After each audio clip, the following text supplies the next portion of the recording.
out to Cooper again. Filio cuts in nicely. Oh wow. Filio just put the skates on Nathaniel Turner there and sent him for a hot dog.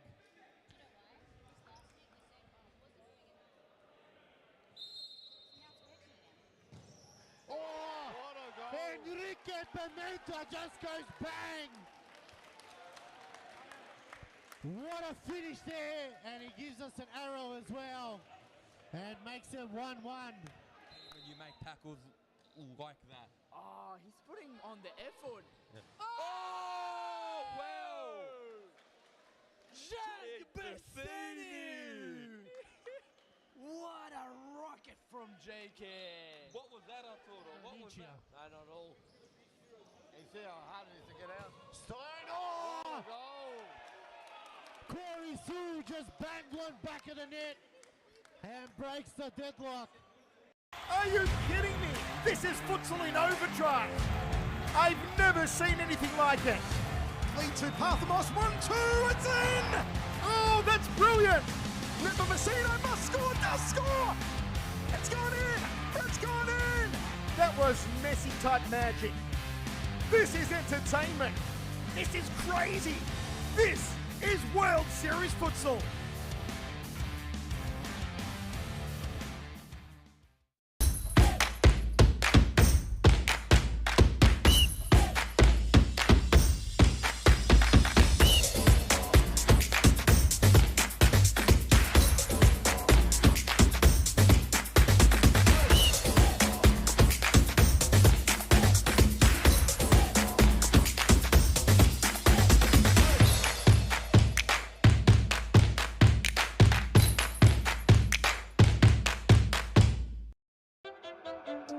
Low self-esteem was me and my mama, just us in the trauma. Hands up if you know what I mean. I see you, I feel you. I want you to know that you're not alone. I know what it's like not to have a home. Feel like I live in the end zone. I'm the one leading the drives. You crew running around in a benzo. Red I'm in charge of my own fate. Left the excuses behind. Now I'm the illest violinist alive. It's Wednesday night, and you know what Wednesday is? It's the Women's Series Futsal Competition, round 10, and it's Fitzroy against 1-0 FC.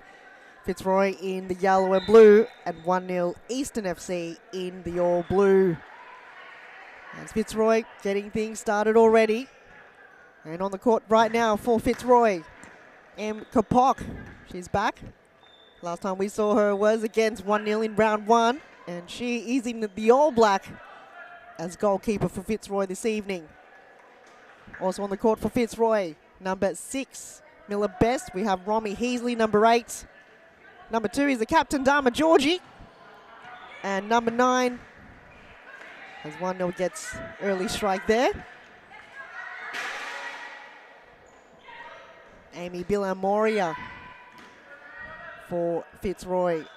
And we'll call those off the bench when they come on the court. Long throw from Easton, but no one there to collect. And the person that's going to collect that ball now is the keeper, M. Kapok.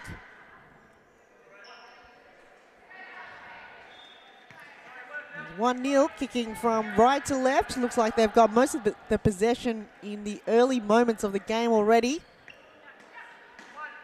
Quick throw inside the D, no one there. Romy Heasley brings it to ground. She's playing the right wing, back to Dharma Georgie. Back to Heasley, though get heckled there by number 15, Maya Hasten. She's back for Easton as toe poke from Dharma Georgie, and a save from Lorraine Sandy. She's in the fluorescent, goalkeeper for 1-0. Best.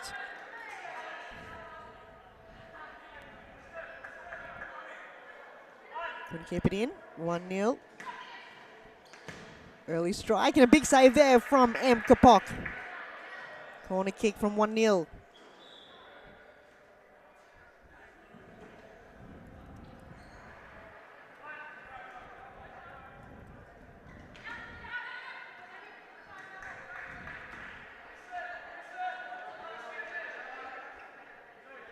Romy Heasley to bring it inside ball for Fitzroy. Romy could bring it down the right flank. Gets intercepted. And Mkapak got no choice but to play about out of bounds. Side ball once again, the similar position as before. Sense of urgency not there for 1-0 as Miller Best steals it off. This is an opportunity for Fitzroy. There's Billy Moria. Early signs, just early nerves for Fitzroy. Didn't get that right touch back towards Miller Best. Decides to strike it on her own as Miller Best once again goes all the way down through the middle, but shot goes wide. 1-0. Diagonal pass didn't reach the target. Dharma Georgie. The twist and turning. Konsatopoulos. Side ball, long throw, bit of push in the back, and referee blows a whistle for a foul against Miller Best, and free kick given to Fitzroy. Dharma Georgie is going to take this one. She can go the way she wants to. She does. And collected there by Lorraine Sandy. Quick throw down the middle again towards Linda Sawa. An early strike there.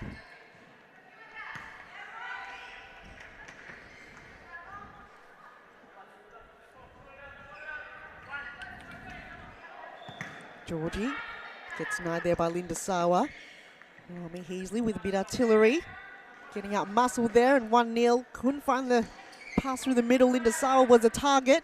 Second chance again. Sawa getting surrounded by a lot of Fitzroy jumpers. Runs into Romy Heasley. Referee says play on.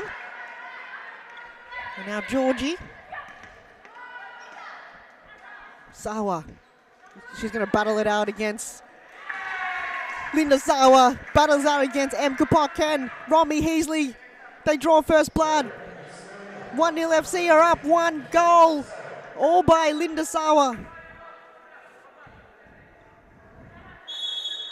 Linda makes a huge difference in the attacking striker role for 1-0. Without her, 1-0 just finds it very difficult to score goals.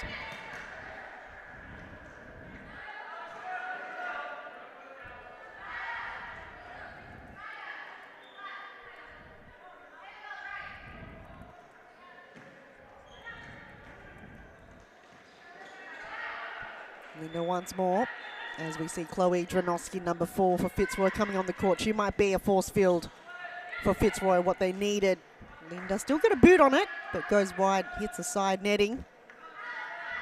So 1-0 are up. 1-0 in their favour for once. Fitzroy, can they come back from this? They're normally slow starters, especially if they're playing the first game of the evening, so it will take some time for them to warm up a little bit. They're on the move again, 1-0. Linda Sawa just lurking there, asking for the ball. Doesn't get collection of it, takes a strike, and denied there by Georgie. Second attempt, hits the post.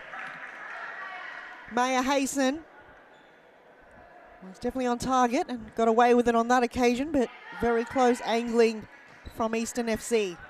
Dranotsky runs into a little bit of trouble, and 1-0 gets a side ball. Linda Sawa central. Good foot skills there. Dharma Georgie, good pressure. She's got no choice but to play it back now. Using different avenues, and Miller Best did just enough. Throw in for 1-0 towards the direction of Linda Sawa. Couldn't get hold of it. Romy Heasley battles her way out. Back to Romy Heasley. Not a bad strike there, and save from Sandy. Quick throw out. So this is a different side of 1-0. They've, instead of holding the ball, Lorraine Sandy decides to move quick. Get that momentum swinging going. Miller Best denied there once again by Lorraine Sandy. What a save. Quick throw out towards Linda Sawa. She couldn't bring it to ground, so Georgie toe pokes it. Gets gang tackled, has to play it back to Dranotsky. Romy Heasley leaves the ball behind. Miller Best maintains possession on the right wing, and not much mustard behind the ball. So very quick futsal playing in the first 8 minutes of the game. And if it's just tuned in, It is 1-0 up by a goal, but that things could change very quickly here in futsal as they're on the counter-attack. They're on the move. Linda Sawa was on the right, didn't use that opportunity. But Easton still got the ball, and just in the last possession from Hayson gives it away. 15 minutes to go in the half. First game of round 10. Fitzroy against Easton 1-0 FC. Sawa back in the middle. Cut out there by Miller Best. Gets tackled from behind. No foul called. Georgie back to Best. Ball gets stolen. Miller Best back on it. So good pressure coming from Easton. Georgie getting tackled, but ball goes back into the possession, and M. Kapok uses her body to her advantage. So normally Lizaire in goals. This is the first time that we haven't seen Lizaire in this season. She's played every game, and last time they met in round 1, it was 20-0. 20 gone to Fitzroy. And Easton wasn't able to score a goal, so it looks like they're on a good start already. M. Park again, just leaving the D area. She's normally a target. Being a goalkeeper, playing that role, sometimes you do have the itch to leave the D. And last time she did play against Easton 1-0 in round 1. She scored 4 goals, so possibly we might see M. Krapok score a goal tonight.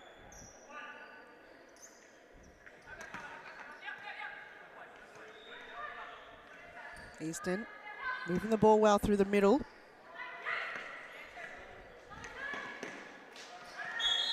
And that time round, the foul did call against Savi Mehta. Making her debut here for Fitzroy tonight, playing against Easton FC. Dama Georgie to take the free kick. Similar position to where we were before, but goes wide. Fitzroy still unable to find a goal in this game. Who will be the one to score the first one? Easton applying that pressure. They've done such an amazing job so far. Janowski didn't have anyone run on the left flank. Miller Best quickly put her hand up to apologise. And Linda did have first touch on it, but ball goes wide. Did have a bit of time on that to take the first touch. The pressure's on. Mehta couldn't bring the ball to ground. Good steal there from 1-0. Linda's in the middle. Didn't choose that option, and who's there? Miller Best. 1-0, still hold possession. Oh, Emka Wachter steals it from the feet of Dama Georgie.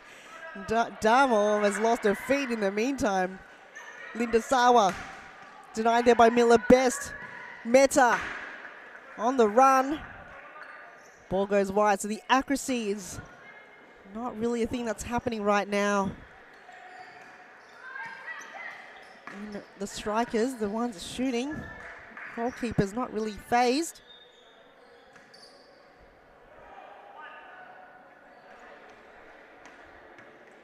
Mehta. Georgie.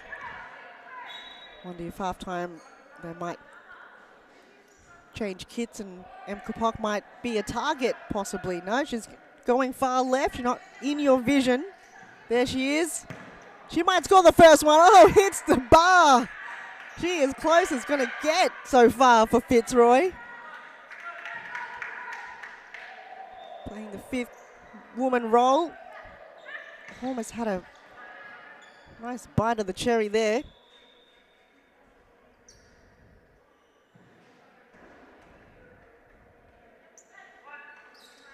Long throw, Mehta against Hayson. Good save there from Sandy, keeping 1-0 in the game. 10 minutes, and it's been 12 minutes, and 1-0 have not allowed Fitzroy to score. And we all know Fitzroy are big second half winners. They might be trailing in the first half, but they find a way to come back. North on the right flank, Meta. Trudnowski meets her, runs out of room. It's going to be a 1-0 ball. Sawa decides to go wide. Linda Sawa back on the attacking. Romy Heasley just got out of danger, did well. Trudnowski and Meta just too much behind the ball. But Fitzroy, they know how to get out of danger in a lot of those occasions. Stay composed in front of goal.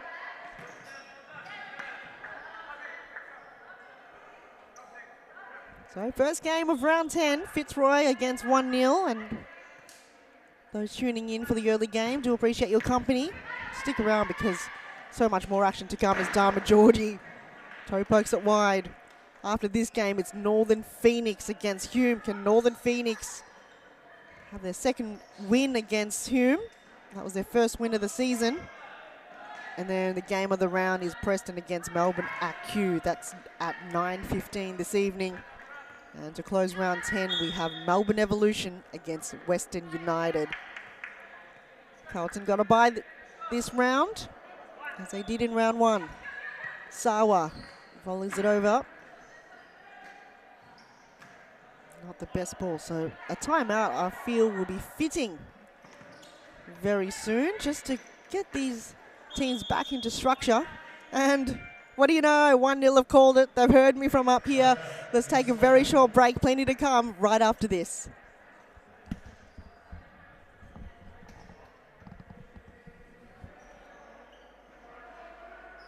Goal for the Euro! Are you kidding me? This is Futsal in overdrive.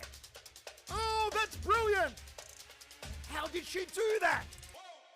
That was Messi-type magic. It's gone in! It's gone in! This is entertainment. This is crazy. This is World Series Futsal.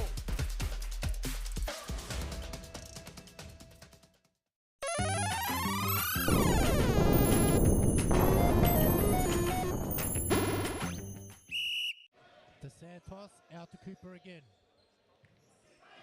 Filio cuts in nicely. Oh, wow. Filio just put the skates on Nathaniel Turner there and sent him for a hot dog.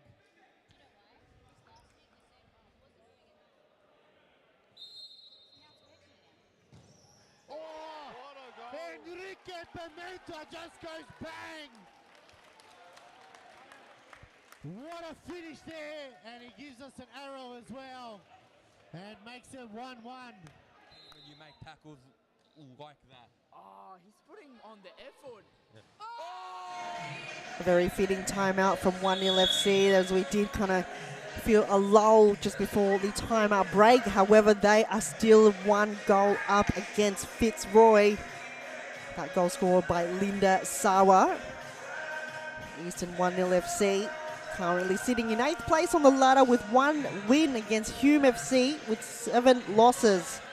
Where Fitzroy sitting 3rd on the ladder so far with 5 wins and 3 losses. And the last 2 rounds we saw Fitzroy do lose 2 of their games. Those pretty hard games. It was 2-0 against Melbourne Evolution in the last round. Miller Best showing things how it's done straight after the timeout. What a goal, what an angle goal that was from Miller Best on the right angle. It was back from the side ball and she lines up with force and accuracy. That's what we want to see from Fitzroy as they equalise now. They're back in the game, Fitzroy. They've woken up. It's only taken them about 15 minutes for that to happen.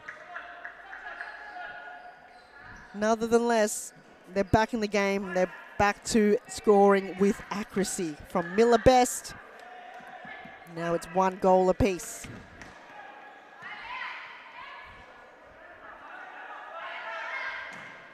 I was just talking about how Fitzroy lost the last 2 games and Miller Best went coming out, scoring a goal. They definitely do want to be back on winning terms. Losing against Evolution 2-0 and then 4-0 against Preston. Definitely want to build a bridge and get over that very quickly.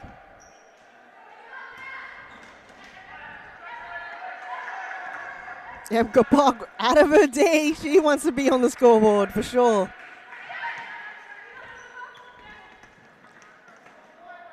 Ball goes out of bounds. Romy Heasley to bring it in for Fitzroy.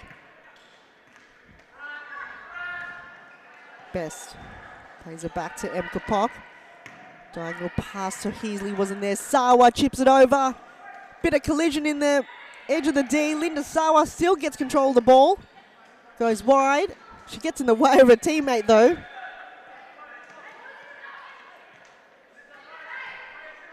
As Fitzroy maintain possession once more. Goes wide to the right. The ball can go back centrally. No. It's going to go back to Heasley. Good pressure coming from Easton. As Cock can reset. Oh, Miller Best just leave it behind. Sawa. No one to turn to, and Miller Best to bring it in for Fitzroy. Less than 6 minutes remaining in this half, and it's 1 goal apiece. Linda Sawa scored the first one for Easton. And just then, Miller Best after the timeout scored the other. Oh, last second save right on the line there from LaRae Sandy. Quick reset, Miller Best getting a slide tackle there. And the referee is going to call that a foul. And Jimmy Sufers have called a timeout for this set piece. Let's take another short break. The set piece coming right after this.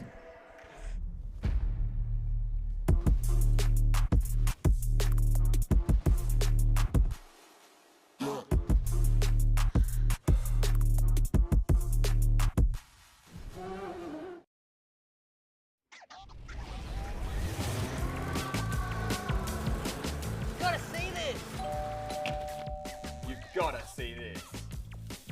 You've gotta see this. You've gotta see this. Goal!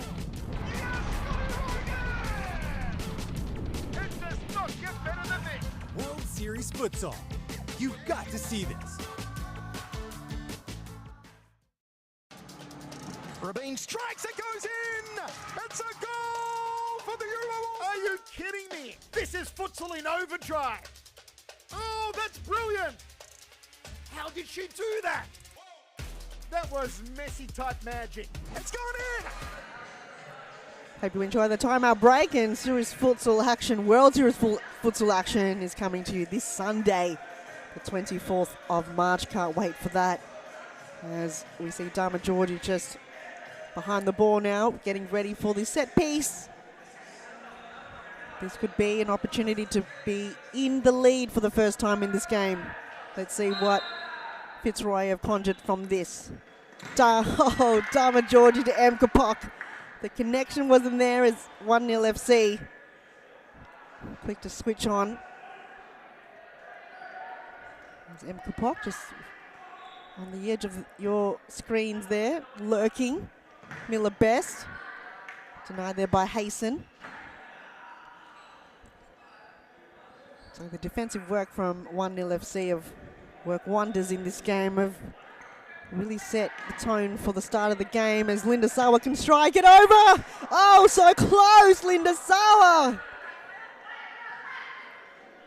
Oh, if that would have gone in, that we'll be back in the lead. Why not try things like that, Linda? If your opponent's goalkeeper is outside her D, I would for sure guarantee to attempt something like that as they reset again. Sawa.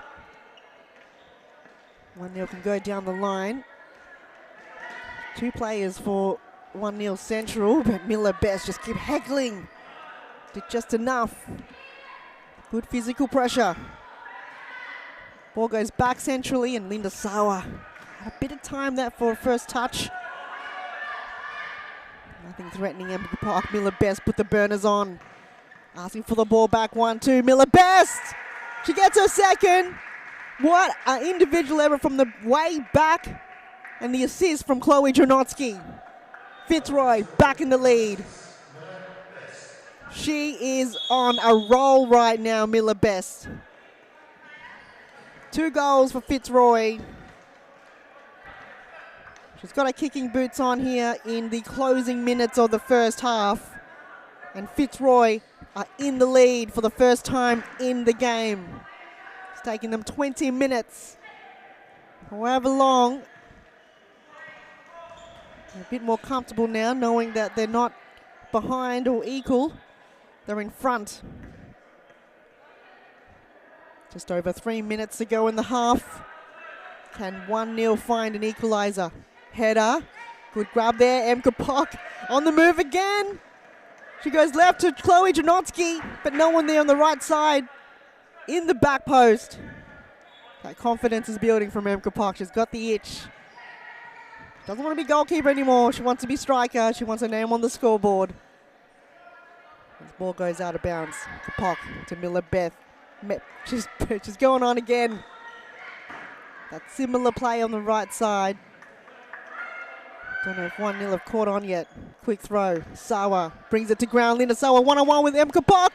She tries to save it, but it hits her hand and it goes inside the goal. Linda gets her second. It's back on equal terms. Brings it to ground and she passes Chloe Janotsky and then just strikes it hard towards Emka Pock. And with a bit of luck, that ball swings inside the goal. 2-2 with 2 minutes to go. First game, and it's so exciting already. Good strike there, straight into the backside of Chloe Janotsky. Maya Hasten, good to see her back on the court. Bit of a push there. Nothing to it. And Emka Pock just getting the grunt of this attacking ball from 1-0. Corner kick. Linda was a target. And this time round, a bit more time and space. Savi Mehta just got a spot on the court with the last minute and a half in this half. And Jimmy Sufis, the manager, have decided to put her up forward.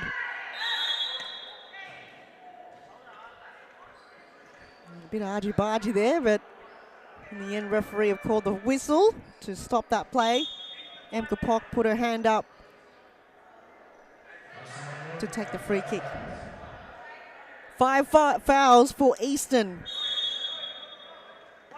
Oh, Emka Pock. And that's how you strike the ball. Just unfortunate the accuracy wasn't there. So next foul from Easton in this half. Can they hold it for the next 45 seconds? Because it will result in a 10-meter penalty kick. Oh, that was good. That was good. Can it go in? No. But that back heel assist towards Linda Sawa. Bringing a bit of spice here. 1-0. Having a bit of fun in the game. Why not? Bring a bit of flair. You have nothing to lose. Miller Best. Ball goes wide on the left side. 18 seconds to go in the half. 2 goals apiece. This is the best performance we have seen from Easton. 1-0 against the top tier side in this season so far. Meta on the run. And that's the last passage of play. Whistle for the halftime break. 2 goals to Fitzroy and 2 goals to Easton FC. We'll see you in the second half.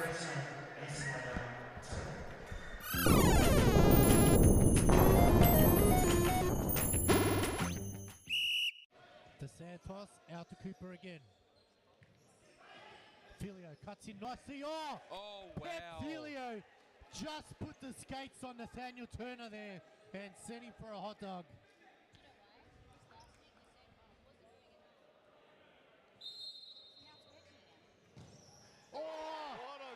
Enrique Pimenta just goes bang. What a finish there, and he gives us an arrow as well and makes it 1-1. When you make tackles like that. Oh, he's putting on the effort. Yeah. Oh!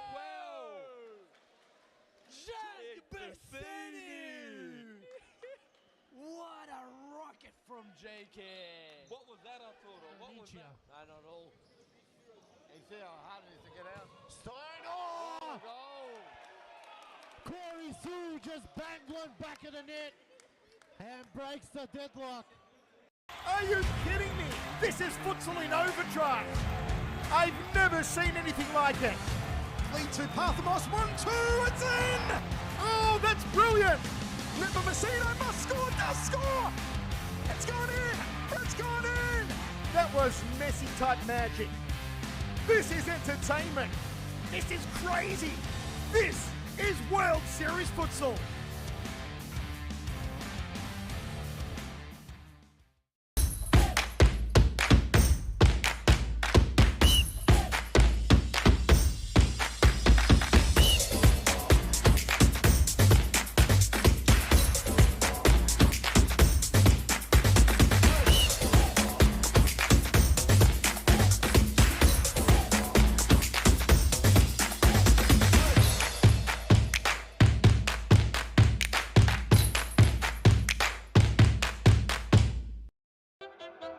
I grew up with low self-esteem. It was me and my mama, just us in the trauma. Hands up if you know what I mean. I see you, I feel you. I want you to know that you're not alone. I know what it's like not to have a home.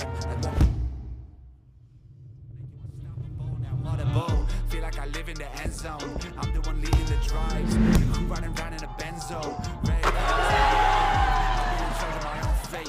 Left the excuses behind. Now I'm the illest violinist alive. I took the pain and I thrive, but look at me now.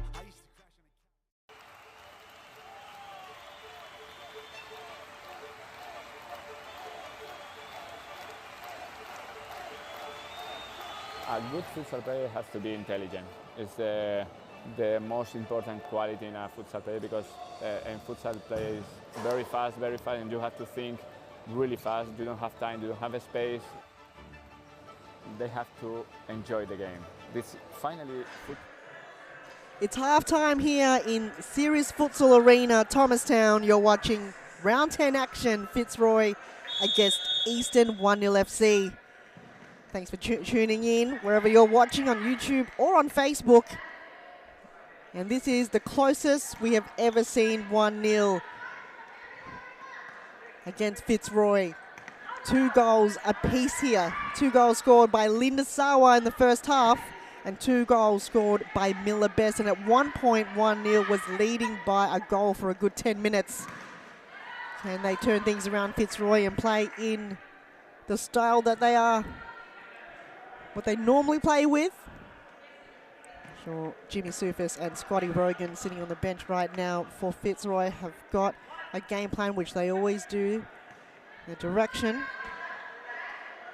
It's just the build-up sometimes, especially in the second half. For the other side, 1-0 FC, Costa Futsis. Sure, he's got a game plan too, but he's probably very happy with what the performance that he's seeing right now from his players. To be 2 goals, to be level against Fitzroy is already a step forward in their build towards more wins in this season. 1 win so far against Hume. Can they challenge top-tier teams like Fitzroy, currently sitting in 3rd place, just behind Melbourne IQ and Melbourne Evolution. So the Melbourne teams right now are dominating the competition. Quick throw towards Linda Sawa, didn't get to her. Georgie. And Meta, Dronotsky. Remaining a bit calm. Georgie just couldn't find a target, and Miller Best. Foot skills. Tries to steal the ball back. Sawa. She's got 2 players in front of her. Still maintains possession. Linda Sawa gets her hat-trick. What a solo effort. Breaking down Fitzroy's defense and manages still to get a left boot on it. And also tricks M. Kapok. Look at this. M. Kapok's come out of her line and just didn't really hold her position well. And Linda Sawa just took advantage of that. 1-0 FC, back in the lead. They've been in the lead already once in the game. There's a time where it was 2-1 until Linda Sawa scored a goal to equalise in the final moments of the first half. They go at it again! What a goal! They're 2 goals up! 1-0 FC. 2 goals in 2 minutes. What a turnaround in the second half. This is 1-0 coming back. They are not, they've forgotten what happened in round 1. Linda Sauer again. Janotsky on the left flank.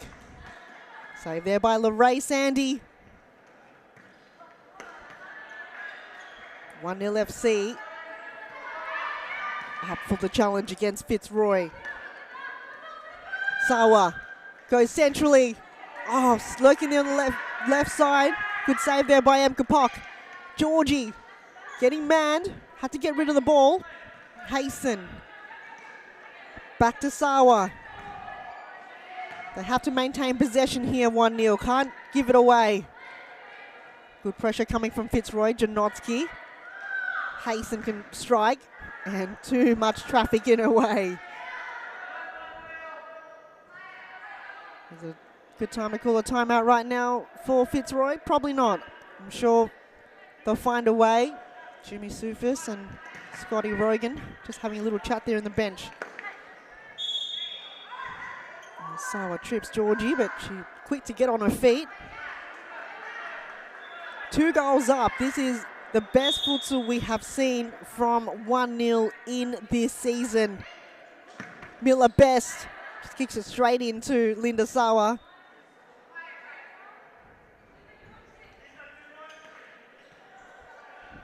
Romy, oh, save from Lorraine Sandy. That was good. Good reflex.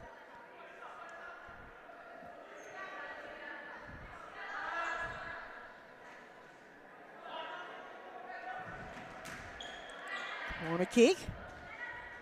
Miller Best hoping to win the side ball as she does. Janotsky, ball goes wide.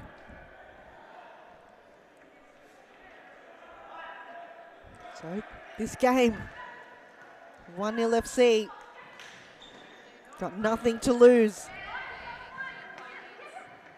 Hugging the boundary, Miller Best waited patiently, got the ball stolen. 2 1-0 players right in front of her, did just enough. They go back into position now. Counter attack is on. Georgie, Dharma Georgie. She's got one in the bag. What a goal. That forward pressure that we see from Fitzroy time and time again, it has worked and it's paid off. The ball goes through the middle there, goes to ground, but 1-0, just couldn't get it out. Too much to it, and Dharma Georgie waited patiently, one-on-one with the keeper. Bam. That's how you do it. Captain's goal, we love to see it. 3-4, 1-0 still in the lead. And they won't be making that mistake again, so a defensive error has resulted in a goal for Fitzroy. Heasley looking up, nothing forward, decides to go waiting for a bit of artillery, waited patiently for Miller Best. It wasn't on the same page. Quickly to apologise. Hasten. Sawa's there lurking. 1-0. Get the ball stolen once again. And Janotsky. Just wide on the left side. 16 minutes remaining. Intercepted once more. Has to be a little bit more careful now, 1-0. They're giving the ball away too easily. The right-hand side, Dharma Georgie. She's on fire now.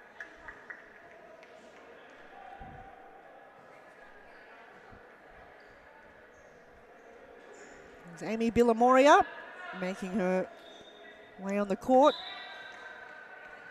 A debut for Fitzroy. And 1-0 FC taking too long on the side ball. Turnover. M. Kapok goes wide to Heasley. Miller Best getting pushed there. Referee says play on. And Fitzroy still have the ball. this end of the camera. Georgie toe pokes it. Oh, goes over the crossbar. Referee says that Lorraine Sandy touched it, so it's going to be a corner kick for Fitzroy on the right-hand side. Miller Best to take it. Georgie is set up, so is Emka Pock. Could possibly be a dummy here. No, decides to go short towards Billamoria. And another kick, corner kick. And Dharma Georgie is instructing Miller Best. Short ball to Emka Pock. And her left boot, not the best we've seen. And ball goes wide for a side ball for 1-0. 14 minutes remaining. And 1-0 are still up by a goal, but it could easily be turned around. Hayson. From past two Fitzroy players. Long throw towards Linda Sawa. Good touch. He's getting outnumbered there. Dharma Georgie used her body. Did just enough. But referee is going to give a yellow card to Linda Sawa. So enough warning already in this game. And a card is given. First warning. Georgie. Couldn't find the diagonal pass. Don't know if it was Billamoria the target or Romy Heasley. Side ball. So Lorraine Sandy can now reset. Got a few options forward. Sure, she's going to go long towards Linda Sawa. Turns. Georgie. Got in the way. Those two's going to battle it out all day. And she wins her team a corner kick. Maya Hasten's going to take it.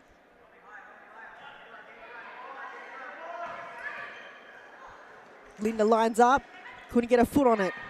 And Fitzroy just has to get rid of it. Long as possible and far as possible. Lorraine Sandy so far have played a terrific game for 1-0. Don't have to work too much tonight. Romy Heasley can bring the ball to ground. Sawa. Stranotsky just using that physicality. That's what we want to see from Fitzroy, the Fitzroy anchor. Billamoria. Really no option forward. Not a lot of players coming or running towards a goal. Ball given away. Best.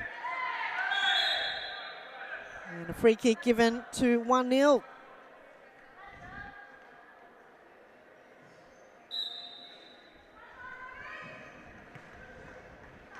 Long ball and Emka Pock on the air, but a push in the back from Linda Sawa. Just going to be careful again. She's already received a yellow card. As a referee writes infringement in his book. Emka Pock, short pass to Romy Heasley. Hosking to Sawa. Linda Sawa tries to trick Dranotsky. Hayson gets blocked there. Handball called, not called. It's a controversial one as 1-0. 2 goals up. No, I think it's just stopped here. It's going to be a VAR call if that was a handball. So we just saw that there with the same replay as the goal. So this goal celebration have just been stopped there. And the VAR called. Let's kind of get a closer look at this one here. So first it hits Romy Heasley, but then it ricochets off Maya Hayson. Oh, it happened so quickly, but a lot of the Fitzroy bench, they were up in arms about it. Let's get a different angle on it and see if we can get a better idea what happened here. Oh, looks like it did. May have hit Maya Hayson right on the right arm. I feel like the vision of May being blocked there by the referee. This one right here. The first one, did that hit Romy Heasley? And the second one right there. That connection on the right arm of Maya Hayson. And she played on. She didn't hear the whistle.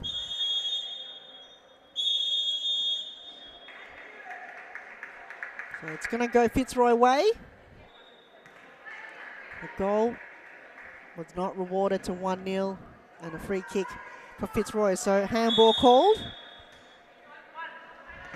Fitzroy did well just to call that immediately. Good save there from Lorraine Sandy. Play continues and 1-0 are still up by a goal. 11 minutes 40 to go.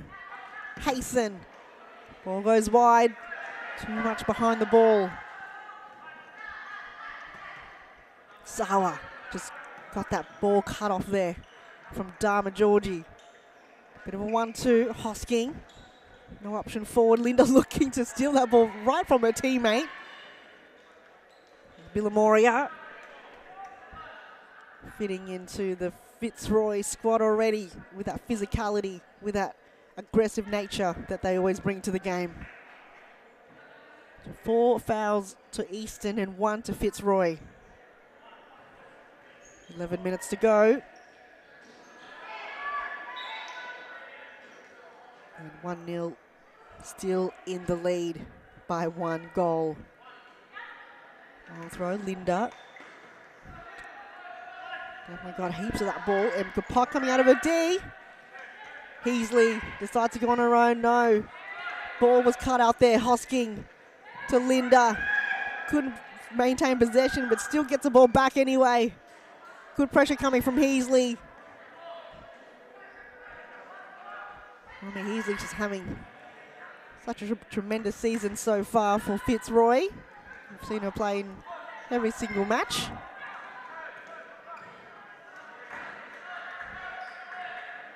Herself and Dharma Georgie, one of the original founding team players of Fitzroy. Fitzroy, I feel like, is the oldest team in Cirrus Futsal women's competition. As turnover occurs and a big save there from Emka Pock. She kicks it straight into the wall. Luckily, no one was there on the receiving end of that. But a big save from Emka Pock. I think she's just frustrated that her defense just let that open for 1-0 to take that opportunity. A corner kick. Hasten. This is an opportunity here, but ball goes wide. So round 10 action. Don't miss it.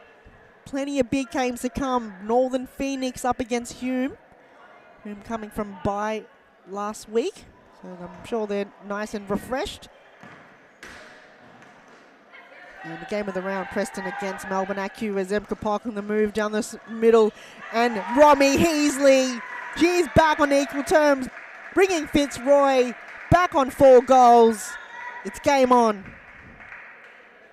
Emka Pock with the assist and Romy Heasley with the composure in front of goal.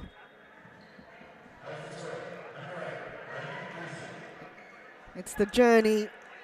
It's not the end result. I mean, at the end of the day it is, but Fitzroy are always in the game from start to finish. With the response from Linda Sauer. They're back in the lead 1-0. Fitzroy was only in the lead equalised momentarily, and then it was the turnover right here from Hosking. Linda Sauer, first touch, turns her body and finds a sweet spot in the bottom left-hand corner, and 1-0 bring the lead back. This game is getting more and more interesting. It went from 1-0, just leading 1-0 for quite some time in the first half.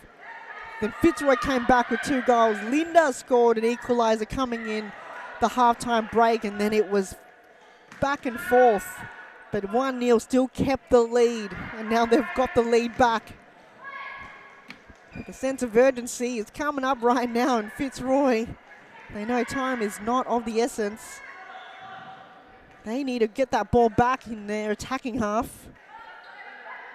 I'm sure the person for that might be Emka Pock. Sawa, she's got the ball again. Passes Miller Best. Passes Emka Pock. It's 2 goals up, and Linda Sawa is on a kicking spree, scoring 5 goals.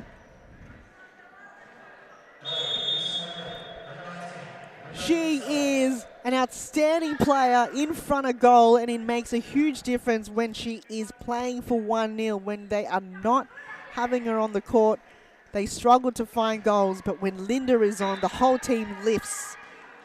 They know who to get the ball to, and Linda is always in the best position possible for an opportunity to score goals, and it's 2 goals up with 6.5 minutes to go in the game. Fitzroy, will it be 3 losses in a row? And 1-0 will be one of the biggest wins in their time in series futsal so far. Their 4th season. As the Emka is on the move again, with this result in a goal possibly. I think that's just too much mustard on it, and Savi Metza didn't have the legs. And Emka Pock on the right page there. Fitzroy, they've called a timeout. Let's take a short break with the remaining minutes of this game coming right after this.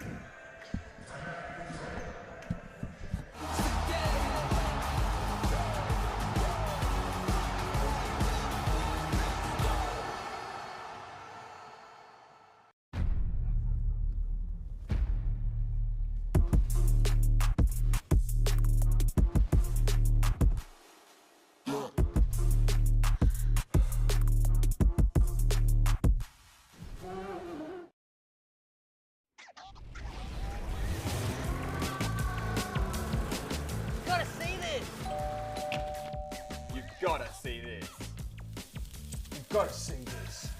You've gotta see this. Goal! Yes!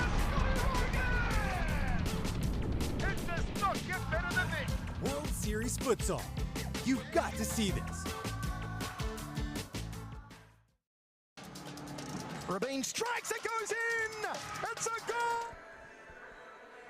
Just under 6 minutes to go, and Eastern 1-0 are up. They're 6 goals to Fitzroy 4. Now Fitzroy, they've called that timeout, and now they're playing 5th woman.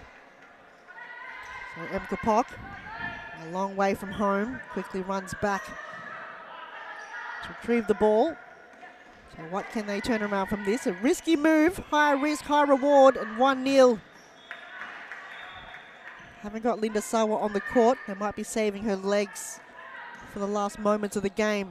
So they've got to really maintain that structure and not let any ball loose in the back end. Georgie waiting patiently, but pass gets shut off there.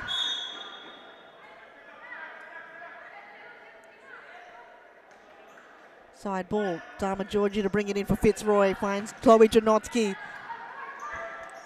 Shot gets Miller Best. There's a lot of collision, a lot of physicality right now. And Eastern, they didn't really keep an eye on their foul count, and they're up to 5 fouls. So the next foul from 1-0 will result in a 10-meter penalty kick. And that could definitely turn the game around. They've worked so hard to keep that 2-goal lead. They've got to be very careful now not to give away a foul. Best, Miller Best. No one there, open goal. Lorraine Sandy did just enough to get it out. Side ball for Fitzroy, 4 minutes. Wow, this is now do or die for Fitzroy. They have to get the next goal.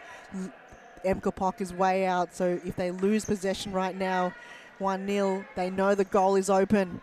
They have to take a strike at it. Chance here. Bit of a push and shove. Can they go all the way? Big save from Emka Pock. Chloe Janotsky's asking for it, and Rummy Heasley just couldn't get there in time. And whose ball is it? 1-0 FC's ball. Big ball down the line. I don't think the referee even saw that, but play on. Easton. Still playing with a lot of aggressive manner. They've still got a lot of legs to it. They're not stopping yet. They're 2 goals up. They have to keep this lead. It will be their second win of the season and their first win against a top 4 side as Costa Frutzes have caught a timeout for 1-0. Let's take another short break. We'll see you soon.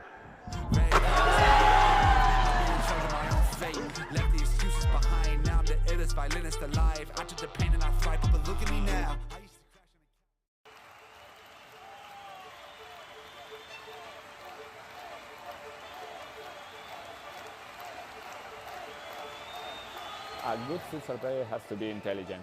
It's the most important quality in a futsal player because in futsal play is very fast, and you have to think really fast. You don't have time, you don't have a space. They have to enjoy the game. This finally futsal or football or basketball or tennis, it's only a game, so they have to enjoy.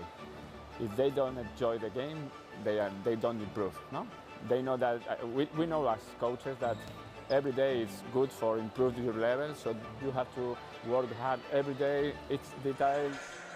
The final moments of the game, this is do or die, and Fitzroy are trailing by 2 goals against Eastern 1-0 FC.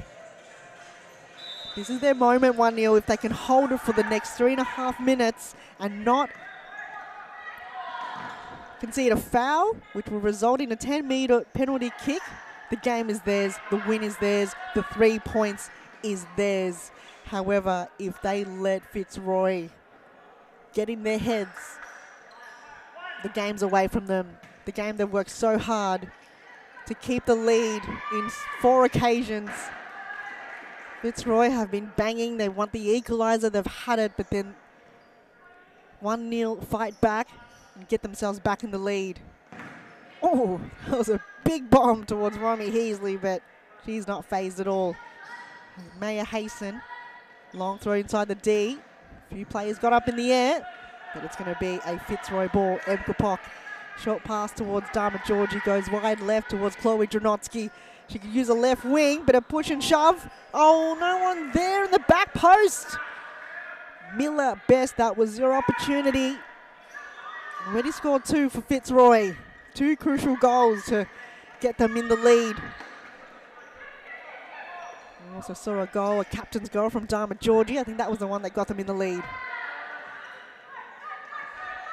We don't see Linda Sawa on the court right now. They are saving her. She's on her feet. And they might be waiting for a substitution. Here we go. If Linda scores the next goal, it's a guaranteed win. But stop clock territory. They have to hold the ball for as long as possible. Linda Sawa's first touch. Goes straight into Chloe Dranotsky. Cut there by Miller Best. She's done so well. She's the one in the competition, and right now, to shut down the passes. She is one to just deny. One of the best all-round player. Can score, can defend, can work on the wing, can be target, can be an anchor. That's where they need her to step up right now.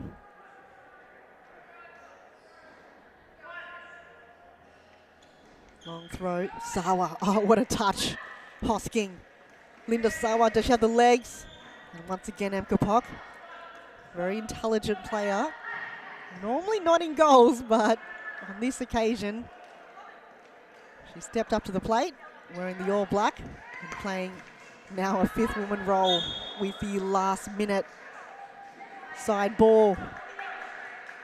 Can Fitzroy find 2 goals and potentially 3 in the next minute?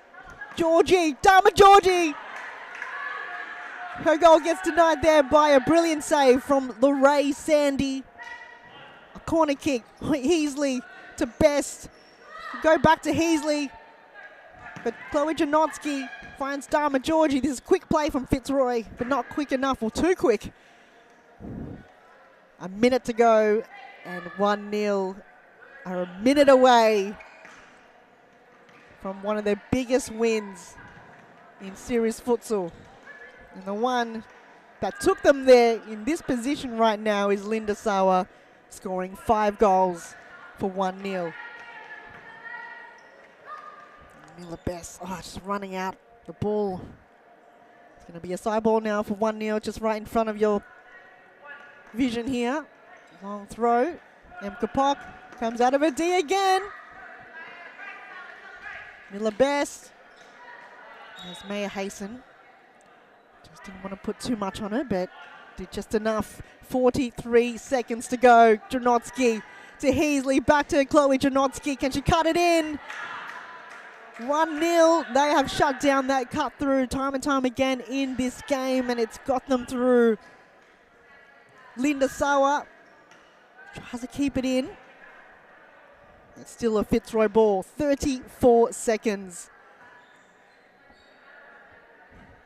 One of the biggest games, biggest wins we will see from 1-0 FC if they can keep it. And that effort is from Linda Sawa, player of the match. She's come on board and knew exactly her role in the game. And her teammates have lifted from her presence. Just shutting down each and every time. Fitzroy, they know they've done their homework and they know to shut down key players, and their structure have been second to none in this game. When the race hand has got the ball, each player is ready to take action. 25 seconds to go. 1-0 FC will secure their second win. And Fitzroy will have their fourth loss in the season. So they can potentially move position on the ladder to fourth place if Preston beat Melbourne AQ. Linda Sarr on the move, but big save there from Kapok. This is the final, this is it. I feel 1-0 have felt it. They've worked so hard. And what a game. A huge congratulations to them. I'm sure they will be so chuffed and happy with their performance. There it is, the final whistle as we see 1-0 defeat Fitzroy, 6-4.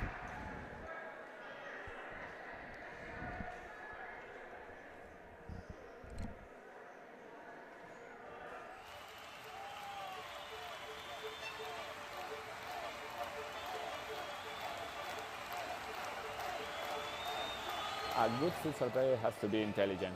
It's the most important quality in a futsal player, because in futsal play is very fast, and you have to think really fast. You don't have time, you don't have a space. They have to enjoy the game. Finally, futsal or football or basketball or tennis, it's only a game, so they have to enjoy. If they don't enjoy the game, they don't improve. No? They know that, we know as coaches that every day is good for improving your level, so you have to work hard every day. It's detail, it's important for improve your career. The group is the key of success. If you don't have a union group, you can win some matches, you can win some tournaments, but finally you don't win the World Cup or you don't win the European Championship. You need a strong group and everybody go in the same direction. The futsal is totally different than in Europe or in other countries.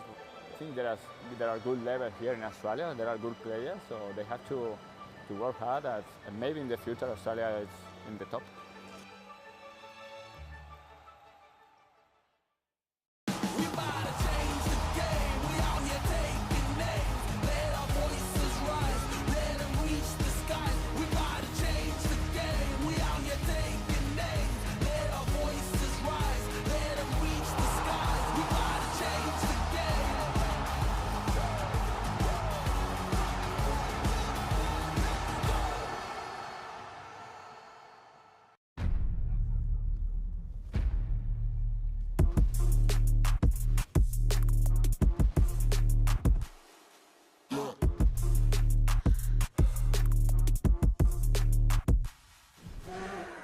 Welcome everyone to the post-match interview. I'm here with Alex from 1-0 FC. Alex, talk us through that game. That was one of the biggest games, biggest wins we've seen from your team so far.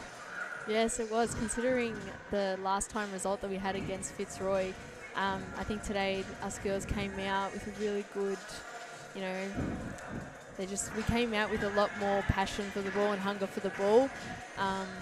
And yeah, like it got a bit clumsy towards before half time, but we picked up and yeah, we scored as many as we could. Now that first goal from Linda Sawa, did that ease the nerves a little bit when you know that when she's playing and she's got her kicking boots on, you know that you can rely on her? Definitely, and I think us girls, we dropped off from supporting her a little bit, especially in the second half when we knew they came out attacking straight for her. So we ended up all coming back and then playing as a team at the end. It's definitely a different team from round one. You went from 20-0 to 6-4. What changed throughout the season that kind of led up to this game like this? Well, as I said, there's lots of new girls coming and going every week, so different availabilities, and having the new girls coming in and having different talent coming in every week, it really helps us improve as a team every week. Well, congratulations once again. I'll let you go and celebrate. Thank you so much. And all the best for the remainder of the season. Thanks, Alex.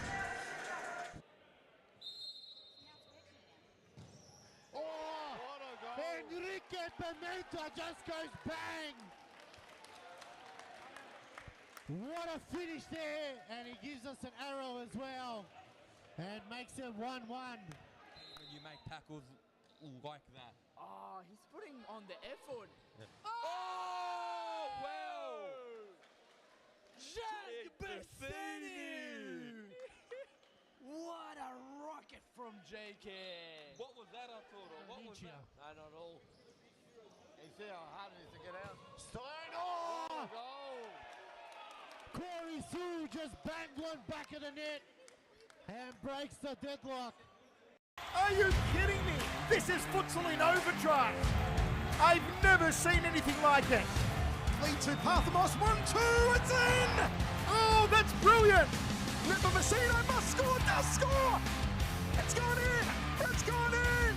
That was Messi-type magic. This is entertainment. This is crazy. This is World Series Futsal.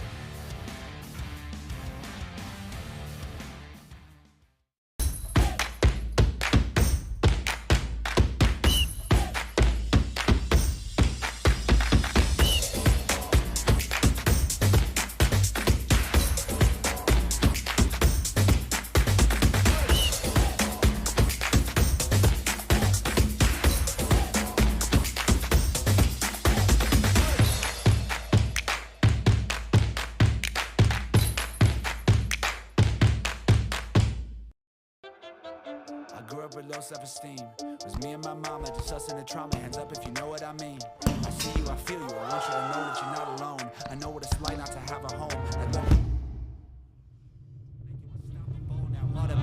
Feel like I live in the end zone. I'm the one leading the drives. You crew riding around in a benzo. Red I'm in charge of my own fate. Left the excuses behind. Now I'm the illest violinist alive. I took the pain and I thrive, but look at me now.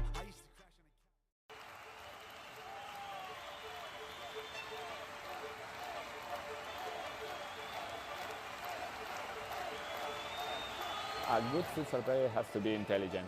It's the most important quality in a futsal player because in futsal play is very fast, and you have to think really fast. You don't have time, you don't have space.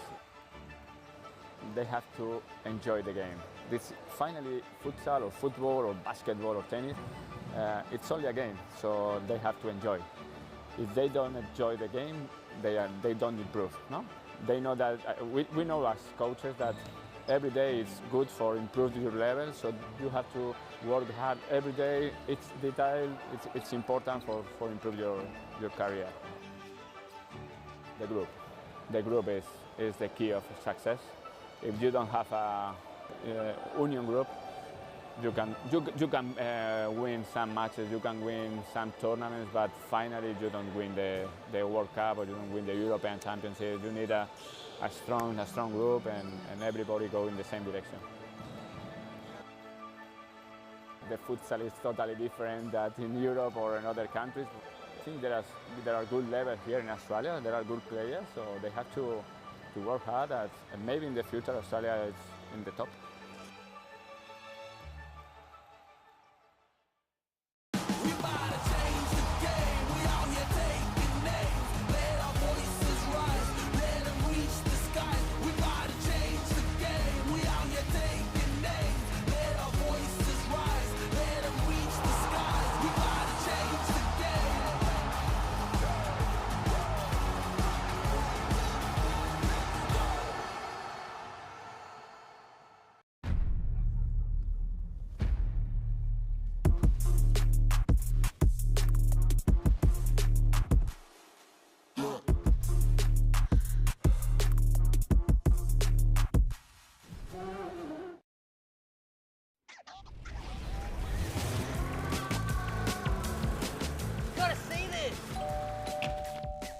Gotta see this. You've gotta see this. You've got to see this.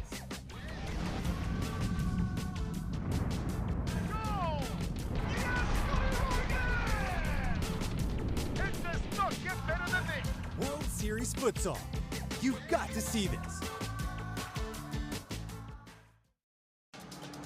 Rabin strikes, it goes in! It's a goal for the Euro! Are you kidding me? This is Futsal in overdrive! Oh, that's brilliant! How did she do that? That was Messi-type magic. It's gone in! It's gone in! This is entertainment! This is crazy! This is World Series Futsal!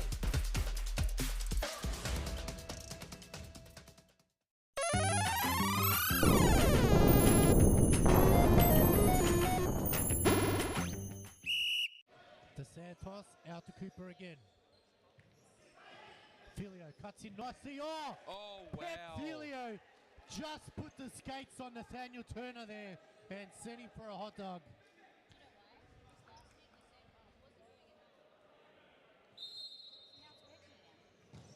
Oh, what a goal. Enrique Pimenta just goes bang. What a finish there, and he gives us an arrow as well, and makes it 1-1. When you make tackles like that. Oh, he's putting on the effort. Yeah. Oh, well. Jack Bessini! What a rocket from JK. What was that, Arturo? What was that? I don't know. You see how hard it is to get out? Stein, oh! Goal. Corey Sue just banged one back of the net and breaks the deadlock. Are you kidding me? This is Futsal in overdrive. I've never seen anything like it. Lead to Parthamos, 1-2, it's in! Oh, that's brilliant! Nipper Messina must score, does score! It's gone in! It's gone in! That was Messi-type magic. This is entertainment. This is crazy. This is World Series Futsal.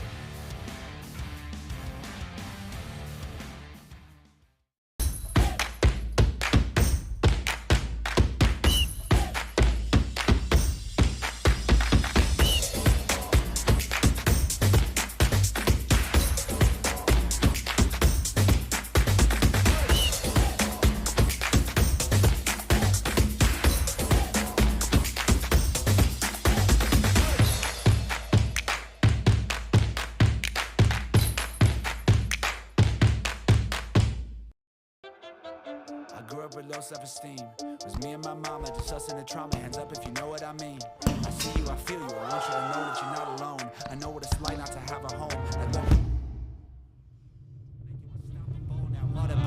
Feel like I live in the end zone. I'm the one leading the drives. The crew riding round in a benzo. Red I'm in charge of my own fate. Left the excuses behind. Now I'm the illest violinist alive. I took the pain and I thrive, but look at me now.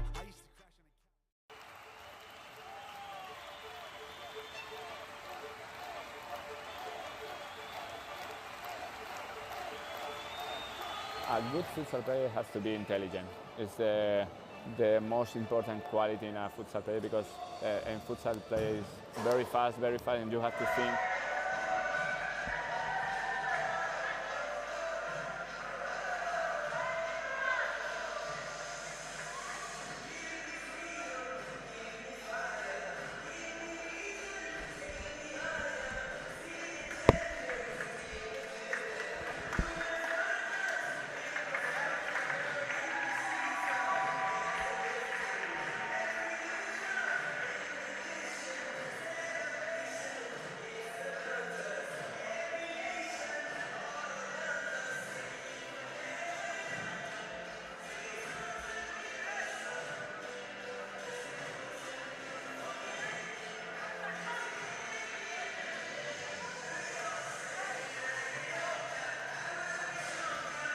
direction.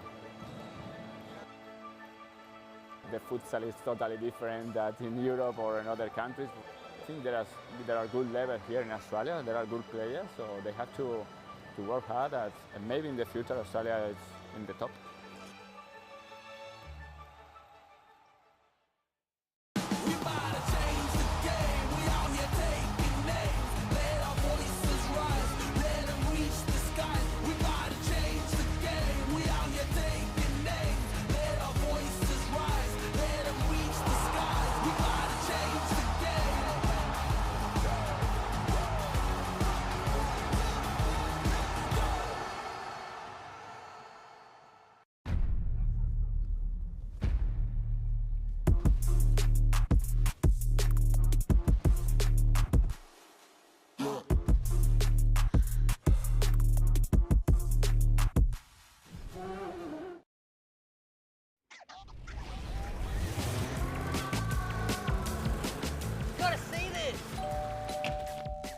Gotta see this. You've gotta see this. You've gotta see this.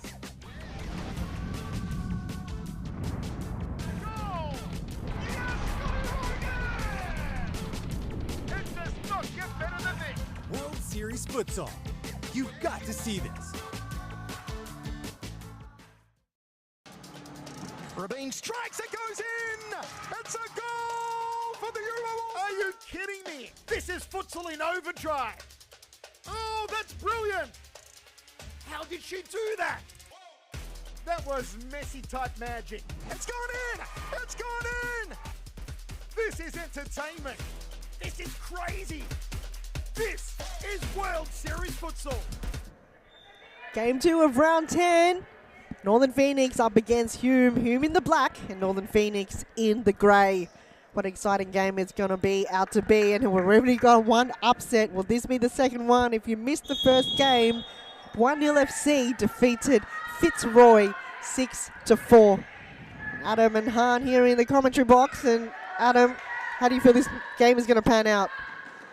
Bottom of the table clash between these two sides. Hume looking to grab their first 3 points of the season. Of course, we have gone a third through it now. And both sides at the bottom half of it. Hume yet to have lift off so far in this season of Series Futsal. Perhaps a culverting performance here tonight could change that, Han. Yeah, possibly. And Hume got a bye last week, so they've got the fresh legs. And Northern Phoenix were just a goal away from a win. They came back from Carlton and eventually went to a penalty shootout in the last round, but unfortunately just couldn't finish it off. But it was one of the biggest comebacks we have seen to get them in that penalty shootout position. So for them, they're looking to come back on winning terms. So the last time these two teams met was in round 1, and it was 10-3. But oh, first opportunity for Hume as Sarati almost slips away from it. Hiato came out of a line and loses the ball. It's going to be a side ball for Hume. Ball goes centrally. Pantazopoulos to Zamaya. She's got a few options forward to Shanley. And this time around, second attempt at goal. And Alana Shanley just misses it. Always a driving force. Lida Zamaya. Real powerful player. She looks to Kay. Shultheus skips away, trying to find Sarati.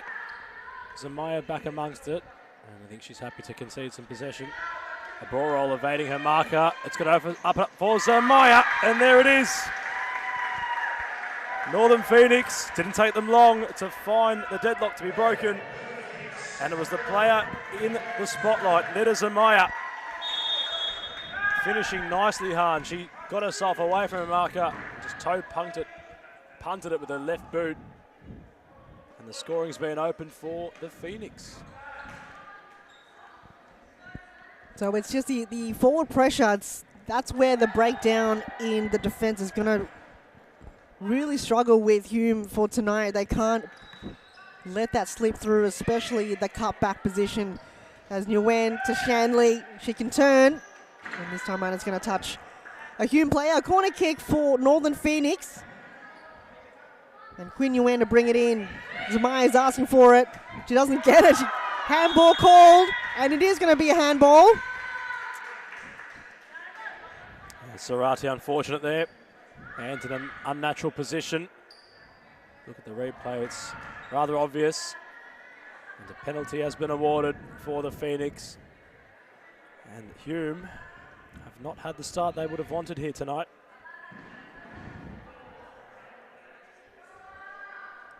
And it will be a chance from the spot. So Alana Shanley to take this one. This is a good chance here for the second goal. She's getting the whistle. Here we go. Referee shutting down the party already. I am confused. Does the keeper have to stay on the line? I guess that's the rule. I think Korlak was just lurking off her line. Another set. Another chance from the spot. And this time Shanley goes the right way. She's animated, as are the Phoenix. They're 2 to the good. Exact same corner, exact same result. Despite the referee's intervention. And the goal scorer was back on the ball momentarily. Before just running out of infrastructure following a heavy touch. And quite the start for the Phoenix so far. I think that's the intention as you win. Wow, there you have it. 2 goals in a minute for Northern Phoenix. A defensive error, lack of communication between the two. And so far, Hume have not come out the woodworks the way they would have intended to. Of course, they have conceded the most goals in the league so far, and finally the keeper makes a nice intervention, palming to safety. I think before tonight's evening, there was 114 goals for the team in black that they had conceded with Shanley. Had a snapshot of goal. It's another fine save, just slapping it away from goal. As Phoenix are not lying down yet. Zamaya wanted to have a go. Zarati intervenes, she wants to carry forward. Right on the Series Futsal logo she goes. Gets it to a wide area, finds her captain in Kolak. And finally cleared by the Phoenix towards our cameraman on the scoreboard end. And perhaps in the meantime, Hume can try to find some possession and just stem the bleeding. So far Hume, they've just haven't got that right positioning available, and Alana Shanley gets sandwiched there as a foul not called.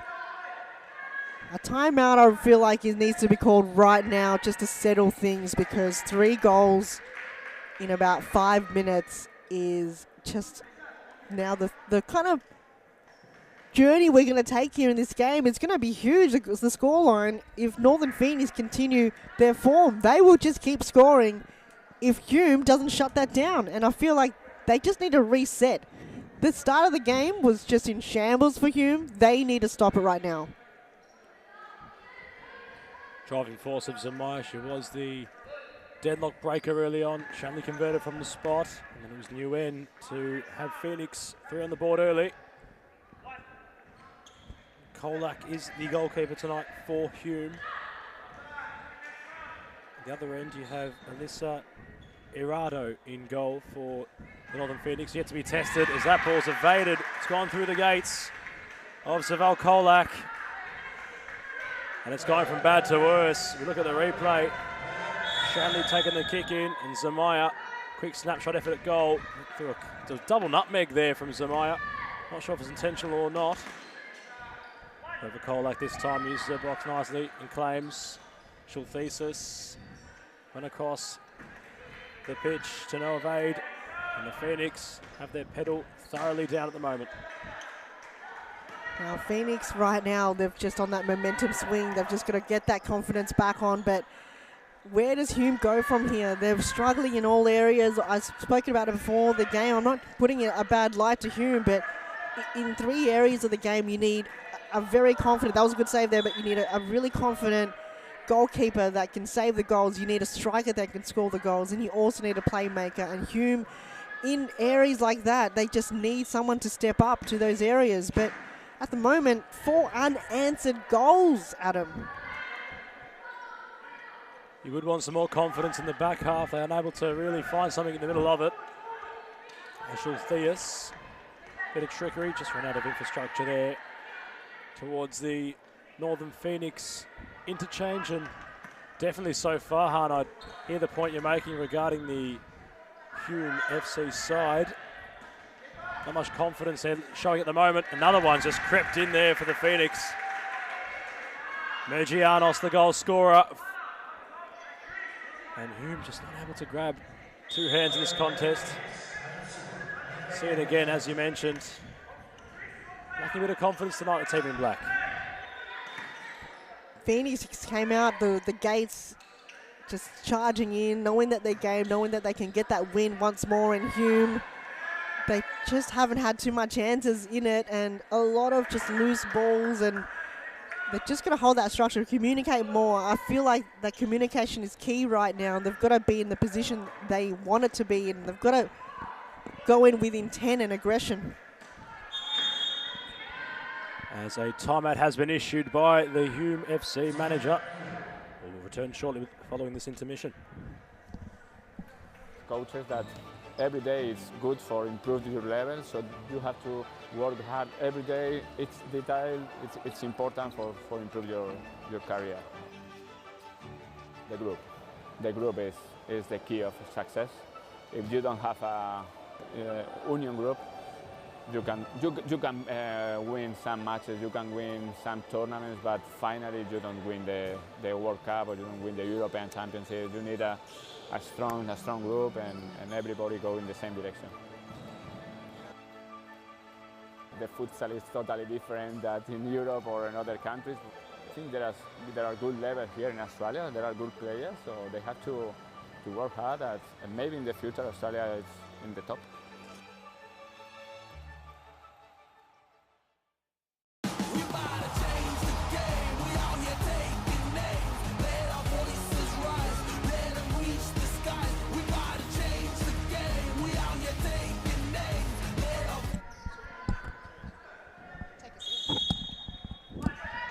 Following the timeout issued by the Hume FC manager, they've had to try and find some form of response. They're 5 goals down, only 11 minutes played so far. The Phoenix looking unrelenting this evening. As they move it forward, Hume, their first real attempt on goal is kept alive. And dispossessed they were, went through the gates, but to no avail. Colac claims.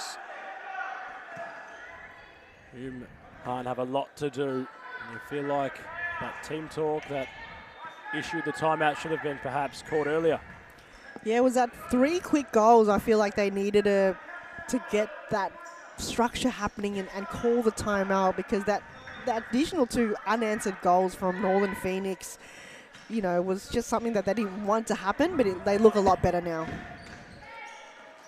And just conceding possession was Sarati. The options dropping back for her when she was in possession.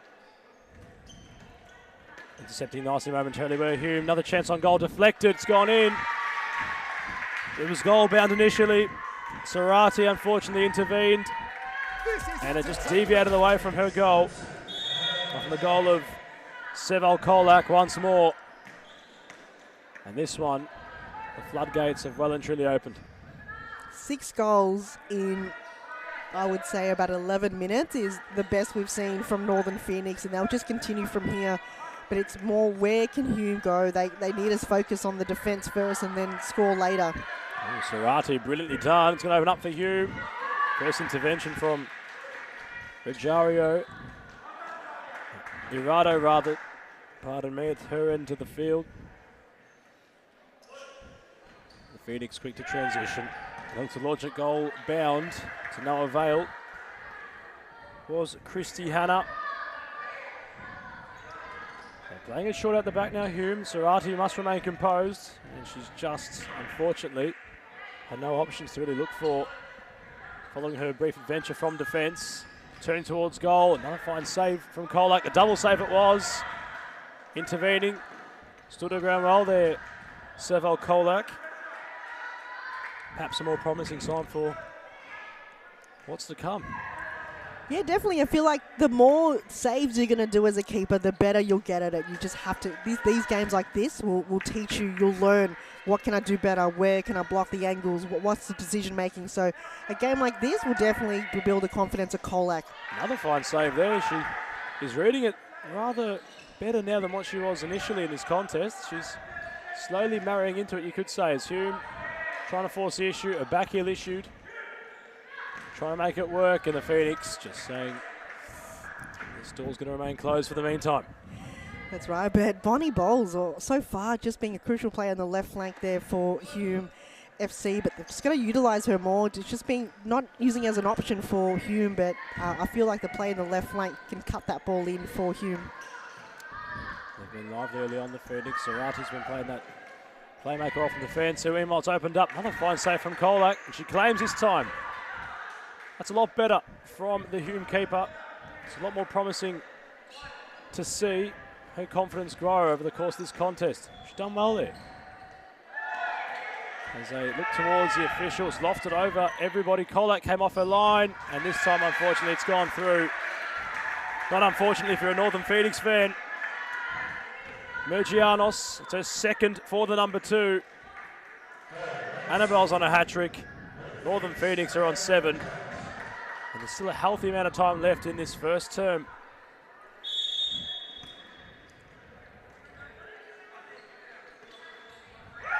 Dispossessed they were from kickoff. They come forward, Phoenix. And there it was once more again. That's a fine finish from Hartinger. Just following the kickoff. Hahn, they worked themselves into a corner. They left Sarati all on her own. How about the composure on display there? I feel like the Northern Phoenix have found the weakness of Hume already in between the legs. They've got to shut down those legs, and 3 nutmeg goals, I feel, already for Northern Phoenix. So that one, you can't allow more of those goals to overcome, because that's something you've got to work on. It's now simple futsal for Hume. I think that ball might have been rolling. Or it might be a free kick. Unsure what exactly might have occurred there. The referee has issued a free kick for Hume. Schultheus might have hit a Hume shirt actually on the way in. Perhaps it unsided the goalkeeper, Irado, but probably their most palpable chance they've had so far. Schultheus is dispossessed once more. The Phoenix transition nicely once yet again. Happy to concede possession was the goal scorer, Mergianos, as Shanley, guided by Sarati. They've worked it nicely, and there it is once more.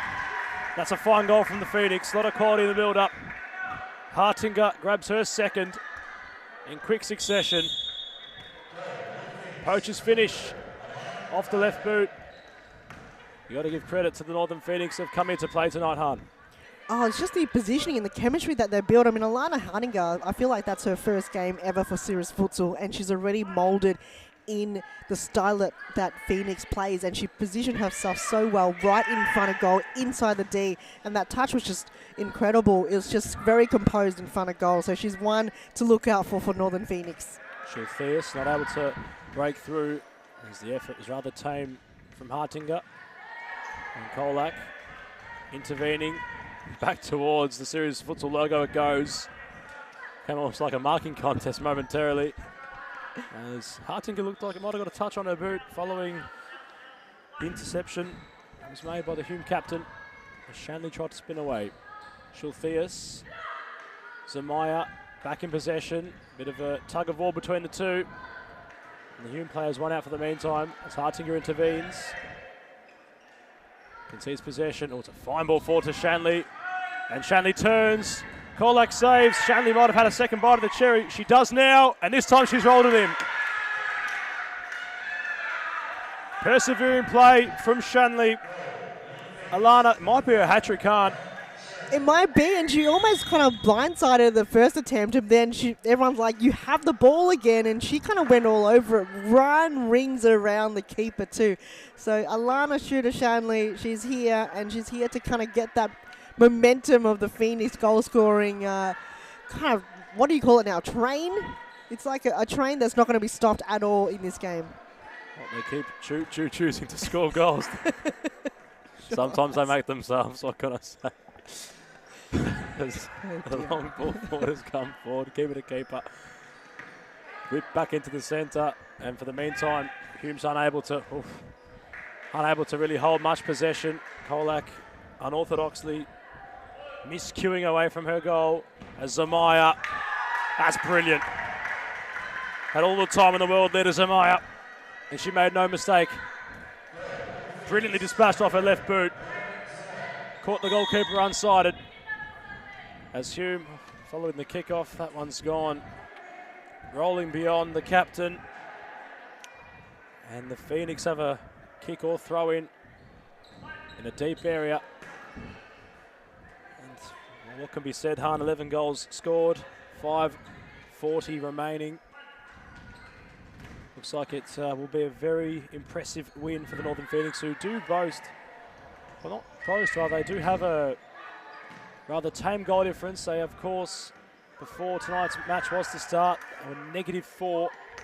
30 goals scored, 34 conceded. Tonight's a healthy result as Shanley wants to add to that, and intervening nicely with Hume right at the death of that play. But definitely a score difference improving matchup tonight potentially for the Phoenix. Oh, absolutely. And I feel like if they win tonight, that's 4 wins. And if Western United lose, I feel like they might bump up, but depending on what the end result is. But if Phoenix moves on to 5th position, that is one big accolade that they've moved up to since their, I think it's their 3rd season now in Serious Futsal. So credit to the team and to their managers and to the culture of Northern Phoenix. They've come a long way. So 7th now, could possibly be 5th by the end of this round. So far it's been very healthy for the team in white and black. Zamaya flicking it on, and a fine save from Kolak, saving onto the post. As it's whipped across the face of goal from Pansopoulos, who has a gesture towards her bench. She fancied her chances as she continues to push further up the field. Intervening she was momentarily. Zamaya amongst it. Shultheus there to greet her. And nearly opened up for Shultheus at the other end. A little bit too much mustard on the ball from Nesvara, as Shanley might be in. She's loving it tonight, the shooter. She goes bang again. High fives around, and goals continue to flood in. It was a fine flick on from Zamaya. What a touch, because that just looked so easy. It's like she didn't overcomplicate it, but it was almost in slow motion as well. We saw it in slow motion, but how did she kind of get that touch to be pinpoint of where it needed to be? There was really hardly any pressure coming from the keeper whatsoever with that. The keeper needs to be more aggressive and needs to put that body on the line, where Alana Shanley just didn't need to put too much to it. And what, she's on 4 now, Alana? Feels as if Kolak might have been caught in a couple minds there and uncertain on what to do. The shooter, however, as per usual, very decisive. She tried finding Zamaya. Touch was a bit heavy. Newen intervening, as was Shultheus. Won the ball nicely. It might open up for Hume. Fine block by Newen. She's got one of her own tonight at the other end. She was fouled. That was more promising, however, from the team in black. Just being a bit more aggressive in their hunt for the ball. I feel like the whole team needs to be behind that, though. There was just no artillery. You've got, one person, one player really being aggressive, but where's the other teammates behind her doing exactly the same thing? So the entire team needs to have that same aggressive nature in the game. Fine nature on display from Nguyen. She was first to the ball. She won it. Won the kick or throw in. Trying to find a... Oh, she's gone around a couple. Took a bit of stopping. As Nguyen nipping at the heels. Taking some stopping was Mergianos. As Shultheus trying to just work some magic. She does, however, now have a kick in right below the cameraman. Near the scoreboard as Hume launched towards goal. Pansopoulos getting a boot in, and Shultheus trying to just weave, and they set up nicely in the back half, the Phoenix. They feel as if their manager, come half-time, are a very happy contingency. 12 goals to the good. This contest, you could say, well and truly wrapped up. As Panzopoulos want to try a luck. They're conceding a deep kick in, they were, but look towards half-time, Han, and what could the message potentially be? Simple futsal. I feel like, you know, communicate, have your structure, defend first, and then work on the counter-attack. And rely on those passes. Help out your teammate. There's a lot of messages that are going to be in the halftime huddle for Hume. But at this moment is now just to keep the score line as low as possible for them and help out your goalkeeper. So there's a lot of messages. A lot to ask for the Hume squad at this point. As they stroll forward, they want to try and find some form of consolation with 39 seconds remaining. Shultheus just bumped off it. As it remains, shooter Shanley intervening. That was intelligent from Hume, just conceding possession, ricocheting off a Phoenix shirt. Shultheus. See, that's the issue, is there's no option in defence as Shanley's glasses have come off. Shultheus quick to ensure her counterpart is okay.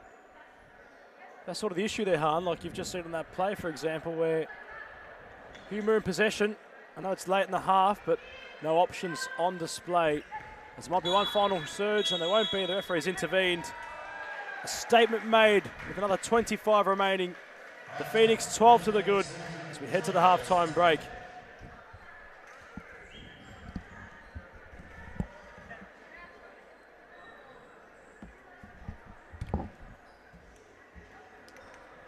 Oh, that's brilliant! Messina must score, does score! It's gone in! It's gone in! That was Messi-type magic. This is entertainment. This is crazy.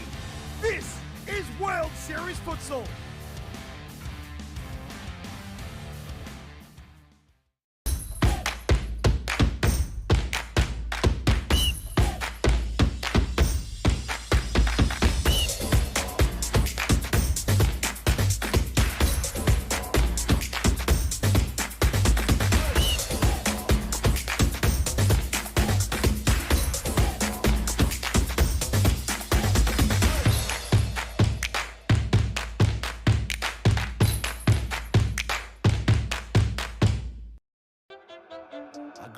Self-esteem was me and my mama, just us in the trauma. Hands up if you know what I mean. I see you, I feel you. I want you to know that you're not alone. I know what it's like not to have a home. Feel like I live in the end zone. I'm the one leading the drives. The crew riding around in a benzo. Ready I'm in charge of my own fate. Left the excuses behind. Now I'm the illest violinist alive. I took the pain and I thrive, but look at me now.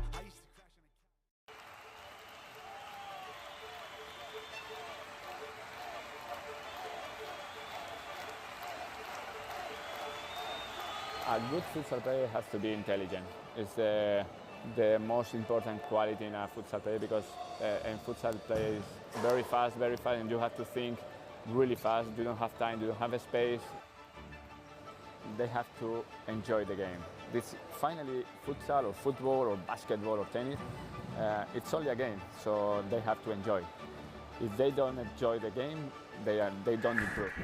A heavy performance in the first half from the Phoenix.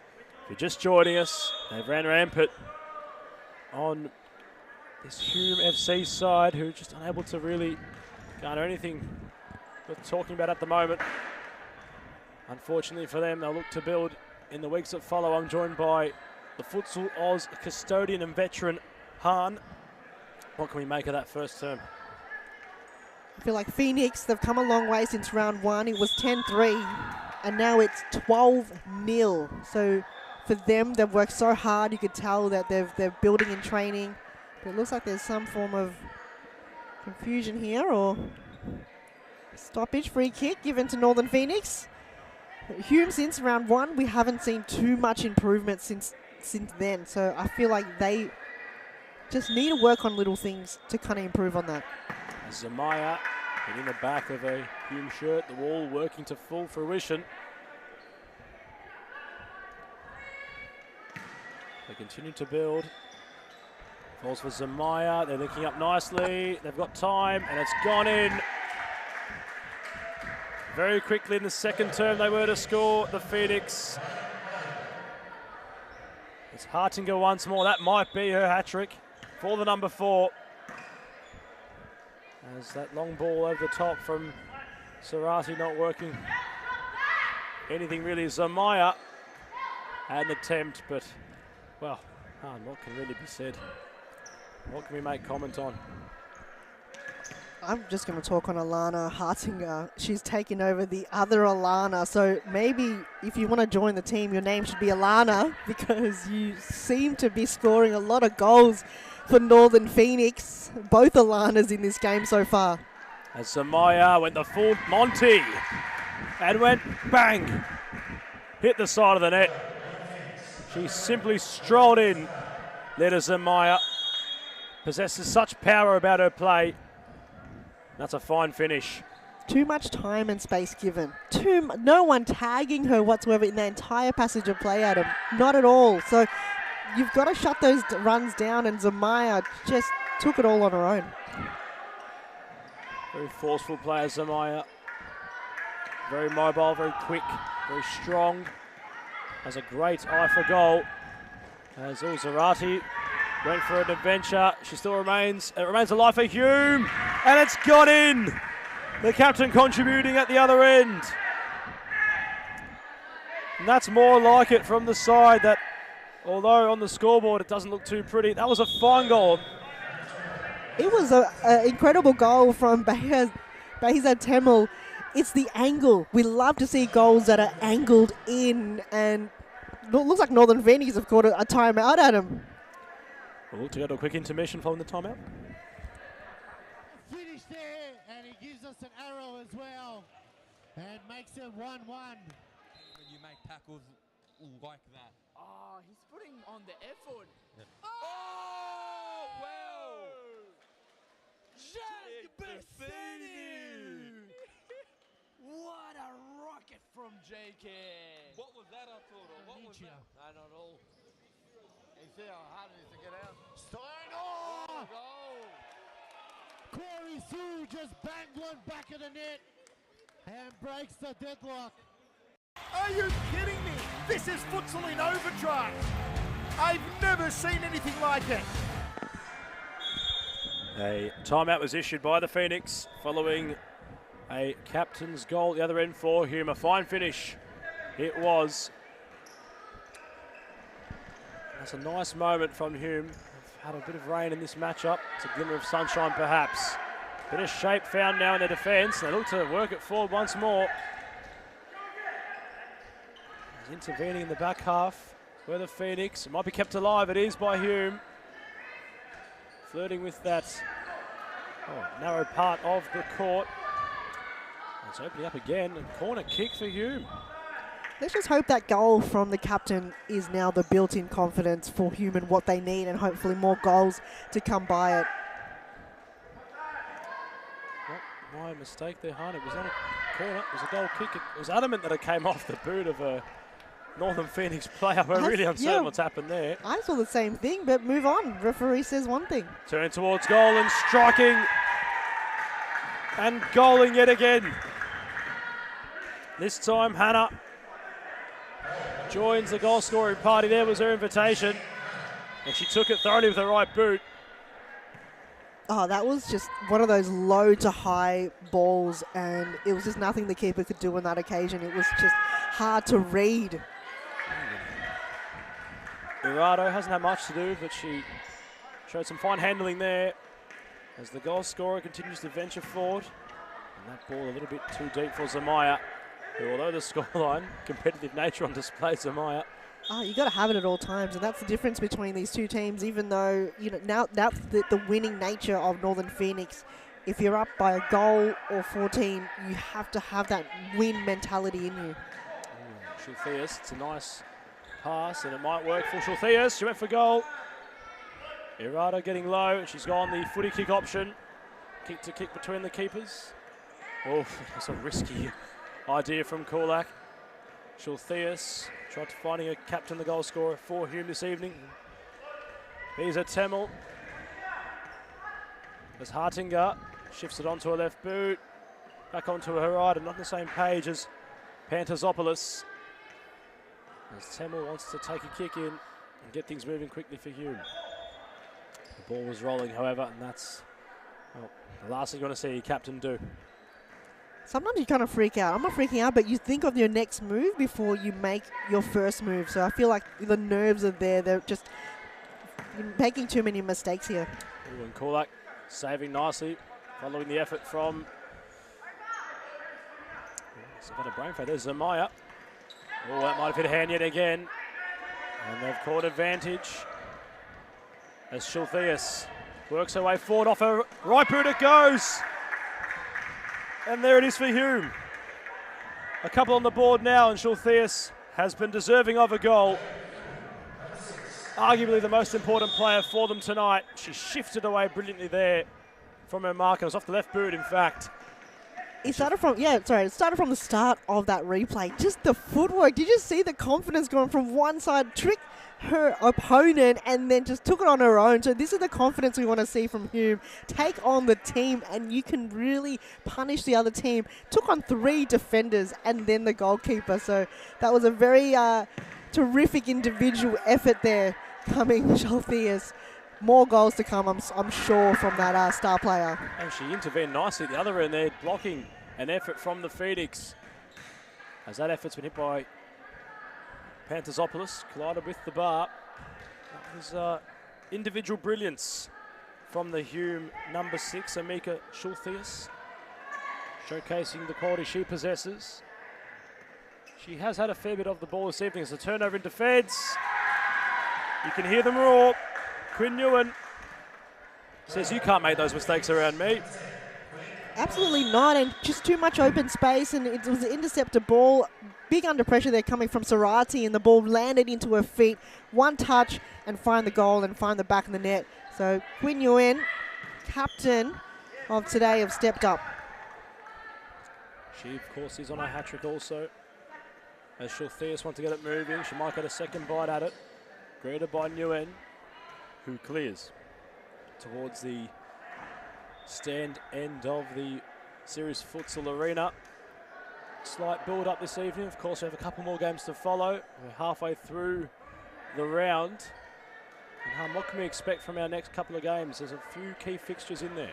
Oh, I can't wait. The next game is a huge one. Preston, Melbourne, ACU. Last time Melbourne, ACU, it went to penalties and they bet Preston in the first game. Nearly opened up for the Phoenix once more.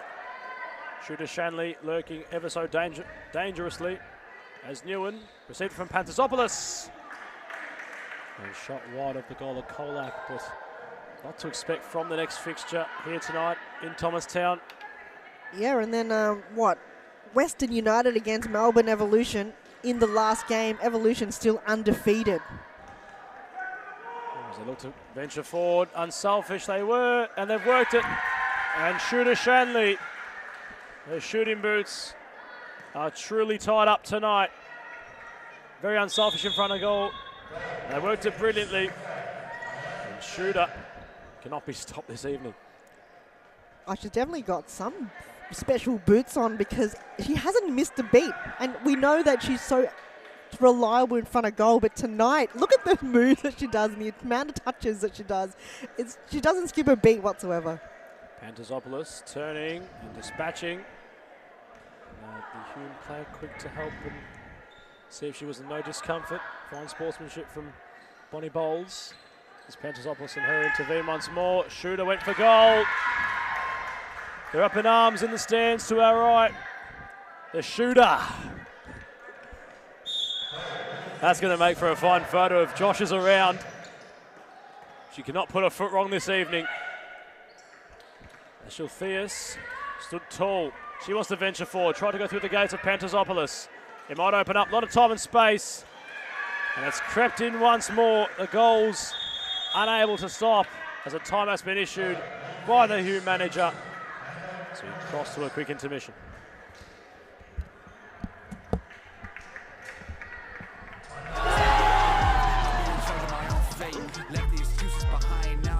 violinist alive. I took the pain and I thrive, but look at me now. I used to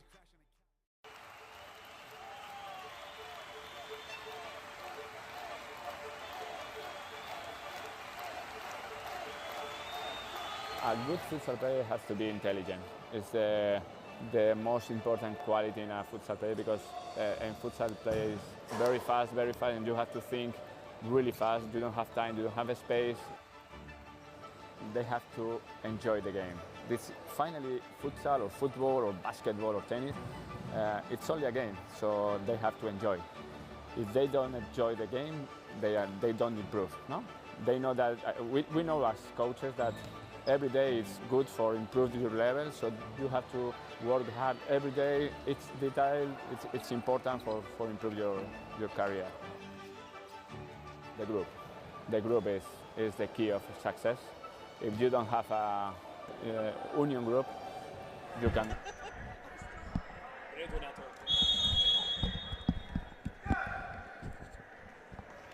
The intermission was issued by the Hume manager following 2 quick goals in a matter of seconds for the side in front of Shultheus. Ran out of real estate. Probably the bright spark in this Hume FC side this evening. Omika, as it props up nicely, trying to fashion the opening they were now. Once more, the Phoenix, who after this evening their goal difference is going to look a lot healthier than what it did going into tonight's contest. It definitely sets them up to be, well, a top 4 contender.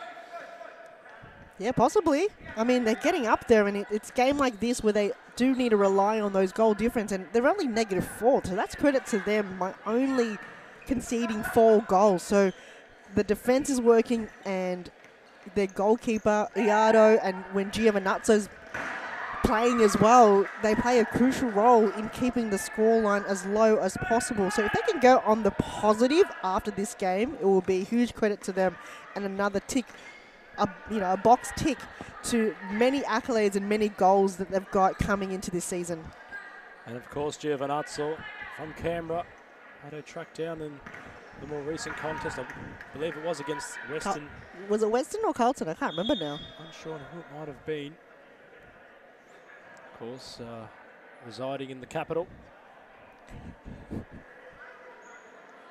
If you're watching, thanks for making an impact in Northern Phoenix squad. A lot of impact tonight they've had on this performance as another one's crept in. Couldn't clear their lines, Hume. Hartinka, yet again. Alana also with their shooting boots. There's a couple of Alanas in this side that have them well and truly taped on this evening. Of course, the shooter currently resides on the bench. But the other Alana, providing the goals for the meantime. And you feel like the message from the Phoenix is to get their goal difference, well, very true, very healthy in comparison to what it's been in recent weeks. And although we do have 11 minutes left, there's a lot of time to be played in this contest. And you feel as if it could be a stepping stone as Zamaya shot right into the jaw area of Kolak. She did throw possession away. She looks like she's still holding, you could say the throat as the referee comes across to attend. And that would be rather painful. Zamaya, she possesses a rocket in both feet. That would have definitely hurt. The goalkeepers, you put your body on the line and you are in the firing drill, you have to be there for your team, and sometimes it hurts. And many occasions you're a ball magnet. You get hit in the head, you get hit in all areas. So, and a lot of strong goalkeepers will be okay about it, but it just takes a lot of practice and a lot of games to have the ball coming towards you. It's a very weird mentality as a goalkeeper because you're trying to stop the ball from getting into the goal as opposed to a striker shooting it at you. So sometimes it's just unfortunate that it awkwardly lands on a body part that is a bit more sensitive than others. So it looks like Kolak has gone off court just for momentarily to get that checked, and hopefully she'll come back on the court ready to play again. I think that shot from Zamaya definitely hit her in the region around the throat. A bitter pill to swallow it was. All considered tonight, She did have a couple of moments, Kolak, where she did stand rather tall. Of course, a double save in the first half. It's rather impressive. Some handling on display also. It's difficult in these conditions against a side that looks relentless, or unrelenting rather. As Kolak looks like she might be in the locker room still. Unsure on who's taken her jersey for now. I think it looks like it's Dahlia Badra, and it looks almost too big for her, the shirt, but I think that she likes it loose. So Dahlia, always the first one to put her hand up for goalkeeper or second goalkeeper if needed. Zamaya shooting wide. As it comes towards the goalkeeper, and it's crept in. Might have been Zamaya that claimed that. It all happened so quickly. Might not get a replay, but oh no, we're going to get a replay. So on the far end, Zarate trying to intervene. It was Hartinger once more for the right boot. And this is where it has been an issue tonight for Hume in defence, especially for Zarate. Meanwhile, looking towards goal. Nice save it was. Shultheus had a crack herself, and she intervened nicely and concedes possession.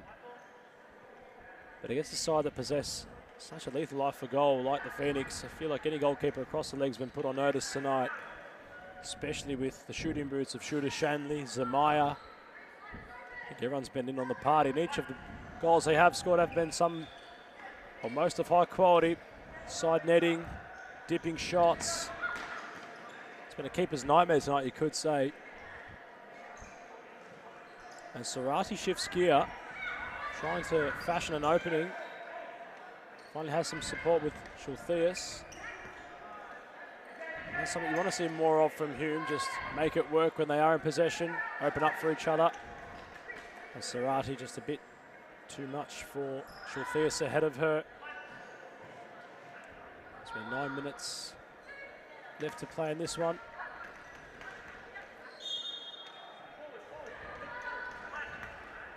And Shultheus, kicked right into Nguyen on the bench. It's hit it right in the knee. Looks to stand up, and Shultheus plays it in. The captain turning and getting low was nicely was Irado in goal. There is not enough room between the line and the bench. They need to extend that because you're literally on top of the players and your opponents too. So, good to get out of the way there, Phoenix. As Zamaya might have gone through the legs of the goalkeeper, and we've lost tally on how many she's got tonight. I think that's the second one from in between the legs of a goalkeeper. She had it in the first half, and now in the second half she manages to get it through the legs of Dahlia Badra and goal. So, wow. Leader Zamaya, she's on fire. She's storming off to the locker room as Shanley had a go, and a smile as it evaded wide of the goal. I think she might be checking on Kolak. I don't know, possibly seeing if she's okay, Zamaya, because she was the one that got the ball straight into the keeper. So maybe a good sportsmanship to check if she's okay. As yet again they try to make it work, and this time shifting gears they were. Shultheus trying to spin from Pantazopoulos. Nguyen now in some space, across the face of goal it goes. And the feet intervening of the makeshift goalkeeper. It's whipped in. Oh, she's used it nicely, her space. She palmed onto her feet and kicked towards the other end, alleviating pressure for the meantime. And she claims once more. Footy kick might have been the viable option the second time. Shultheus with Pantazopoulos. Foul being called, and Shultheus will have a set piece opportunity. And if you're a Hume FC fan, you'd want to see this one ripple the back of the net. You sure do, and the players now that has to be in the best position they are. We've got one in the back post and one left. And Amika went for it. The captain had a second bite. And the wall intervening. Shultheus really got something on the end of that. It's going to sit up for Zarate. She turns nicely, has a chance on goal. It's a fine block from Nguyen.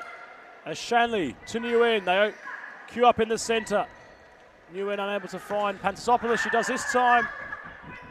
Who's having a chuckle out there. She had a goal, Stephanie, because each time she strikes it, she just looks up into the gods and went, why isn't it going in for me? But she's enjoying her time out there, but a lot of the time she's got the ball, they just deny her each and every time. Oh, it's a fine flick on from the player aforementioned. Shanley, one-on-one. Serrati defending strongly. Shanley's away. Keeper intervening. Shanley's second attempt across the face. And a rare miss from the Phoenix right in front of goal from Merenjanos. And Shanley takes a tumble. And you can hear the Northern Phoenix management team having a word to the ref as Shanley hit the asphalt.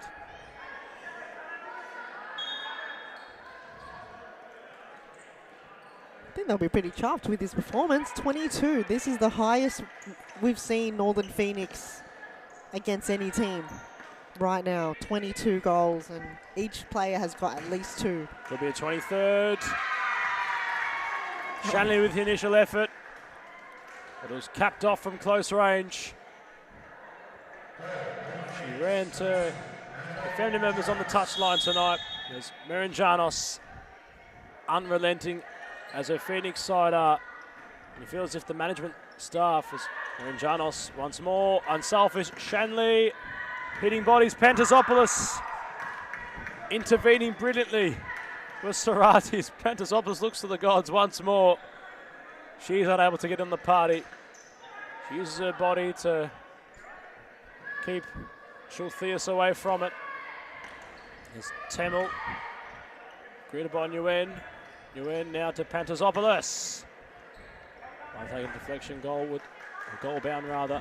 Another corner following. I feel like I've seen this plan out many times again where each and every other teammate will score a lot of goals, and there's always one teammate that just can't find a way. However many times you try, on Pantasopoulos right now, each and every time she strikes that ball, it's just not going in. Ooh, and Shanley had a chance there. It set up nearly too perfect for her. And kicked to right into the mid-grip of the keeper. And Serrati had to stand tall. Hume building. Pantasopoulos, oof, went nearly towards her own goal. Well, I don't think she's joined the goal-scoring party yet this evening, Pantasopoulos. She might have had one in the third. Yeah, I think she might have had one, but since then haven't got one yet. But I'm not too sure. Maybe not. Well, Shultheus shifting gear, keeper intervening, and a free kick been awarded. Got to admire the quickness of the feet of Amika. As she's intercepted nicely and had a dig towards goal. It's set up nicely yet again for Hume. Intervening with Shanley in her defensive half. I just love the press that Northern Phoenix have done. They've come a long way. You have to give credit to them. They wait patiently in front, and then the moment the opponent strikes the ball, they're there to press so quick. Look at them go again. Oh, and might have hit the hand of Verado, and they've all pushed high here, trying to perhaps force the issue at the other end. And it's interrupting the rhythm of the Phoenix with 2 minutes 30 remaining in this contest. Not a night Hume will want to remember anytime soon. Of course, we have mentioned the moments that were good, but that's another, unfortunately, to the collection of negatives. Serrati caught too long on it. There's Pantasopoulos. Serrati intervening on the line. It was brilliant from her. As they stroll forward, Shultheus was in a nice area. It might remain alive. And a corner now for Hume, and you'd hope they can find a consolation.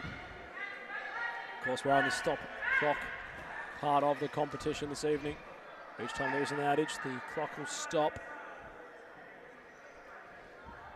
Well, when you talk about Hume doesn't want to remember this, sometimes you do need to just go through the bag. Like every team, we keep talking about it, you come new to the competition, you have to go through your rough patch to improve, to work on all the little things.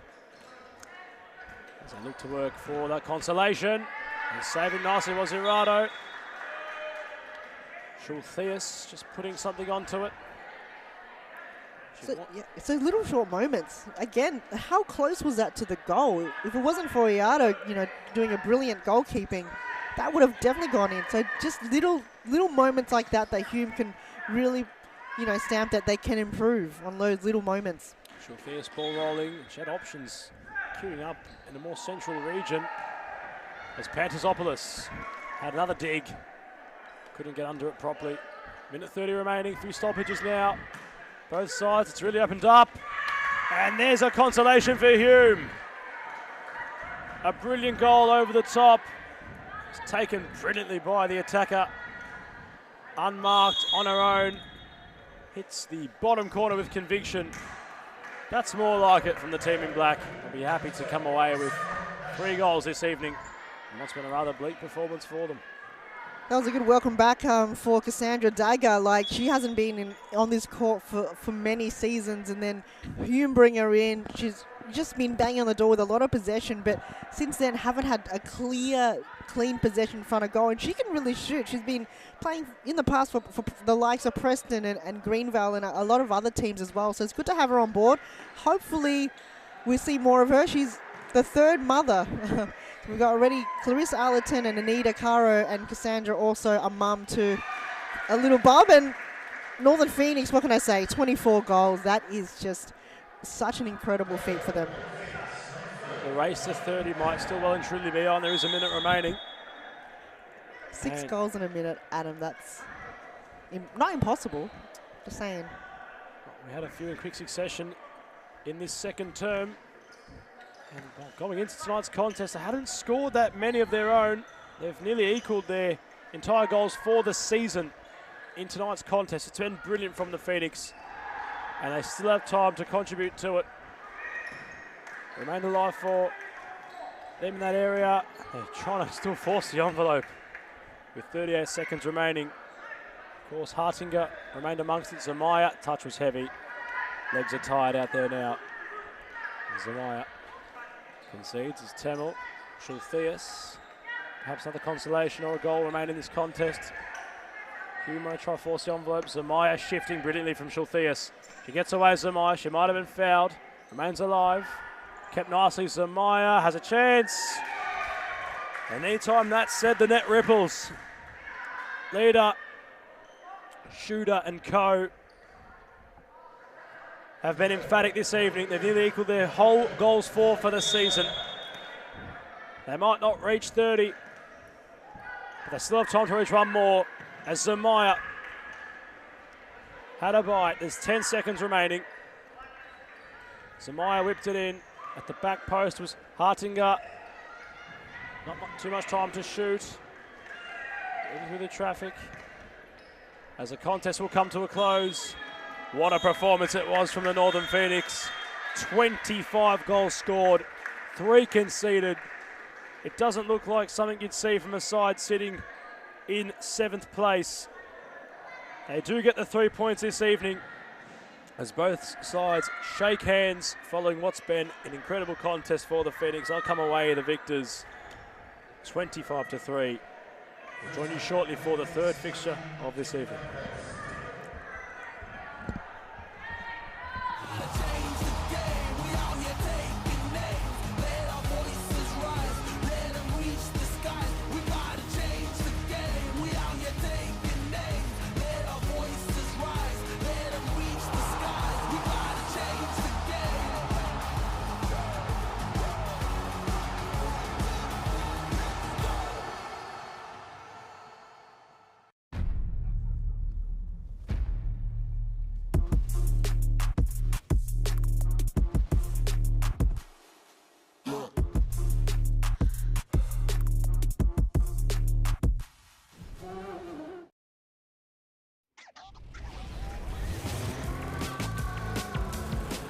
Gotta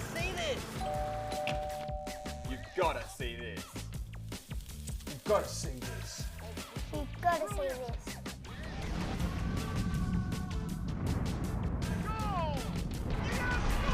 Welcome everyone to the post-match interview. I'm here with coach manager Northern Phoenix, Isho. Wow, congratulations. This is the biggest win we have ever seen from Northern Phoenix. Thank you, appreciate it. Very good game. Now, what was the game plan coming in? I know the goals was on your mind, but did you expect it to be that big? Well, with the girls, all of them are hard workers, so we didn't know what to expect from the first game at Hume, so we just came in the second game and, you know, the girls came blasting.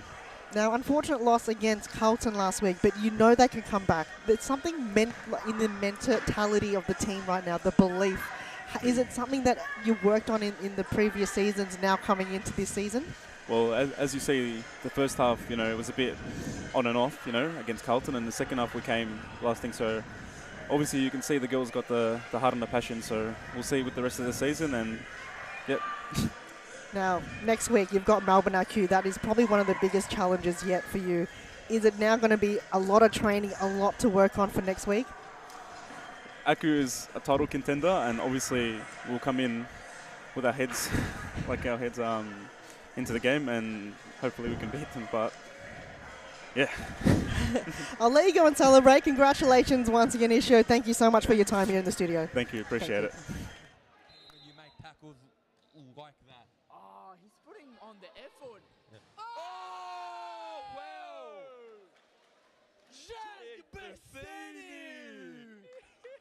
What a rocket from JK. What was that, Arturo? What was that? I don't know. You see how hard it is to get out? Oh! Corey Sue just banged one back of the net and breaks the deadlock. Are you kidding me? This is Futsal in overdrive. I've never seen anything like it. Lead to Parthamos, 1-2, it's in! Oh, that's brilliant! Lipa Messino must score, does score! It's gone in! It's gone in! That was Messi-type magic. This is entertainment. This is crazy. This is World Series Futsal.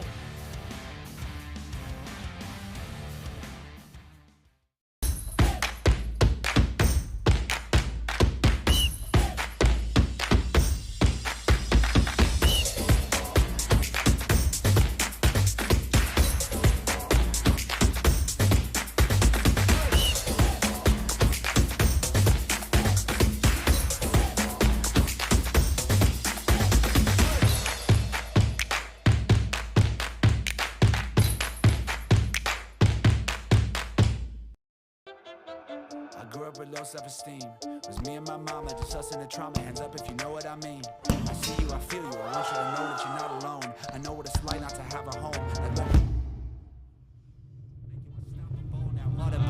Feel like I live in the end zone. I'm the one leading the drives. The crew running round in a benzo. Red I'm in charge of my own fate. Left the excuses behind. Now I'm the illest violinist alive. I took the pain and I thrive, but look at me now.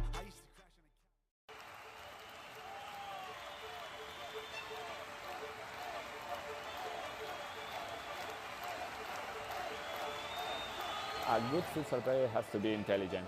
It's the most important quality in a futsal player, because in futsal play is very fast, and you have to think really fast. You don't have time, you don't have a space. They have to enjoy the game.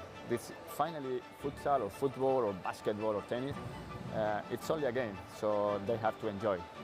If they don't enjoy the game, they don't improve. No, they know that. We know as coaches that every day is good for improving your level, so you have to work hard every day. It's detail, it's important for improve your career. The group is the key of success.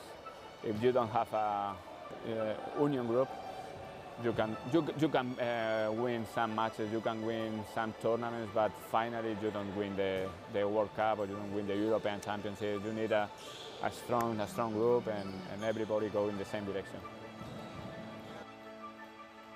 The futsal is totally different than in Europe or in other countries. I think there are good levels here in Australia. There are good players, so they have to work hard, and maybe in the future Australia is in the top.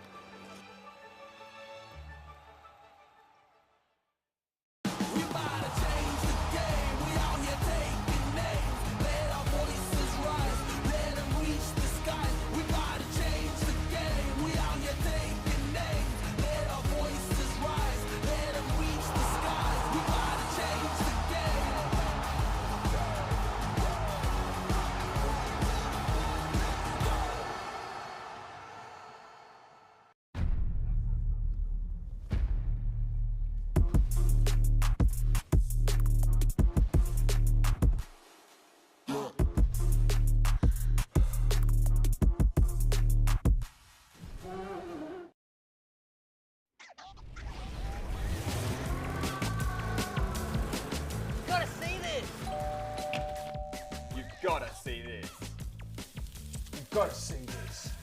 You've got to see this.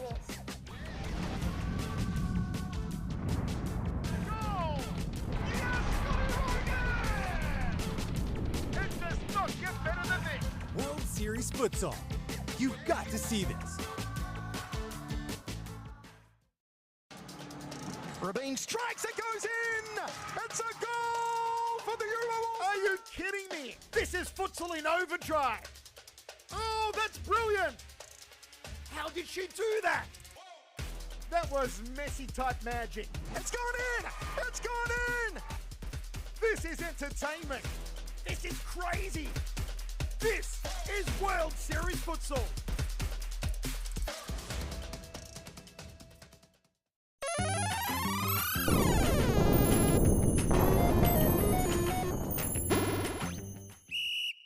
To Santos, out to Cooper again.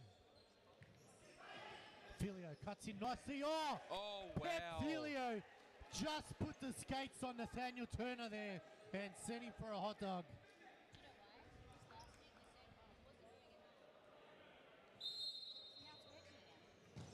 Oh, Enrique Pimenta just goes bang.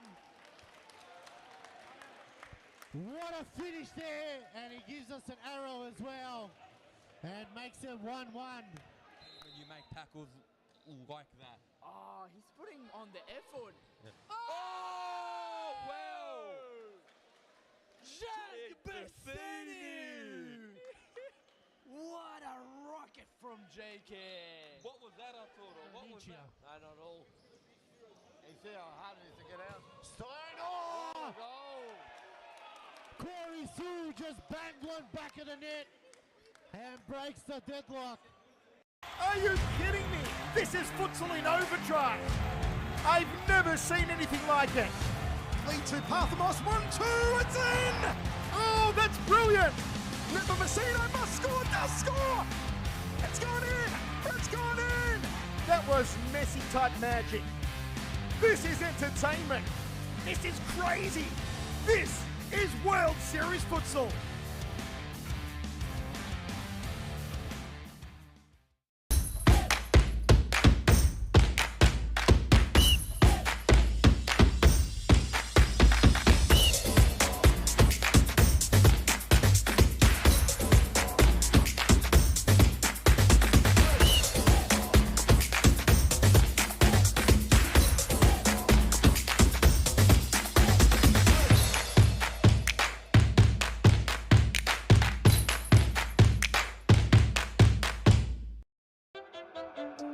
With low self-esteem, was me and my mama, just us in the trauma. Hands up if you know what I mean. I see you, I feel you. I want you to know that you're not alone. I know what it's like not to have a home. Feel like I live in the end zone. I'm the one leading the drives. The crew running round in a benzo. Red I'm in charge of my own fate. Left the excuses behind. Now I'm the illest violinist alive. I took the pain and I thrive, but look at me now.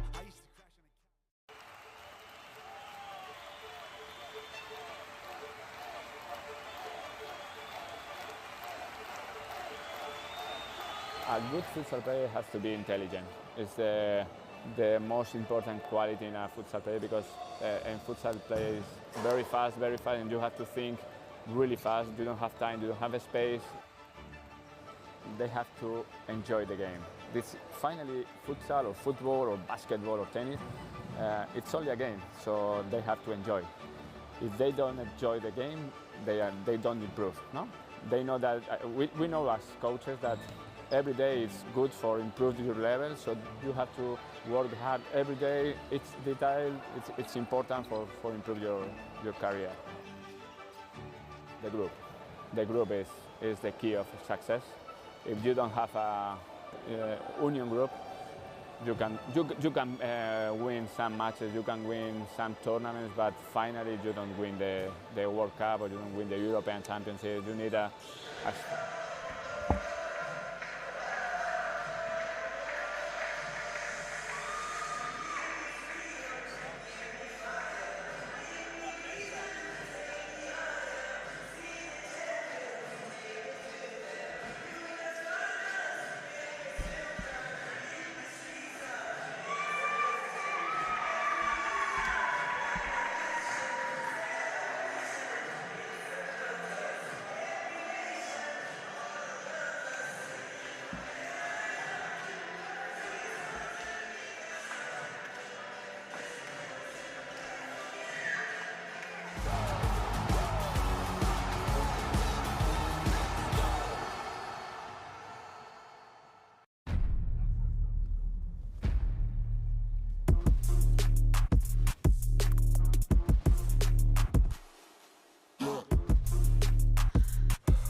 Series Futsal.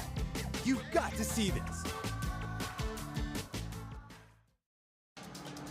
Rabin strikes, it goes in!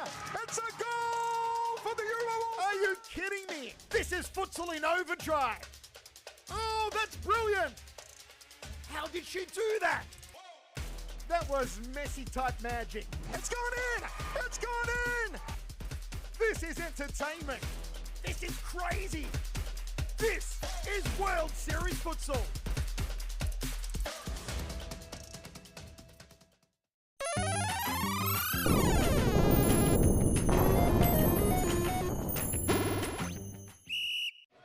Santos out to Cooper again. Filio cuts in nicely. Oh wow. Filio just put the skates on Nathaniel Turner there and sent him for a hot dog.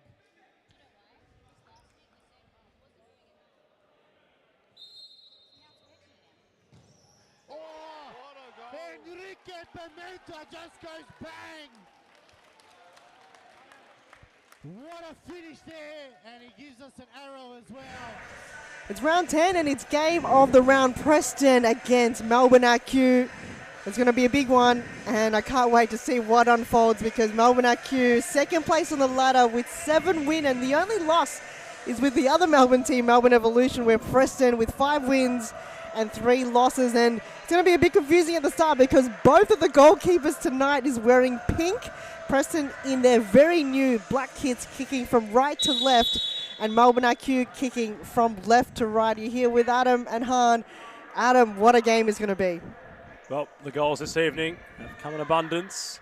Look at this contest here. Very compelling against 2 very determined sides this series futsal season. Of course, Melbourne AKU having the 1 loss so far. And a very bizarre start of events here for Melbourne IQ because they normally don't give away the ball that easily in Ambo. I feel like she's very rare to make those mistakes. Very slim lineup for Preston though. So far they haven't got anyone on the bench. They've only got the players that are on the court right now that are playing, where IQ, I think I can count 4 or 5 on the bench right now, Adam. Yep, definitely got the numbers. The Melbourne-based side so far. He feels if Preston, for the meantime, will want the ball to do the rolling. That's as right. the cavalry arrives. As Damasi! Oh, that would have blown the roof off. I reckon she's the one that has to step up tonight. I mean, the whole team will, but Aki've got to shut her down as Parthamos goes back to Fresneda, goes wide, and this is an interception once again. Damasi stepping up to the plate now, 2 lines up, and it goes way too wide over the ball. I mean, look, we just talked about that effort from Damasi. She just happened to have the ball prop up, and wow, that would have been something of the top shelf. That's right, it's Fresneda looking for the pass through towards Parthamos as now Preston wins the ball back. Halabi finds Damasi. And this time around runs out of room, but unfortunate there.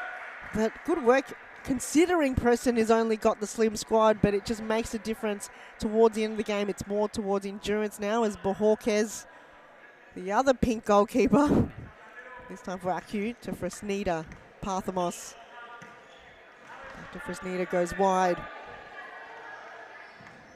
Fresneda through the middle, no option, but they're playing the diamond formation. Chance here for Acu, and good shepherd coming from Taylor Halabi. He feels if each time Preston are in possession, we'll look to go forward, they're going to be very determined, very hungry. It's going to be spearheaded by Damasi, you could say, whose intent and competitive nature spearheads this Preston side. And the other spearhead is Alex Sinclair. She is very good in the air, but unfortunate, goes to the ground. No foul called. As Nagai got Parthamos on the right, looking to go past both Damasi and Halabi. Nice quick throw in. Sinclair's a target. She turns. Not a bad strike indeed. I feel like that corner, Adam, is one that Preston is liking at the moment. A couple of chances now off the volley for the side in black with their new kits this evening. Coming ever so close to finding the back of the Acu net as they work it now. Melbourne, Fresneda, greeted by Sinclair. Going to prop up and it's gone in.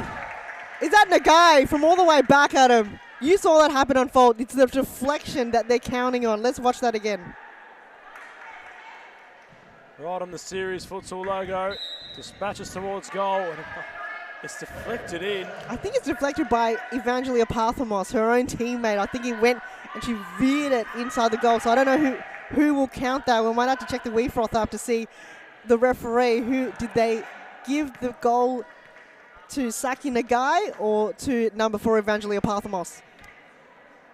We'll have to determine that once that comes through, but what has come through are a couple of reinforcements on the bench for Preston, who have been rather unlucky to go down a goal early on in this contest. They had the chances at the other end. Deadlock nearly broken by a brilliant Damazi effort. Just hadn't dipped over into the back of the Acu net. Preston, however, have had a couple of reinforcements arrive just off screen. Nice little build-up tonight here at Thomastown for this imperative fixture as Parthamos sets it up, open for Acu. Maybe a move that could have worked, and now they want to break. Halabi confronted, out wide, chance opens up. Oh, and the save was made. And for a moment, the goalkeeper unsure on where the ball was. That was a good counter-attack there coming from Preston, as looks like Nagai looking to slow things down for Sneeder on her left and Parthamos on her right. What option does he choose, even though Vandenberg is left alone? Parthamos does a strike and looking for the return deflection from Vandenberg, or even possibly now too. So to keep Preston on their toes, to keep Bushamenko, who is currently now as a goalkeeper for Preston, counting on those particular deflections, as Camilla Fresneda goes wide, even though Sinclair was on the ground. So Adam, it's the defense right now that has to really shape up for Preston. Just a brief touch on Sinclair. The ball was dispatched towards her region. She had to duck twice to avoid it. Her and the goalkeeper certainly had a laugh about that. Fresneda looking at, a bump there from Evangelia Parthamos. That was a big tumble from Claudia Damazi. She goes to ground. But was it legal? I don't know. We're filling that up here, I think. The effect, and you could hear the thump almost that Damazi received. Yellow card was issued by the official right on the edge of the penalty area. So it's an indirect free kick, and it looks like Alex Sinclair is going to be the one to take it. Damazi, she's going to walk it off. I don't think she thought that was going to come towards her, as Sinclair lines up and Deborah Bahorquez lining up her team to ensure that the angles have been covered. I feel like Alex Sinclair will go all the way, and will this be the first goal for Preston? No. Second attempt, now 2. There's quick release coming from Bahorquez to Fresneda, goes wide to Nagai. She gets pushed in the back by Claudia Damazi, and referee saw that all unfold. So it's end-to-end push and shove here, Adam. This contest simmering very early on. Has all the makings, and I think Damazi's happy to notice that it was just outside the penalty area. Perhaps a sign of frustration from Claudia. Now, Vandenberg to take this. I feel like Fresneda looking for a goal. Or will it go all the way? The angling has to be perfect here for Preston. That wall had to be blocking in that near post right now. Azali Vandenberg, can she strike this one? Deflection out, and Halabi couldn't get the counter on. Fresneda got Damazi on her toes. Parthamos on her right, decides to go to Vandenberg on the left. Chips it over the top, but no one there. The competitive nature of both sides on full display early on. Each side having chances at their respective ends. More calculated the futsals, a turnover in play and a snapshot at goal from Parthamos, we could say goal scorer so far in this contest. Still not certain whether she has been awarded the goal. I believe she should be, considering she had taken an involuntary deflection, which worked well, perfectly for her side, as Damazi received from Natu. Natu, fine ball, fine flick from Sinclair. All happened so fast. And the chance for Halabi, the captain, not converting, as Fresneda went forward. Momentarily Sinclair there to greet her, as was Halabi. Damazi pressing. Worked wide and dispatched. Sinclair in the way as Parthamos back to Fresneda, opening up once more. Touch a bit heavy. finally ushered out of play, and what a brilliant move it was from Preston. So far, they've just been attacking, but AQ seems to be more on the upper foot right now. As Nagai still on the court, the substitution haven't really been occurring here for AQ, even though they've got heaps of players to work towards, as Carla D'Alessandro finally makes her way on the court. And Preston, we've got to confirm a few of these new players that aren't on our team sheet, and have to confirm with Josh and Joseph who they are right now. Number 3 for Preston, making her way on the court here as the substitution for Claudia Damasi. A lot of players with the new kits have got their names at the back, which make it very easy for people watching at home and people on the stands to indicate who the players are. Handball called. It has been called. Preston not happy about it, but referee Michael Ciaris right in front and blew the whistle as quickly as possible. We did see a handball in the first game against Fitzroy that wasn't called, and eventually the VAR got in the way. So this is a different one here. Kearney, no foul taken. Preston quick on the move. Sinclair has to throw it towards her teammate and got a touch on it though. She's been lively, the unidentified number 3 so far. Nearly introducing her evening with a goal, although hand was impeded. As Sinclair, whoa! That one heading towards the Keon Park station, but was going to get there with some velocity. That goal was given to Evangelia Parthamos, so she got that goal early as D'Alessandro brings it to ground. Diagonal pass straight into Sinclair, still mops it up. Accuracy has been a big factor in, except for the last game, a big factor in tonight's matches, Adam. A lot of misses, which you can't allow those mistakes to happen in front of goal. Oh, and kept alive by Sinclair very nicely. She's been imperative early on. As a substitute, just wants to take her time on the ball as Sinclair skipping, fighting Halabi. Halabi dispossessing. Repossessing was Halabi. Very hot property, that futsal ball at the meantime, as the captain had a bit to do. A few bodies in the way. Sinclair wanted to have a bang. Fresneda might have impeded with her hand. They look towards the officials.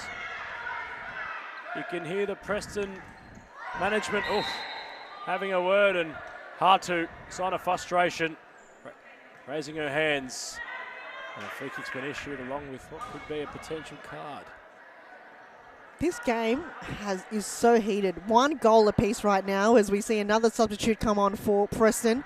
Free kick, and Camilla Fresneda looking towards her bench and her coach to see what play she should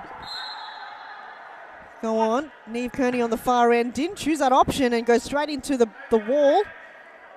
And Deborah Bajorquez, she's going to just let that slip through for a moment. Still no timeout being called. 11.5 minutes to go in this half. And it's still game on. The aggression, the physicality is all-time high right now. As Preston introducing 2 new players to the squad. Still building that chemistry. As Fresneda brings it to ground. Can she go all the way? Good pressure coming from Preston. Can they win that ball back? It's going to be slowing down here for Alex Sinclair. She puts the Jets on the right-hand side. And the movement from Preston, that was brilliant. And as the play finally comes out of bounds, Adam, this game is so quick we can't even call it. And you feel as if we're moments away from the benches being cleared and potential, well, melee between both sides. Just so much pressure around the futsal at the minute. Both sides getting a bit physical, of course. Nati, before she was introduced to the bench, had a fair push to issue to a Melbourne AKU player, as Preston just coughing up possession following the illegal throw-in. And that's not going to work, unfortunately, for AKU, as Preston continue to build. Sinclair, she's been influential early on. Of course, Damasi, the demon, still on the bench as Sinclair put the Jets on, tried to get around the traffic. They're linking up nicely, the 2 substitutes that arrived late. Palming away to safety for AKU, and they're building still, Han. So Nagai down the middle, just fending off her defender. Nowhere to go. Kearney tries to bring in the artillery, And in the end, Carla D'Alessandro just kicks it out of danger. This is just, the tempo is so high right now. They've just got to keep going at it. As ball goes wide, few options forward for Preston. Goes back to Taylor Halabi. Movement through the corridor, but no option forward. Back to Halabi. The movement here for Preston. They use a left wing. Shut down there by Fresneda. The counter is on. The run from the guy is there, but not there, not quick enough. A lot of fizz on that ball from Fresneda. Possibly uncertain she was. Well, whether she was going for goal or trying to find a teammate. Both. I think both, Adam. Combination of both might not be the one they're after. 9 minutes remaining in this half and still only one goal between these two teams as Bushamanker. Long throw, looking for a teammate. No one there. It's going to be keeper to keeper. Pink kits between pink kits, and it's the same pink colour too. It's very confusing. It's Kearney. Nagai to D'Alessandro, straight into the arms of Manker. Quick release to the left side. Back to Halabi. The movement here from Preston has to be pinpoint. They can't lose possession right now. Few players forward. Halabi looking for the return pass centrally. Back to Sinclair. Shot's been blocked, but good turn. But ball goes wide. That's quick interchange for Melbourne IQ as Anita Caro steps on the court for the first time tonight. Fresneda. D'Alessandro goes wide to Kearney. Back to Fresneda. D'Alessandro 1-2. Halabi did well to defend that. Ball goes back into the forward half of Preston. Can IQ maintain possession? They don't, but it's still a side ball. Futsal of the highest quality between these two sides so far. Very technical. Very composed in possession they both were. As Sinclair's pressed high and forced the issue, and Melbourne Acu had to clear. And you feel as if Preston are starting to hammer on the door for an equaliser. You could make the argument they were to break the deadlock early on as Halabi. Fine control from Sinclair. The movement has been very quick. Melbourne defending very deeply as it swept across the face, a goal! And it's gone in for Preston. The equaliser coming via a deflection. They've been knocking on that door and they've finally broken it down. It's gone around the leg, she did. Swept across the face, a goal. It did take a touch, unfortunately, off a Melbourne Acu player. What a piece here in Thomastown with 6.5 minutes remaining. This game is a game of deflection right now. It's just kick it towards the defender, and I'm sure with your luck it will go in. And how about that whole team going behind the goal scorer? It was insane. Like, it was just the belief in the team. They almost come in as underdogs, Preston, and now they can really compete with Melbourne IQ, even though the scoreboard, I think now that the referee is trying to dictate who scored that last goal, so it's going to be a tricky one as we hope that the scoreboard will change. As Fresneda looking for the corridor, toe pokes it straight into Halabi. Parthamos, the first touch had to be perfect, took too much time on it, and in the end Taylor Halabi got it out. Still an IQ ball. Caro to Fresneda. Sinclair battles it out. Fresneda couldn't maintain possession. This is great foot skills. Oh, a bit of a 1-2. Very risky move. Parthamos, in the end, got a shot on it. Can't take a breath at the moment, Hahn. As Sinclair went through the gates, kept running, ran into a teammate also. And finally ran out of play, but there was so many possibilities in the play we just saw unfold for both sides. Nothing really happening, but Preston were off to the races if they managed to escape out of their defensive half. A one pass away as Parthamos happy to usher the ball towards her keeper. They're not giving up yet, IQ. There, the scoreboard looking very fitting right now. 1 goal apiece with 5 minutes remaining. Anita Caro battling away out of sight from Alex Sinclair, but it still maintains possession from Preston. They're looking for the corridor again, and Alex Sinclair brings on the Jets. Big save there coming from Deborah Bajorquez. This is insane right now. It's like we're watching the finals, and it's very fitting that this is the game of the round. We don't even know who's going to win at the end. It could go to penalties, or in the second half it could turn around. But right now, it's a corner kick. Sinclair tries to find the direction back to Halabi. Still maintains possession. And Zali Vandenberg just got a foot on it. But Preston, they've got that confidence back in the last few moments of the game. For Sneeder. Zali Vandenberg gets dispossessed. And Preston, once more, got the possession. All the way back, and it looks like Fresnita's going to cut it out. He's got a few options. Forward, no, decides to go back. Vandenberg finds Parthamos. Fresnita strikes, but goes wide. Adam, I feel like sometimes it doesn't matter who's on your team, how many people, if everyone believes that we'll work as a team for that final result, which is that win. And you feel as if both sides are playing for the gold medals tonight. There's such a finals atmosphere to this game as Damasi rekindling possession, and fortunate Claudia Damasi tried to get around the keeper, kept it alive. Toe poke towards a player, and the Demon off the bench and right into the thick of things. She's earned her side a corner. There's such an atmosphere in this building, I can't explain it at the moment.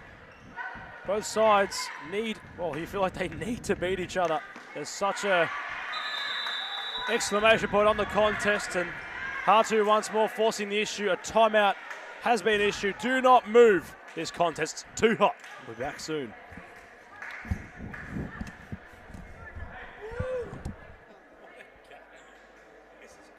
You can win some matches, you can win some tournaments, but finally you don't win the World Cup or you don't win the European Championship. You need a strong group and everybody go in the same direction.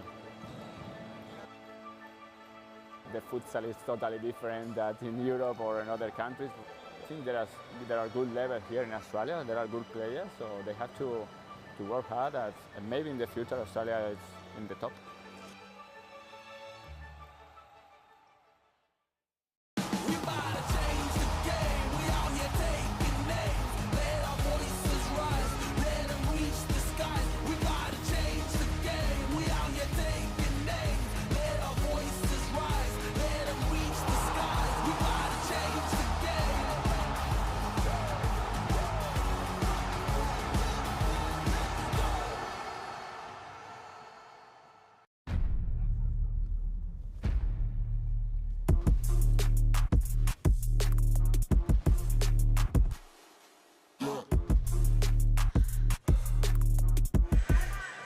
Three minutes to go in the half, and it's deadlocked at 1 goal apiece. This is finals fever right now, and it's only round 10. These two teams do not want to lose. As Fresnita struck towards Nagai, she's already got heaps of fans watching right now, cheering her on. A short pass towards Fresnita, but looks like the ball's turned over. Again, that kind of area in the court has just not been really good to all these players that keep turning the ball around. As long throw from now two, as Fresnita brings it to ground. Nagai gets dispossessed there by Claudia Damasi. Has been a standout player, but she's just been in every single beef and physicality. It's like the whole whole Acu team is out to get her right now. Definitely possesses that competitive nature, Claudia. Could almost give the nickname the Demon, because it's Demon time when she's around. That ball's going to sit up nicely in this series futsal boards that we have around the stadium as Fresnita went through the gates. Now Preston on a build. There might be a chance opening up for Preston, and it's crept in! The two latecomers combine, and you felt like that was inevitable. The side who have looked to force the envelope more than Melbourne Acu at the near post. It's crept in, and Preston might be heading into the halftime interval. A goal in front. It was just Deborah Bajorquez just didn't protect her near post, and as a keeper, that's the nightmare that you see there. As now Fresnita just working tirelessly as the playmaker in the game, as Caro getting the legs on, but now too better to it, and it's going to be Buscherman-Kerr working as the goalkeeper tonight, and got the Adidas kits on. So Preston have got a new sponsor. It used to be CGR, now they've got Adidas sponsoring them with their new kits right now, so it's looking pretty fresh with I think it's just the new kit sometimes make you play better. Again, what is going on with the turnover of the side balls from both teams' defensive half right now? Or attacking half, Adam? Is that something they need to work on? It might be momentary respite for either side, given the... Well, there's another one hard to discuss. Both sides, well, they don't want to give each other possession when it's in dispute, but when they have the possession following a kick in, they're happy to play a game of pass to pass. It's taking a tumble in an area they were. Melbourne accused. Damazi might have been the culprit. She intercepts nicely, trying to keep her feet, tumbling around the demon. As Fresneda, equal to the task. Vanderberg went out wide. Spinning right on the series futsal logo. Her Melbourne accused. Few body feints. Damazi equal to it. Bit of trickery occurring as Fresneda went out wide, and the scoop effort not going to really tame anyone. 7 seconds remain, and Hahn, we have such a treat in the second half coming up, don't we? Oh, it's going to be the battle to the end, as that's the halftime whistle here. Preston with 2 goals, Melbourne IQ 1. We'll take a break, plenty to come right after this. I know that you're not alone. I know what it's like not to have a home. Feel like I live in the end zone. I'm the one leading the drives. The crew riding around in a benzo. Red I'm in charge of my own fate. Left the excuses behind. Now I'm the illest violinist alive. I took the pain and I thrive, but look at me now.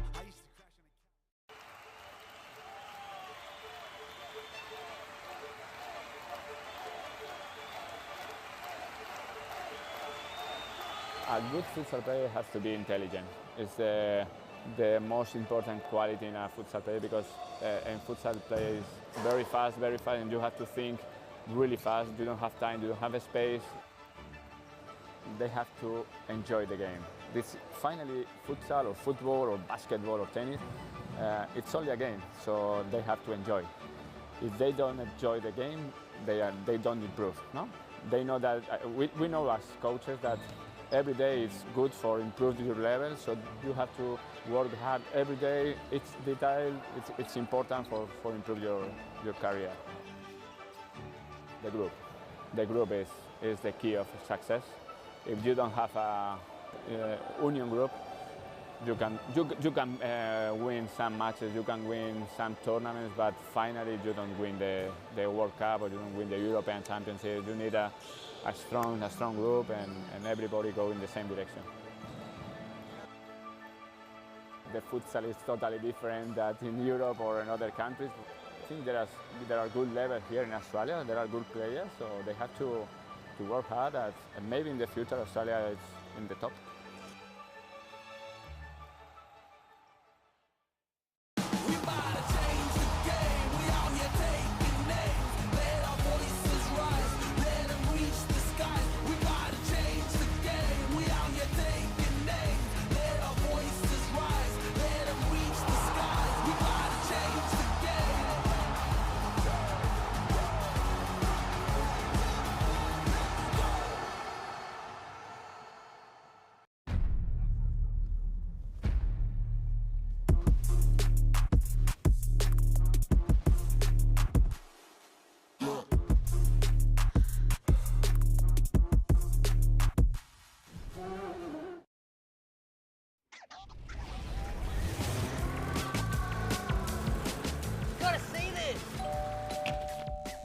Gotta see this.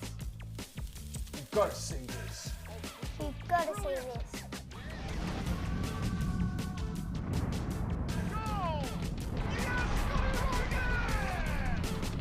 It does not get better than this. World Series Futsal.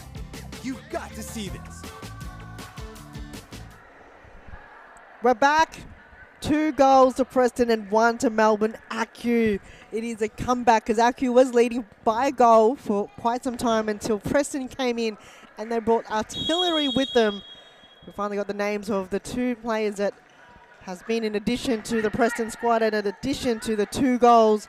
Number 13, Asuka Miyata, and number 3, Nicolina Musto. Adam, now that we know the names, it's just been such a game changer. These two players have come on board and just helped Preston enormously in their game.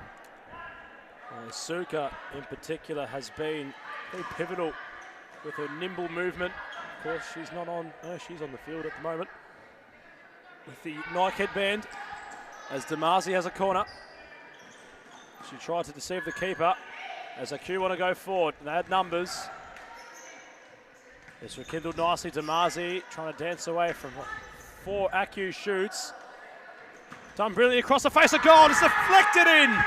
Damasi played it into that dangerous area. Another deflected goal. It's the 3rd of this contest so far.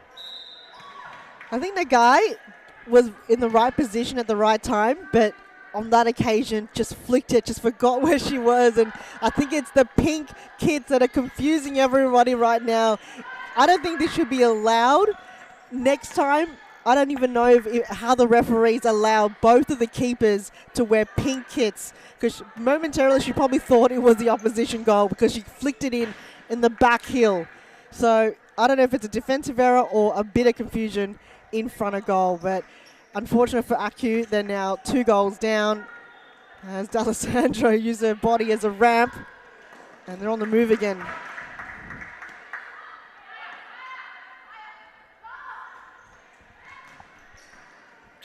Oh, and we've come forward, and well, it will be a goal kick to Preston.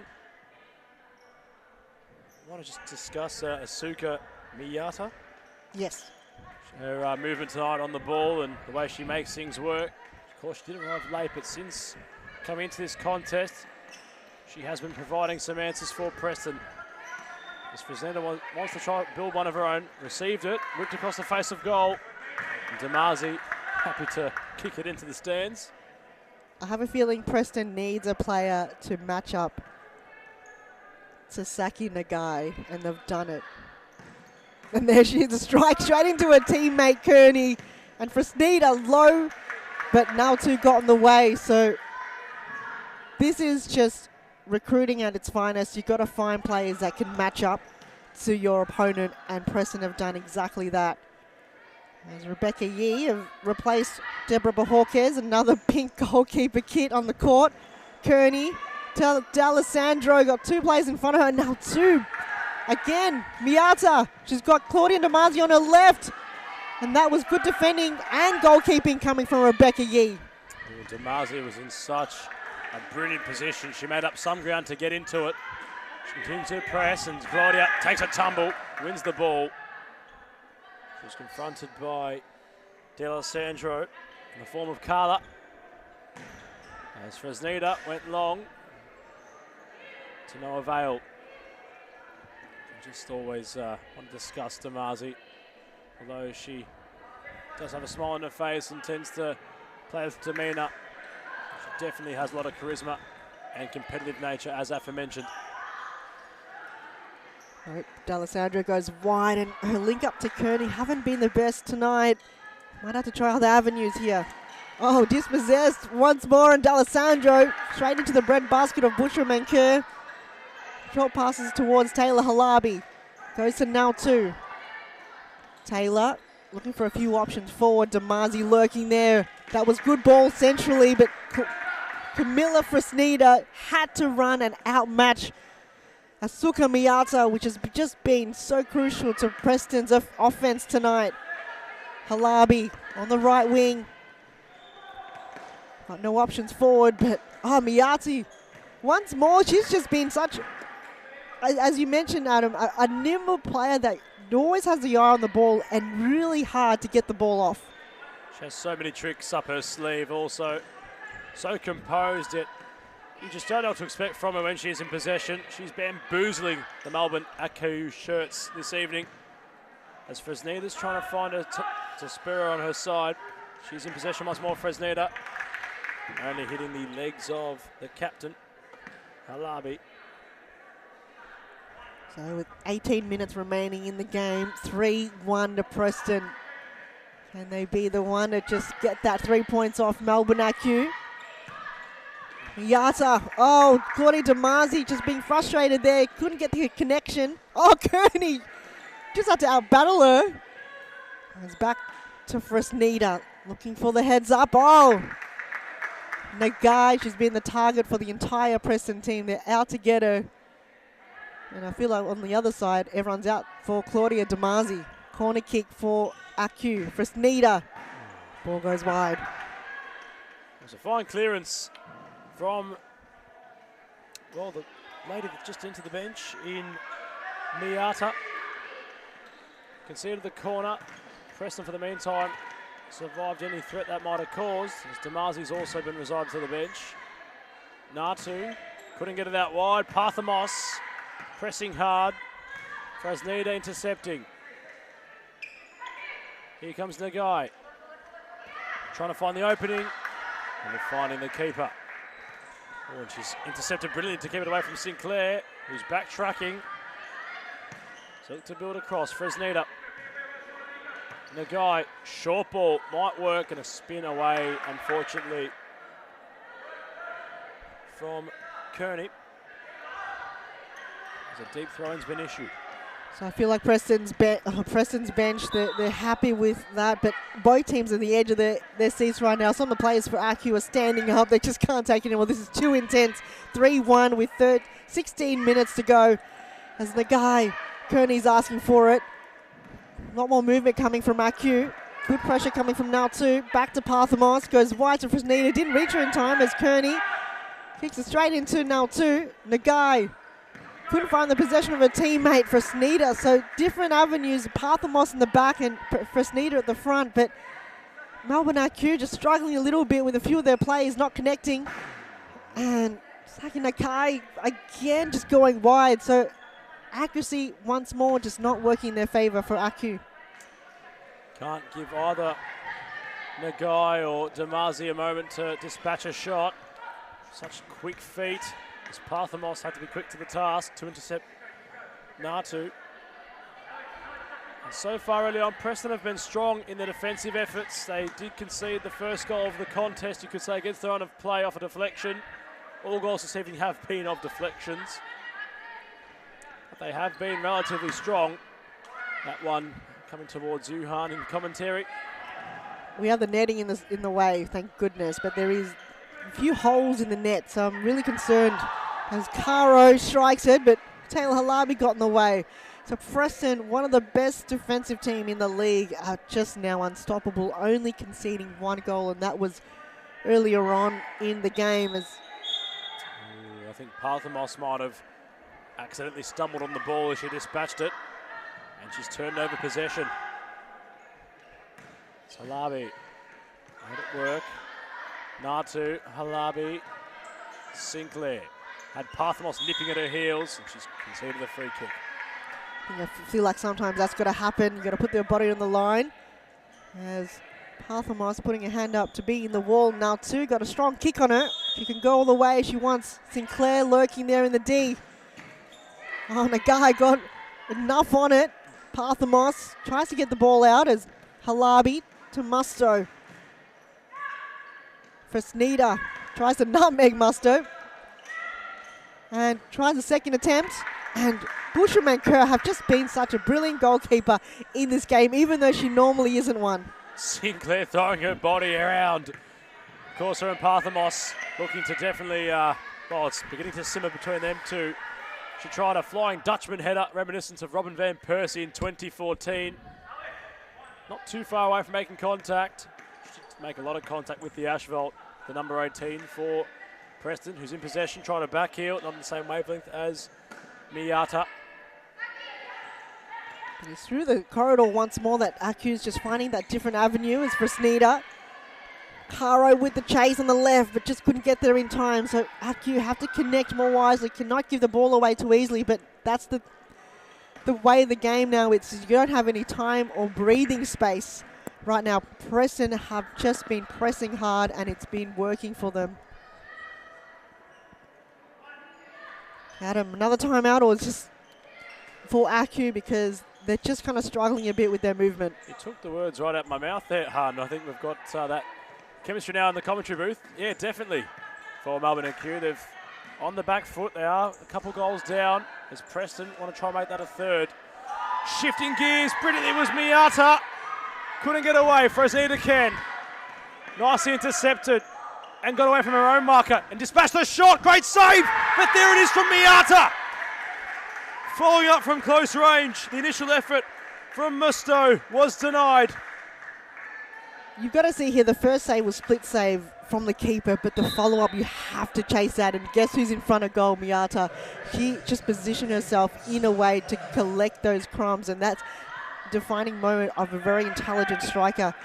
Rely on a mistake from the keeper, and that's exactly what happened. Draw in that mistake, and the last thing you want a goalkeeper to do is hand it straight into your opponent. Yeah, Rebecca Yee initially making a nice save, unfortunately for her and Melbourne Acute. Miata, the goal scorer, she's been lively early on in this contest, deserving of a goal, and she's conceded the corner following the Parthamos intervention. As it's gone from bad to worse for Melbourne Acute. They haven't been out of this contest. Exactly, just unable to infiltrate that rock-solid defence of Preston. You feel as if a potential intermission from a timeout should be issued soon by the management. Should be as Miata go once more to Musto. They're working well in the back line. They're building that chemistry for Preston. As the ball goes down the line, and Halabi just couldn't connect. Wasn't on the same page. Rebecca Yee coming in the second half for Melbourne Acute, replacing Deborah Bajorquez. The guy goes wide, tries to trick out Alex Sinclair. Goes back to Parthamos. Vandenberg in the centre there, but didn't use that option. As the guy, wasn't a push there. Alex Sinclair just bringing her physical presence. Wow, look at the run in from Miata. Parthamos had to really be on her toes there. Musto looking for a header. Corner kick for Preston. Now, Adam, this is crucial. Time is not of the essence for Acu. It's slipping away from them. Definitely so, and you can see they're slowly just getting a little bit more frustrated as they've been forced back. Oh, that's brilliantly done from Musto, as it was by Miata. Finally saved. They look to transition quickly. Potentially a goal here. And there it is for Melbourne Acute. Against the run of play, but they have scored. You have to give credit to Zali Vandenberg. She was in the right position, one-on-one with the keeper. Had the first good touch and looked in that angle and knew that the keeper wasn't in the right position. And Zali, is that enough? 2 goals in 10 minutes, not impossible. The comeback has to be on it. They have to score as soon as possible right now, as Mankurt took a save there, and Halabi looked to reset. Sinclair brings on the Jets, but ball didn't go back her way. Good pressure coming from Parthamos. And you can see Melbourne Acute just getting rather overzealous in terms of physicality. It's becoming a very intriguing contest in terms of that retrospect. Both sides just a bit of argy-bargy occurring, especially with Sinclair and Nagai. It's an intriguing battle as Nagai spun away from a couple. It might open up for Nagai. Palmed away, and finally the timeout has been initiated by the management of the Melbourne Acute side. Do not move from your seat. We'll be back shortly.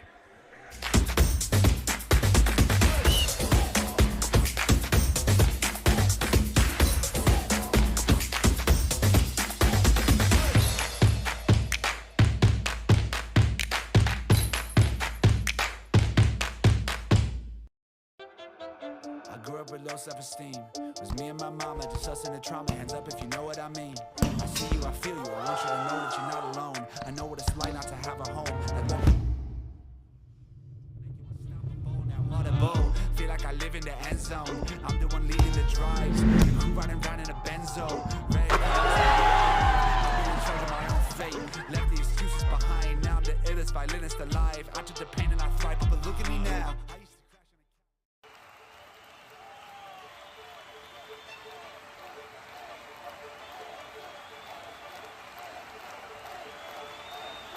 A good futsal player has to be intelligent.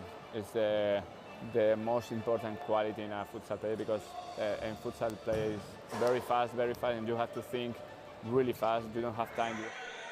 9 minutes 15 to go, and still anyone's game. Acu just trailing by 2 goals can they come back from this? Because Preston, they're still bitter from round 1's loss against AQ.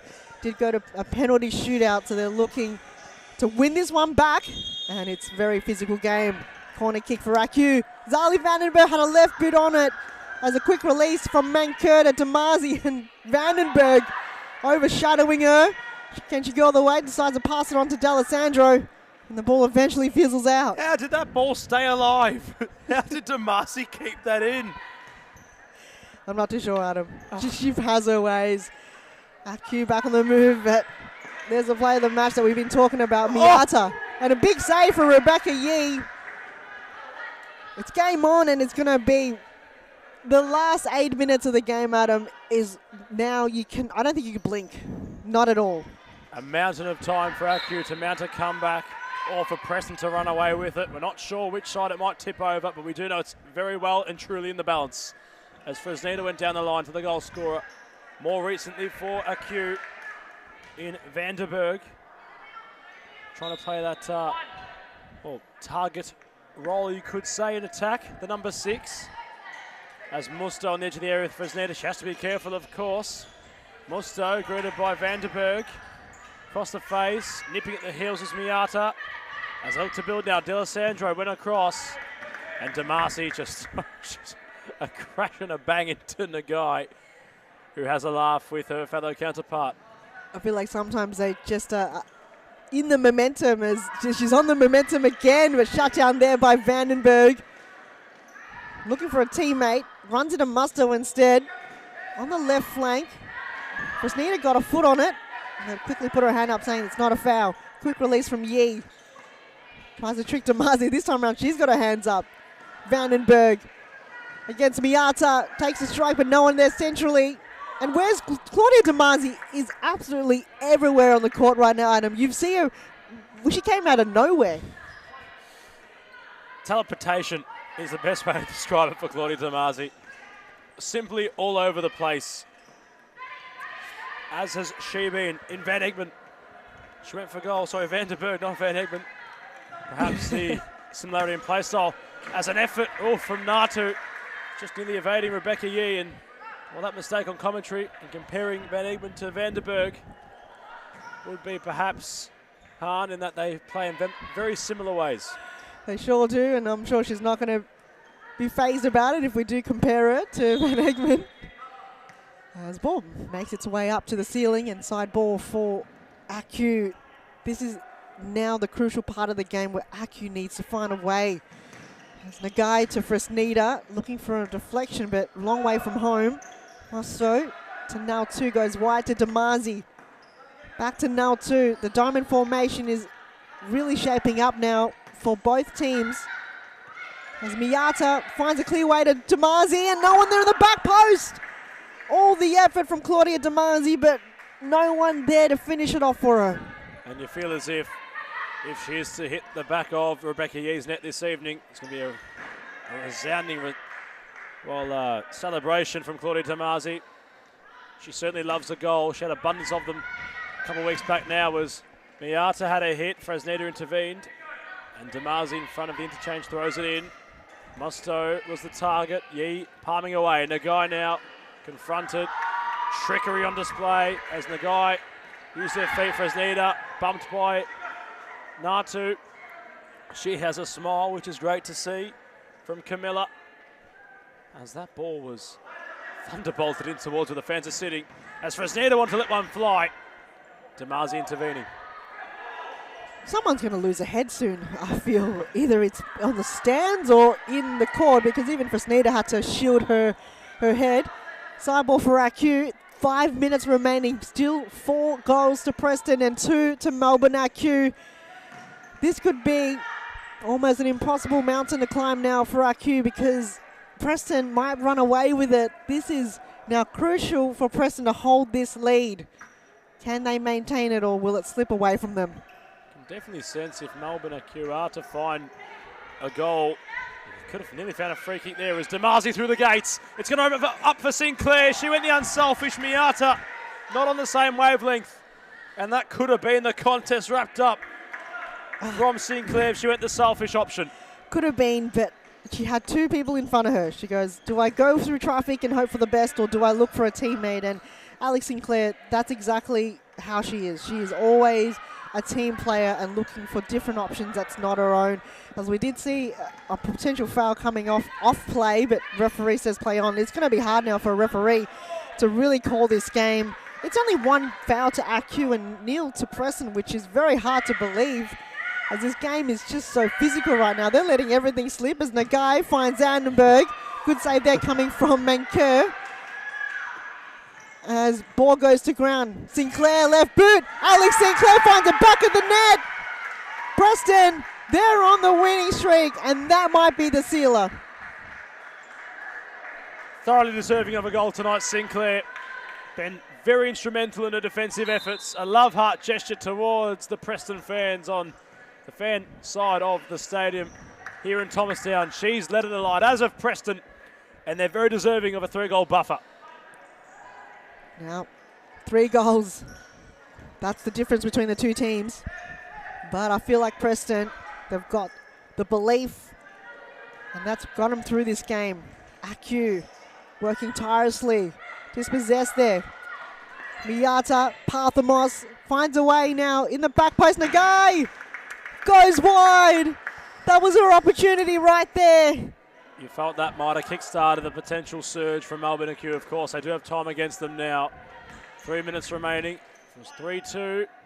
Following that very close effort from Nagai, who has also been pulling the strings at her, well, attacking third this evening. Deserving of a goal she has been. Never not finding it on that occasion, and, well, seconds become crucial.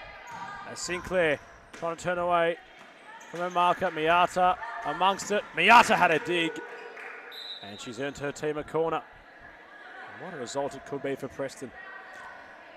For them, they were up to the challenge, and they're one of the teams that's not very consistent. There's games like this one where whichever goes their way, and there's times where it doesn't go their way, but they've just been a contender time and time again as Damazi looking for a central ball towards Alex Sinclair. That was good goalkeeping coming from Yee. Second attempt, Yee once more got Preston denied of another goal, but it might be a little too late. 5-2 with just under 2 minutes to go for Sneeder. That was enough there for Alex Sinclair. Sneeder back on the move, but couldn't get to Anita Kara on the far end, but Aku on the left flank. Damazi, she's been so terrific. Relentless is the word of many to describe Claudia Damazi. As I've momentarily lost my voice box there, but no, Claudia exceptional. Backtracking, intervening, crashing into her opponents. A lot of courage as Sinclair flicked on. Finally to no avail. We're just having a good time up here. And we're not laughing because, you know, anything is really particularly funny. We're just enjoying the game that's just bringing out the guns. Both teams bringing out the goods. It's just every single play, every single, like, you know, trick out of the bag right there. Musto, big shot towards goal, but Yee did enough. Her technique is very unusual for a goalkeeper, but it works. As Naltu just slows it down. They're just, I think, just killing time. A few of these players happy to wait the stop clock go down. Sinclair looking for another goal, but that was just the best touch we have to see from Anita Kara. Just enough there to get Alex Sinclair out of balance. Corner kick for Alex. Long chip over towards the direction of Musto. And she just looking for the return ball back to Sinclair. You can just see, I'm not sure if you can see it on the footage though, Damazi's just on the bench along with her management, instructing orders. It's going to be a very, well, impressive performance. It has been for Preston. To be a great win as Sinclair wheeled away. Musto has to finish. Unselfish went to Miata. Oh, and what a move it was.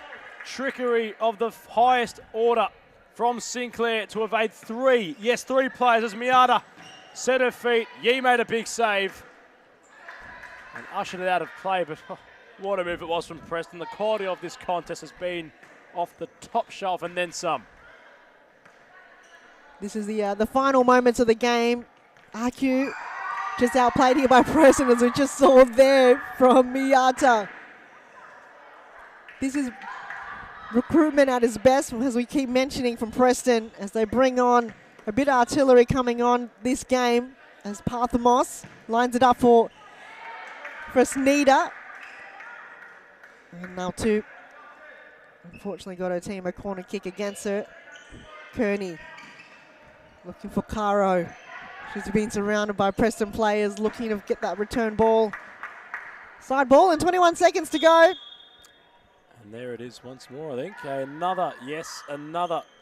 That's tonight's drinking game for those at home. Each time the ball has been, well, gifted to the opposition, you take a shot or potentially something of your choice. It's happened a fair bit as it opens up yet again. It's hit the frame of the goal. I think that's Aku's night. That might be the night summed up for the side. And well, Hunt, how many games have they now gone without incurring a loss? It's been a while since they have tasted defeat, the Melbourne-based side. Has been a while, yeah. I can't think of it on the top of my head right now, but for them, sometimes it takes a loss for them to rebuild. You need, a lot of big teams, top-tier teams, you need just a loss to rebuild, go back to reality and work on things that aren't working for you. There's a potential, I think, free kick given here for Aku, but it might be a little too late. And this game just about to end. And the next game, we have another Melbourne team, Evolution, up against Western United. This is going to be the last passage of play. Indirect free kick, given to Melbourne Aku. Perhaps a late consolation on offer. Fresneda surrounds it. But the last loss in which Aku faced was on January 30th, where they were defeated at the same time they've played tonight by the Evolution. A 6-1 thriller. As that one's hit the back of the net, they do have their consolation. That was from Anita Caro. That is a consolation, but that's pretty much the end of the game, as the final whistle was just about to be blown. As Aku up against Northern Phoenix next week, and Preston against Hume. 5 goals to Preston and 3 to Aku. Stick around the last game, don't miss it. Melbourne Evolution against Western United. In Australia, there are good players, so they have to work hard, and maybe in the future Australia is in the top.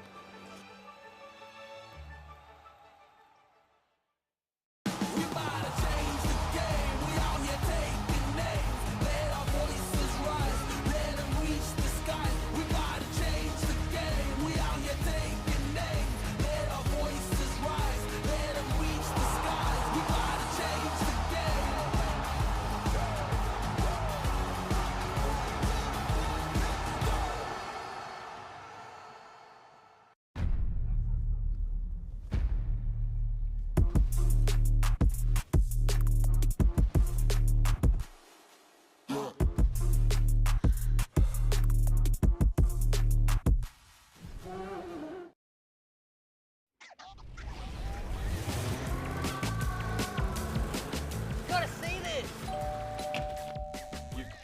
this. You've gotta see this. You've gotta see this.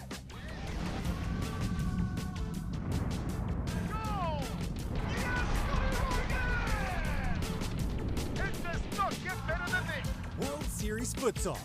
You've got to see this. Rabin strikes, it goes in! It's a goal for the Euro! Are you kidding me? This is Futsal in overdrive! Oh, that's brilliant! How did she do that? That was Messi-type magic. It's gone in! It's gone in! This is entertainment! This is crazy! This is World Series Futsal!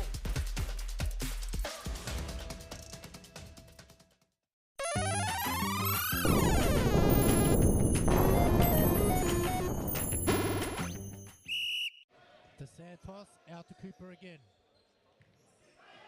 Filio cuts in nicely. Oh wow. Filio just put the skates on Nathaniel Turner there and sent him for a hot dog.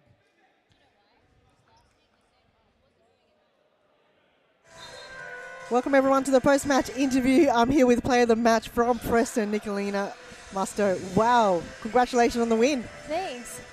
Now, you come on a bit late on the court, but once you came on and your teammate, Asuka, you guys just nailed it and built that chemistry. What kind of happened and what was the message from your bench? Yeah, we've been playing a lot together at Heidelberg United, and she's a great player, really technical. And we played one match before this, and we kind of got a feel for it. And today we were like really excited to get out there. And I think she was really confident now, and she was just like juking people out left and right. And yeah, our bench was just super encouraging, and they welcomed us. We just got here, right? So they're really kind and really supportive, and we are really happy to be part of this team. And yeah, everyone's doing really well, and yeah, it's been really fun. And so with a win tonight against the side that have faced defeat once this season, tell me, how's that bode for your side and the confidence it might bring? Oh, sorry, I think my colleague, did you hear that just before there, Nicolina? Oh, sorry, what did you say? Oh, that's right. We just want to talk about, with you bringing in the team now and you're coming into the team, did that build a confidence, coming into more of the tougher games throughout the season against, the teams like Melbourne, ACU and other top-tier teams? Oh, yeah. We were really competitive and we really want to win. So, yeah, I'm looking forward to playing the games to come. Excellent. Won't keep you any longer. Congratulations once again and all the best for the remainder of the season. Thank you so much. Thank you.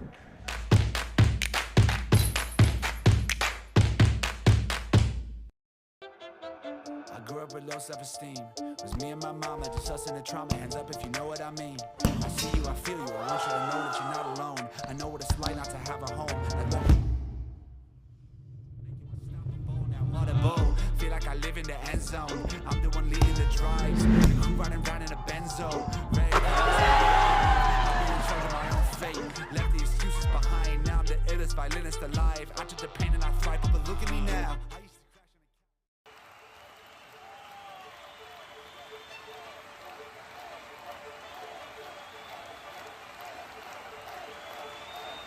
A good futsal player has to be intelligent.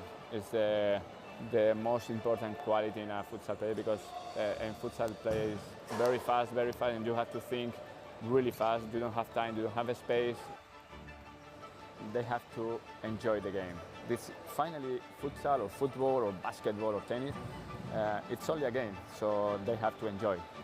If they don't enjoy the game, they don't improve. No, they know that. We know as coaches that every day is good for improving your level, so you have to work hard every day. It's detailed, it's important for improve your career.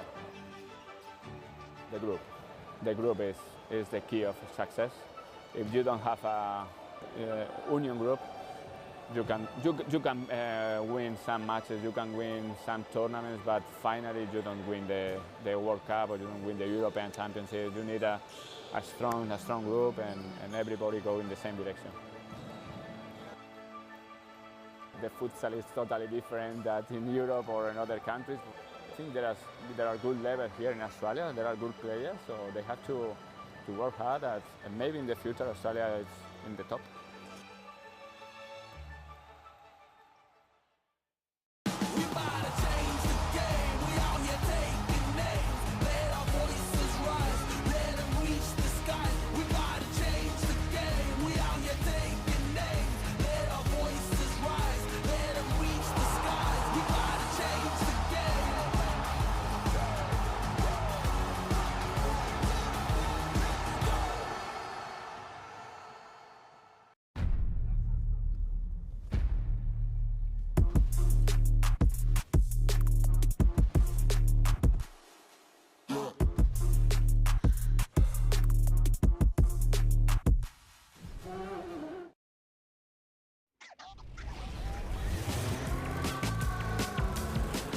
Gotta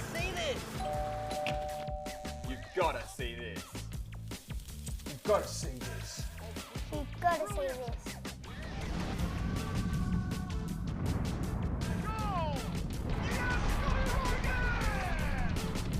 It does not get better than this.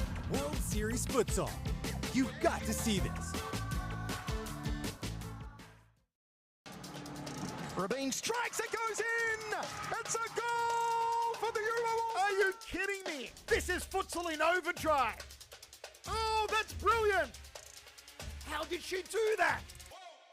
That was Messi-type magic. It's gone in! It's gone in! This is entertainment. This is crazy. This is World Series Futsal.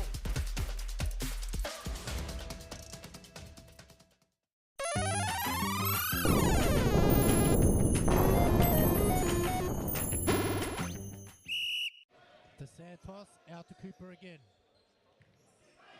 Filio cuts in nicely. Oh, wow. Filio just put the skates on Nathaniel Turner there and sent him for a hot dog.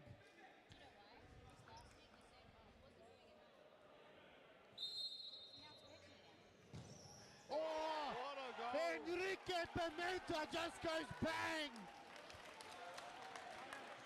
What a finish there, and he gives us an arrow as well and makes it 1-1. When you make tackles like that. Oh, he's putting on the effort. Oh, well. Jake Bessetti! What a rocket from JK. What was that, Arturo? What was that? I don't know. You see how hard it is to get out? Stein, oh! Corey Sue just banged one back of the net and breaks the deadlock. Are you kidding me? This is Futsal in overdrive. I've never seen anything like it. Lead to Parthamos, 1-2, it's in! Oh, that's brilliant! Remember Messina must score, does score! It's gone in! It's gone in! That was Messi-type magic. This is entertainment. This is crazy. This is World Series Futsal.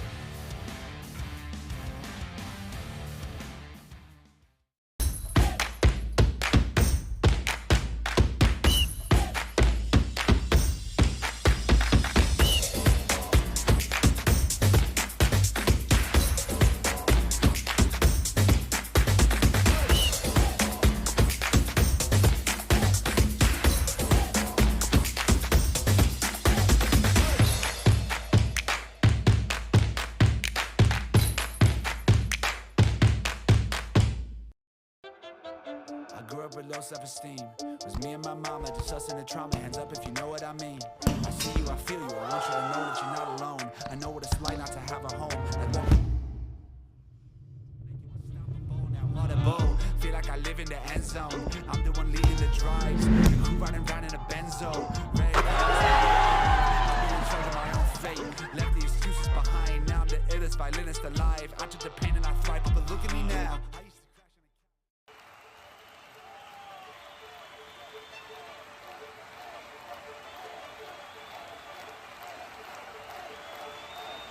A good futsal player has to be intelligent. It's the most important quality in a futsal player because in futsal play is very fast, and you have to think really fast. You don't have time, you don't have a space. They have to enjoy the game. This finally futsal or football or basketball or tennis, it's only a game, so they have to enjoy. If they don't enjoy the game, they don't improve. No, they know that we know as coaches that every day is good for improving your level, so you have to work hard every day. It's detail, it's important for improve your career. The group is the key of success. If you don't have a union group, you can win some matches, you can win some tournaments, but finally you don't win the World Cup or you don't win the European Championship. You need a strong group and everybody go in the same direction. The futsal is totally different than in Europe or in other countries.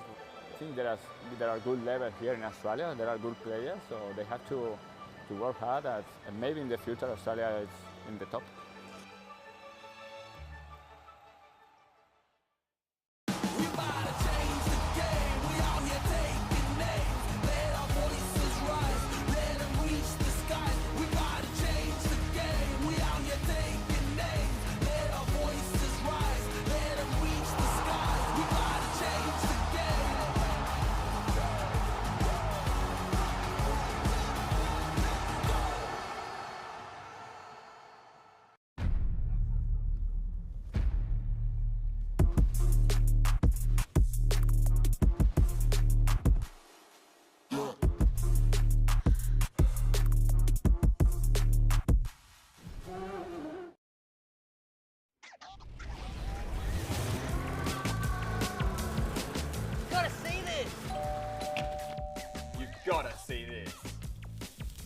gotta see this. You've got to see this.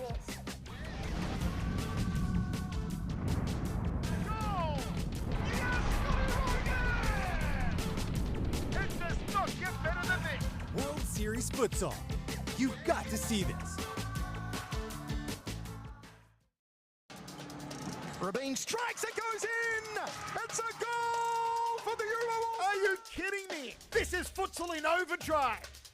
Oh, that's brilliant! How did she do that? That was Messi type magic. It's gone in! It's gone in! This is...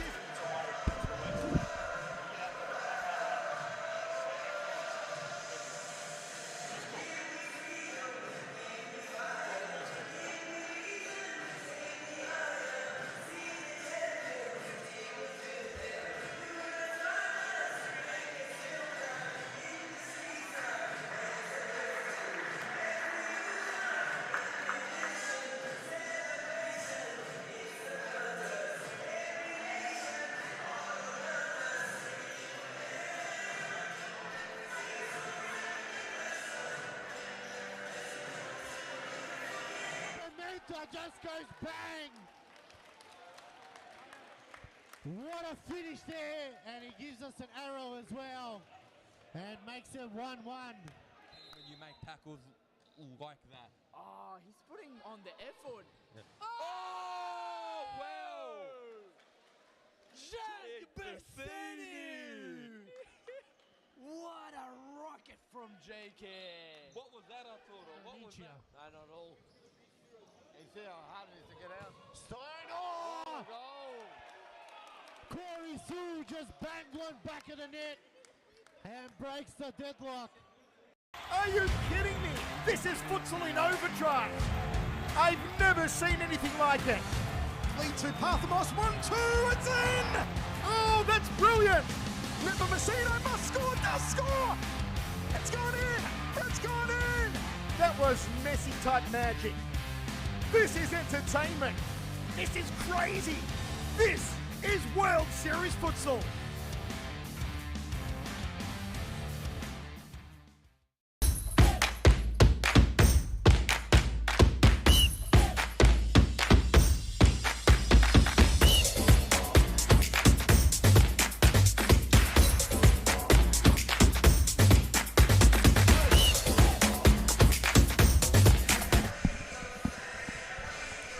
Last game of round 10, Melbourne Evolution against Western United. Big game here for both of the teams as kickoff is just underway here. As Western United waiting patiently in the centre. They're looking to kick things off here. Last game, thanks for sticking around. It's a late one here on Wednesday evening. As there's the whistle from Michael Ciaris, the referee for the game, and Ben Cullen on the far end. There's Malloy looking for Hubik. Davies. And looking to go out of bounds. We're here with Adam and Han. Adam, what a round so far in the game that you just saw against Preston and Acu. We might see a similar affair like this. One of the best games I think I've seen within the competition so far. A lot of quality in both sides, and Preston just that bit stronger tonight. A deserving win for the side, sat in 4th place against a team that haven't lost since January. So a big round of futsal it's been so far. As it looked to break early, the Evolution. Fine intervention it was. And Western, alarming bells ringing early on. Of course they are, yet again, playing the graveyard shift, Han. The late game might be preferred for the green and black. Is it really that late? I mean, I did say it's just late. Graveyard makes it sound even later than what it actually is, Adam. My goodness. But this game underway. Both teams have been waiting the entire night for this particular game. Oof, and that is tremendous goalkeeping from Lara Al-Hayek. Already early signs of Evolution banging on the door time and time again, but denied by Lara Al-Hayek. She is just on form. A lot of strength to palm away the ever so dangerous Mary Hubeck. If they've coughed it up and it's hit the crossbar, second bite of the cherry perhaps. It's flicked away by Abdulatif. So they look to build momentarily. Now United want to try and break out of their defensive half. It's going to open up yet again for the Evolution. And the captain on the scoreboard early on. Rebecca Davies makes the United backline pay for their calamity. And the scoring's open very early on here. It's just that forward pressure that you see, that intercepted there from Malloy, and then she knows that her teammate is just running right-hand side. It was just the last bit of touch there. And Davies, very composed in front of goal. Without a doubt, never skips a beat, so on the scoreboard early. United haven't yet to find their rhythm. They are playing teams at the top of the table. Of course, last week they were at the forefront of a 9-0 loss. They're trying to turn the tide here, and they might just do. It was a fine bit of play between El Hora and Sargent linking up. Last week, she was, of course, involved in the Team of the Week. Danielle Bradley for the Evolution. And that fine result against the Tigers. As Davies keeps Al Hayek honest. And that effort just wide of her goal. And when you're a goalkeeper, it's better to be safe than sorry in a lot of those occasions. And Rebecca Davies, not unusual to see her being off target. So, well, yes, she did score the first one, but the second attempt, not how intended. So more opportunities there, I'm sure, from the captain. And the Evolution manager, Mohamed Fetia, of course, the manager of the week, involved in that Team of the Week selection. Featured on the Series Futsal Instagram page as Malloy tried to find Quebec. Davies into her stride, wanted to launch it towards goal, and intervening was Ihora. As the captain rolled it towards Malloy, and ushering yet again was Ihora out of play. That's Oraha. I'm going to remove that E. Sorry, Adam. Remove the E, and it's O'Hara. I think I was informed of that a week earlier. Amanda's going to kill us up here. I apologise to Amanda if I have been getting your name wrong for the opening of this contest. My favourite name in the competition, I reckon. It's Amanda Oraha and Layla Abdulatif. Both representing the green and black tonight, as Al Hayek went long and he ended up in the locker room. So far, just slow movement. There have been clean possessions coming from both teams, but compared to the last game where it was just, not wishy-washy, but it was just organised chaos, this one just looked a bit more cleaner than the last game. And Hubeck on the edge of the area, the captain's second bite. Al Hayek still standing tall. She will take some beating this evening. Something special too. Going to be on her two sticks. As Western want to try and get comfortable in possession.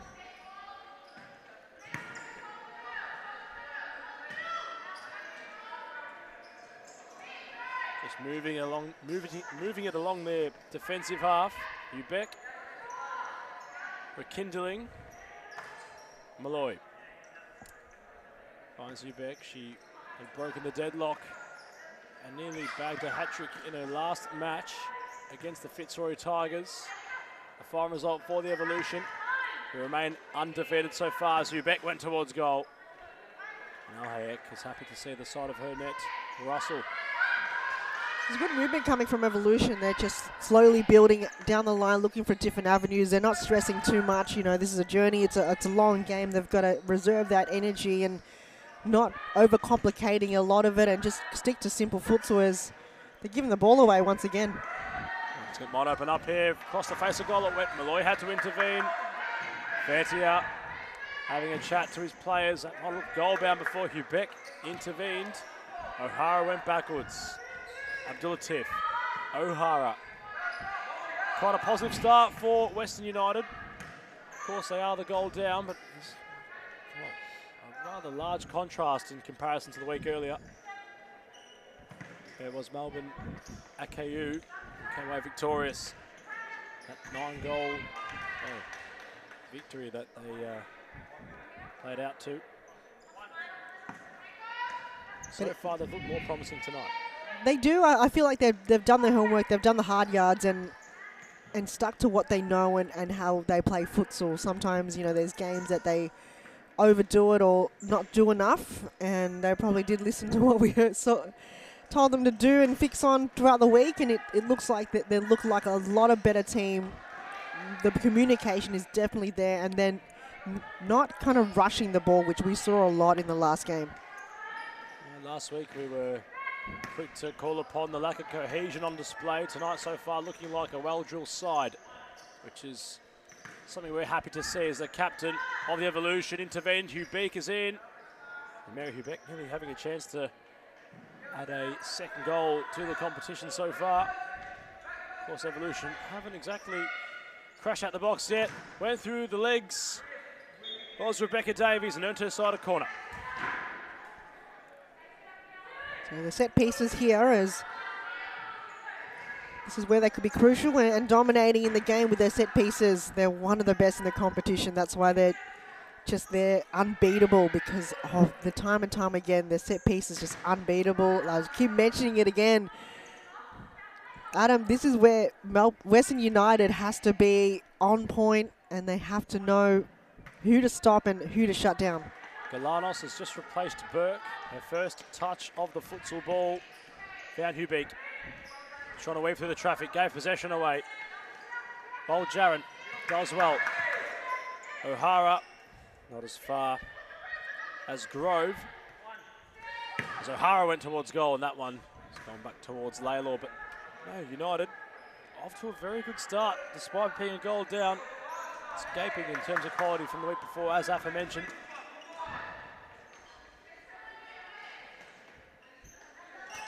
Well, they're going to be closer to the goal, Western United. They've, you know, having strikes towards goal. Amanda Raha building, but they've got to be closer as they're building it now. But their final third, just little things like that to work on, where I feel like Melbourne Evolution are beating them in the game. They know how to get that ball as close to goal as possible and threaten the keeper, which I don't think Danielle Bradley at all has been threatened at all in this game. With 10 minutes in, they still haven't really found a way to get the angles in, and they haven't used Amanda much in the left side. Her left boot is so lethal, but they haven't used it at all. And you can just hear the Evolution goalkeeper instructing to her teammates to play simple futsal as Galanos, fine touch. Davies, try to skip past O'Hara. Davies, Mary Hubeck went for goal. Tried a, unusual technique there. Tried to take it upon her stride and slice it, you could say, towards the goal as it now opens up. Western still trying to break through the traffic. Hubeck does well. Wants to get away, had a couple players to beat. She has received possession. I feel like the sense of urgency is more on Evolution. They attack the ball. They're almost wasting their opportunities there, Western United. When they've got their ball up forward, then they just kind of expect something to happen. But Evolution just on their toes and are on point in terms of the pressure. But Western United, they're not absorbing that. They need to run a bit more and open up the court more. They're just giving the ball away too easily. You saw Davies try to save everybody in the Western United box, but Cairns just deflecting the ball out of play. Nearly halfway through this first term. The one goal separating the both sides. Evolution, you could say, playing at a capacity in which could be a little bit less unrelenting than usual. But United have come out the blocks and played some fine futsal. They've held their shape nicely, had a bit more cohesion in comparison to last week. And you feel as if they've had a lot of training throughout the midweek and the interval to prepare for tonight's game. Of course, two sides, different sides of the ladder. The Evolution winning all 8 contests they've been in so far. If they can keep that up, the championship is theirs. And I don't know which team can beat them right now, because Aku, we thought they were going to be a promising sign, but they just lost to Preston in the last game. Preston weren't able to beat Evolution either, but it's a new kind of circle of new games now. So they've got a second opportunity to attempt to beat Evolution, which have been almost near impossible with all 8 games have now been played. Hubeck won the ball back. The one-touch football on display from the Evolution. Losing out was Grove. Tried to win it back. Here come United momentarily. Hubeck amongst it. Davies under a bit of pressure, alleviates it well. Hubeck out in front of the camera position. Working away, prodding away, trying to find that opening. Very patient they remain. You can feel as if Fetia has that instilled in his players. The long ball's launched, a bit to deal with for El Hayek. She does well. And so far, it feels as if this contest has been a lot tighter than anticipated. It is, exactly, but it's just more Western United. Their frustration is they can't find a way to score a goal. They rely heavily on Layla, Abdul-Latif and Amanda Raha to be in the back line, but they don't move as a team. Every time the ball goes up in their forward half, they're not there to help out. With Evolution, they move offensively and defensively as a team. They look to do so here. Hubeck to Galanos. El Hayek off her line. It remains alive. Galanos, it was fizzed in towards her by Hubeck. As Davies, and I think Galanos might have actually intervened and had that ball deviate away from her goal. She should have went out the way, but obviously you don't know on that point of time when you're inside the D how the ball is going to, come towards you. But that was just unfortunate. We want a bit to deal with, and Groves stood tall, kept it away from Sargent. Hubeck always composed. Now Grove. Fine incisive pass to Hubeck. Back out to Grove. Galanos just not central enough. And happy to clear they were, Western United. Through Abdul-Latif as a timeout has been issued. And we'll be back shortly following this short intermission.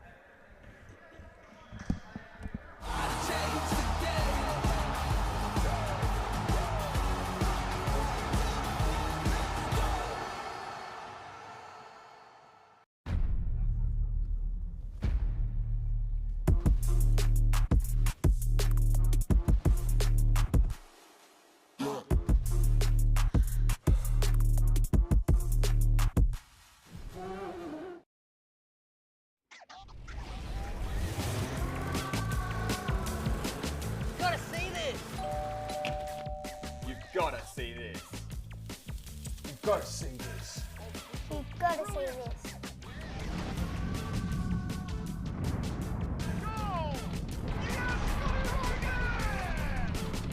It does not get better than this. World Series Futsal.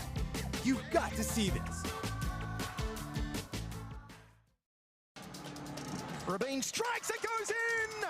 It's a goal for the Euro! Are you kidding me? This is Futsal in overdrive! Oh, that's brilliant! How did she do that? That was Messi-type magic. Let's go! And we are back following that time it issued by the Evolution. Fatia wanted to have a stern talk to his contingency out there who are leading this Western United outfit. Well, that pass won't display how well they've been playing so far. He went astray from Abdul-Latif. Of course, Evolution, if you are just joining us, 8 games, 8 wins, 7 goals against, 53 goals for. They've been extremely impressive this season. You could also argue that they're going to go on or they're on for an unbeaten season so far, as Davies tried to find Galanos. She was greeted by Jaron, as O'Hara wanted to go along towards the path of Hubeck, who intelligently ushers out of play, but can't. So far, United looking a lot stronger than they did in the week prior. But yeah, I feel like they're just patient. They are not overcomplicating each play. And Lara Al Hayek, the amount of saves she has already performed in this game, just keeping the scoreline as low as possible. And each time again, it's Davies or Hubeck just banging on the door. But just when she's on form, the whole team kind of collectively get that same energy from her. Certainly had a bit to do early on, but she's always remained strong. As on the same wavelength there as Abdul-Latif and O'Hara. And plays just rolled out as Hubeck on the same wavelength. Fine flick on, and a chance opens up. Probably the most clear cut for Mary this evening. It was a fine flick on. to manufacture the chance. Wasn't taken, still remains one apiece. United yet to really test the goalkeeper at the other end, who will take some stopping. There was that initial chance that they might have had. And play not really being clean at the moment, of course. Bradley will take something special to get beyond terrors. Galanos' clearance has entered the path of Hubeck. Davies around as an option. Hubeck nearly dispossessed. Has a bit to do. O'Hara nipping at the heels, and O'Hara has an option. Not coming to full fruition for United. I think they heard me in the commentary box when I said they need to move as a team. It looks a lot better now. You see the transition, it's just different now when they move up in the forward half as a team, and that's kind of credit to even the coaching to even look at that and coach the players in terms of, in between the game already, they've adapted to it, so they're looking a lot better, Western. You can see the way they sit off this United side, really making it a task for them.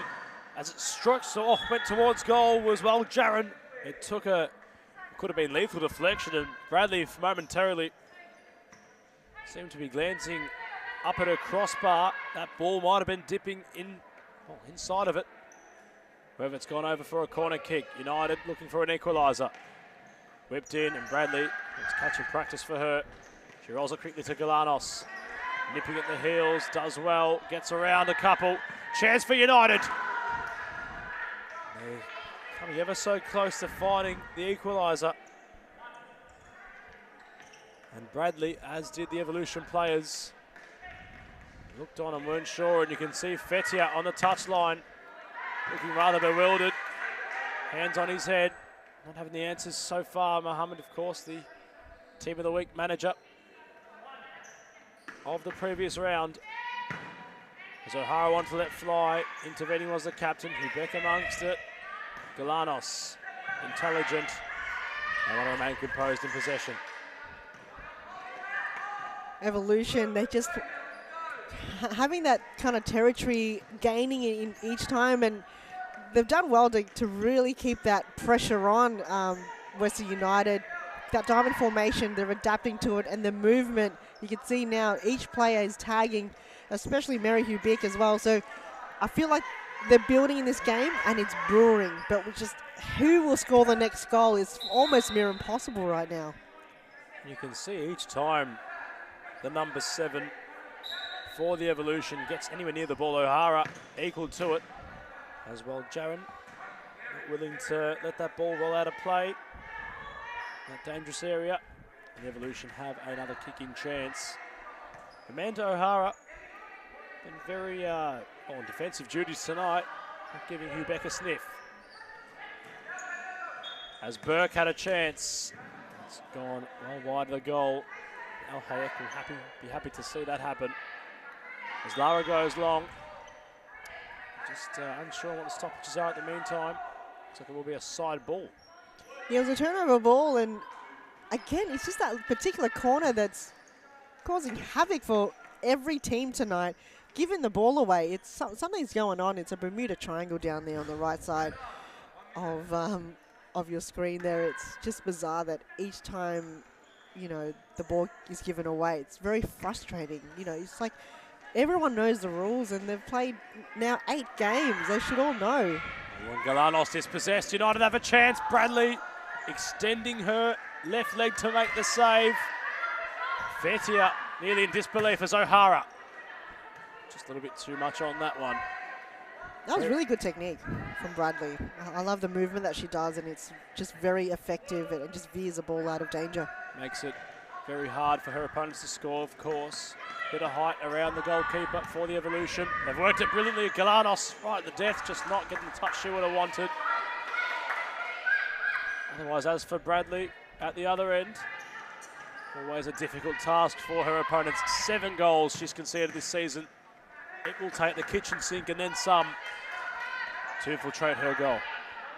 You're near the bathtub at this point, I feel like, Adam, because 7 goals in now 9 games. Wow. That's credit to her and her teammates. Oh, and El Hayek at the other end intervening. Burke with the follow-up. It's a brilliant block from O'Hara. Malloy with the initial chance. El Hayek getting low. As Malloy went to Davies, who wants to let fly. And O'Hara not allowing the keeper to catch. Both goalkeepers, you could argue, amongst the best in the league on display tonight. Hence the scoring has remained so low. As the captain in the form of Davies trying to manoeuvre around the, brilliantly set up United contingent tonight.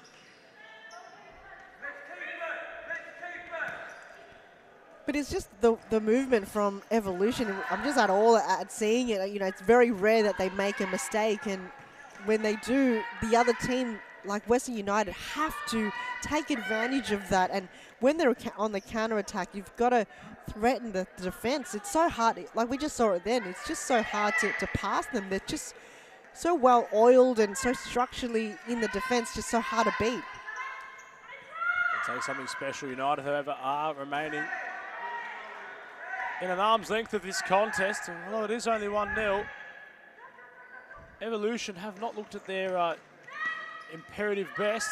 It's a rare fumble from Galanos once more. O'Hara, it opened up for it. The number 9s, well, trading possession. And Galanos had a gleaming chance in which she just couldn't capture as Burt trying to shift gear. She has conceded the foul. And United will go back and do it all again. And as halftime approaches, this contest a lot closer than anticipated, Han. What can we expect in the second term?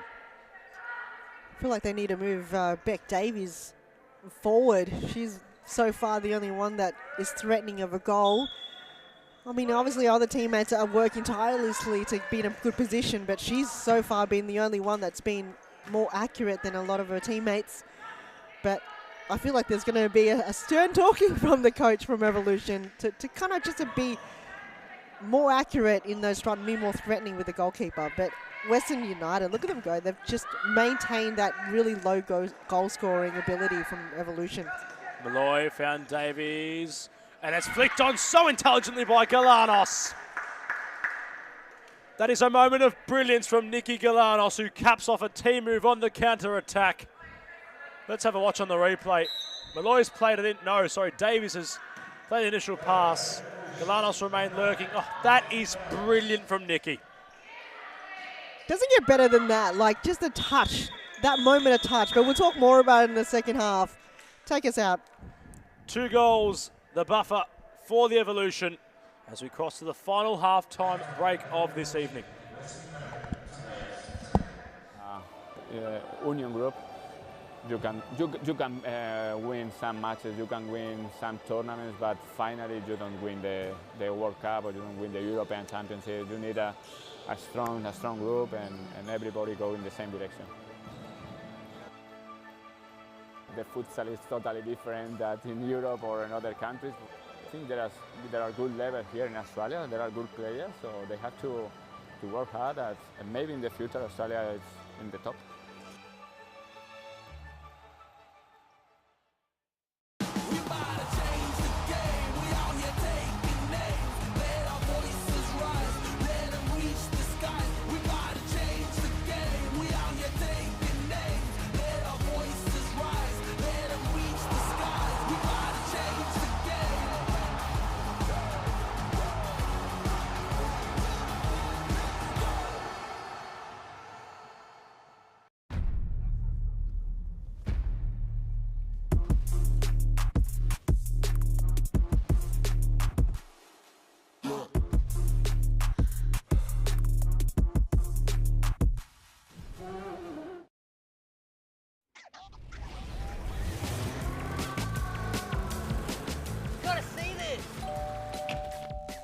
Gotta see this. You've gotta see this. You've gotta see this.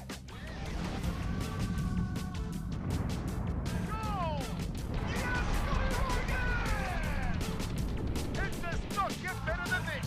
World Series Futsal. You've got to see this. Rabin strikes, it goes in! It's a goal for the Euro. Are you kidding me? This is Futsal in overdrive. Oh, that's brilliant! How did she do that? That was Messi-type magic. It's gone in! It's gone in! This is entertainment. This is crazy. This is World Series Futsal.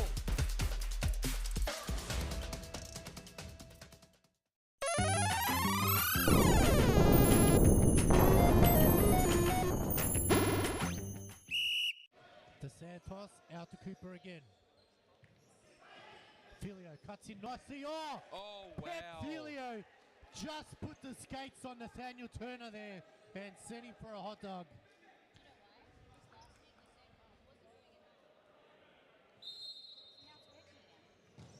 Oh, Enrique Pimenta just goes bang.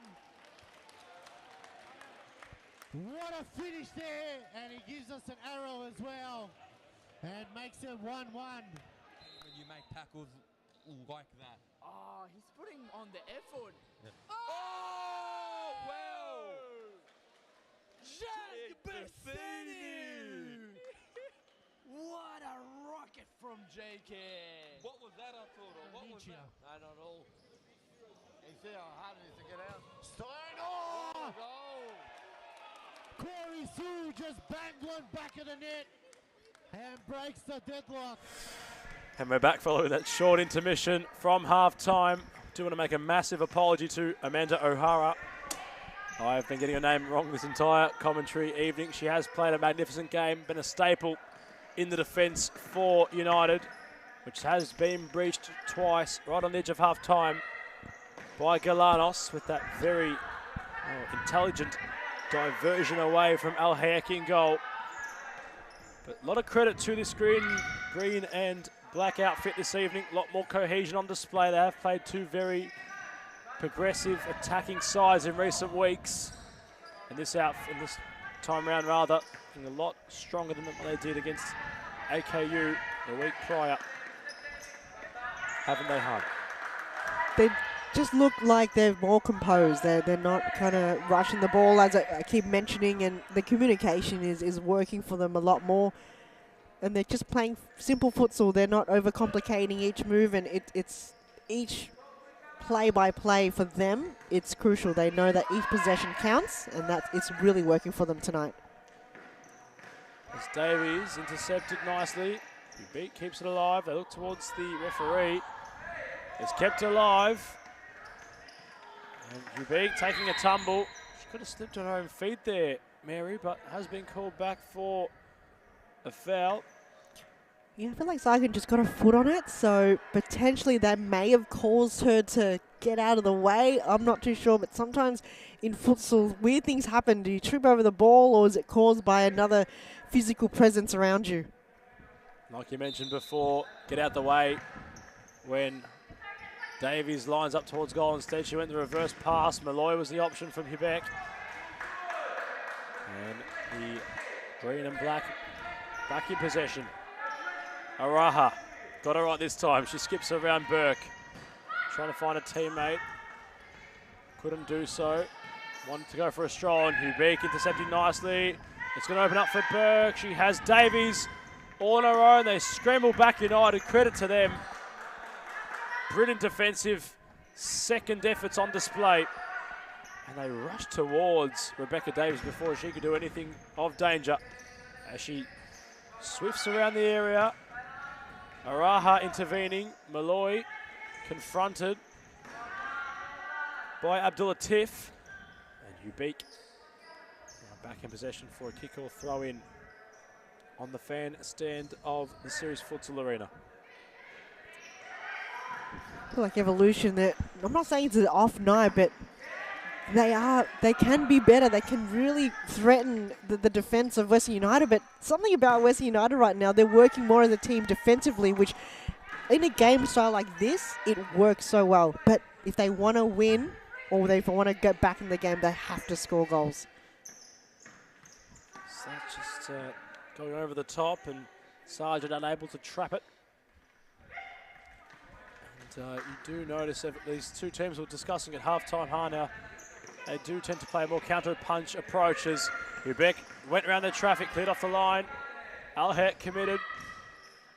Davies to Burke, out of play. But we were mentioning at halftime that point just quickly, as both these sides like to play that counter-punch football. Almost like two counter punches fighting this evening, in comparison to what Israel Adesanya and Joel Romero back in 2019. As a Falcon will stop proceedings, it's fine sportsmanship from the Evolution.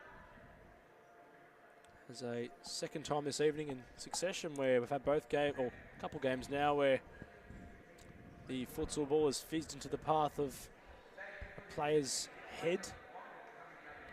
And it's fine sportsmanship on display from the Evolution. It's never good, because you never expect it to go towards you, and that's the shock, the initial shock that you get. And then when you walk it off, you're like, I'm fine. But it's the initial ball to the face, wherever it is, on your nose, face, head, chin. It still hurts because of the shock. It's the shock factor. And the fine sportsmanship was reciprocated by Mohamed Fethiat, the manager. Definitely acknowledging what was on display there as, again, Davies. It's almost unorthodox the way they look for you, Beck. They tend to just put all 5 bars of power and have it towards her region. As Malloy skipped around her marker. It might open up again, Hubeck. Got to give credit to United. How quick they are to flood back and just nullify any viable option. As Davies received it from Hubeck. Dancing onto her left boot. And it was Elhek this time intervening and conceding a corner. No, she just does well to just protect her near post, which that's the #1 rule as a goalkeeper. So the angle, you've got to be more pinpoint. Ooh, not dealt with entirely yet. So look to clear. And it's the first involvement this half for Rebecca Bradley. Happy to roll and find Hubeck. He finds Burke. This pass accepted by O'Hara, who skips around her marker brilliantly. O'Hara deflected. What a save it was from Bradley, who dispatches immediately to Malloy. Oh, around her marker, Amanda. Fine pass. Oh, just trap it was Malloy. Sometimes the pass that you receive from Beck Davies is so hard to control. Like, there's a second time she had a similar ball towards Nikki Galanos, which she, lost completely. So something to work on in training. If Davies is the anchor and you're receiving a ball from Beck Davies, you have to learn how to control it because it's coming in fast.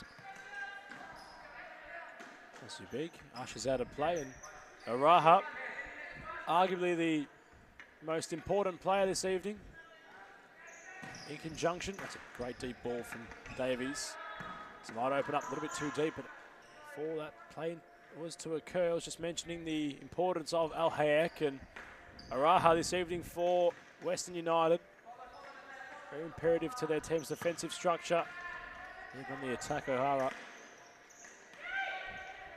rather tends to venture up and venture off and just have some input at the other end of the field. Very deep, and it's a great ball over the top. Might open up, just couldn't trap it. Was well Jaron, and that was a gleaming opportunity there, Han. It is, and you keep seeing that run through the central ball diagonal. It's perfect, but it's the follow-up, the final third, they're just not connecting, and that's where Western United, it's just a bit of frustration there. They're just unable to connect in the final third, and that's where it's very crucial and very important because that cut-back pass needs to be there to threaten Danielle Bradley, but it's not happening for Western United. Jaron trapped initially, and Burke intervening. Araha shifting it brilliantly, dispatching the shot. Had some velocity on it. Bradley caught in two minds. Happy to see it hit the side of the net, and you can see a bit of pressure on the face of Fethiat on the touchline. He's so not able to really manufacture much possession or fluidity about their play at the meantime. United, however, slowly just building into this contest.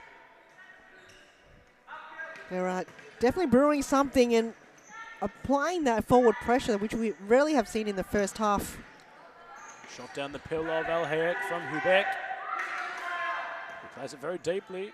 Araha through the legs of Burke. Well, Jaron might have hit Hubeck's hand. Play remains alive. Araha. Well, Jaron. Jaron once more, worked across, and Fetia happy with his players for holding the high press as the timeout was initiated by United as we cross to a brief intermission. To work hard, and maybe in the future Australia is in the top.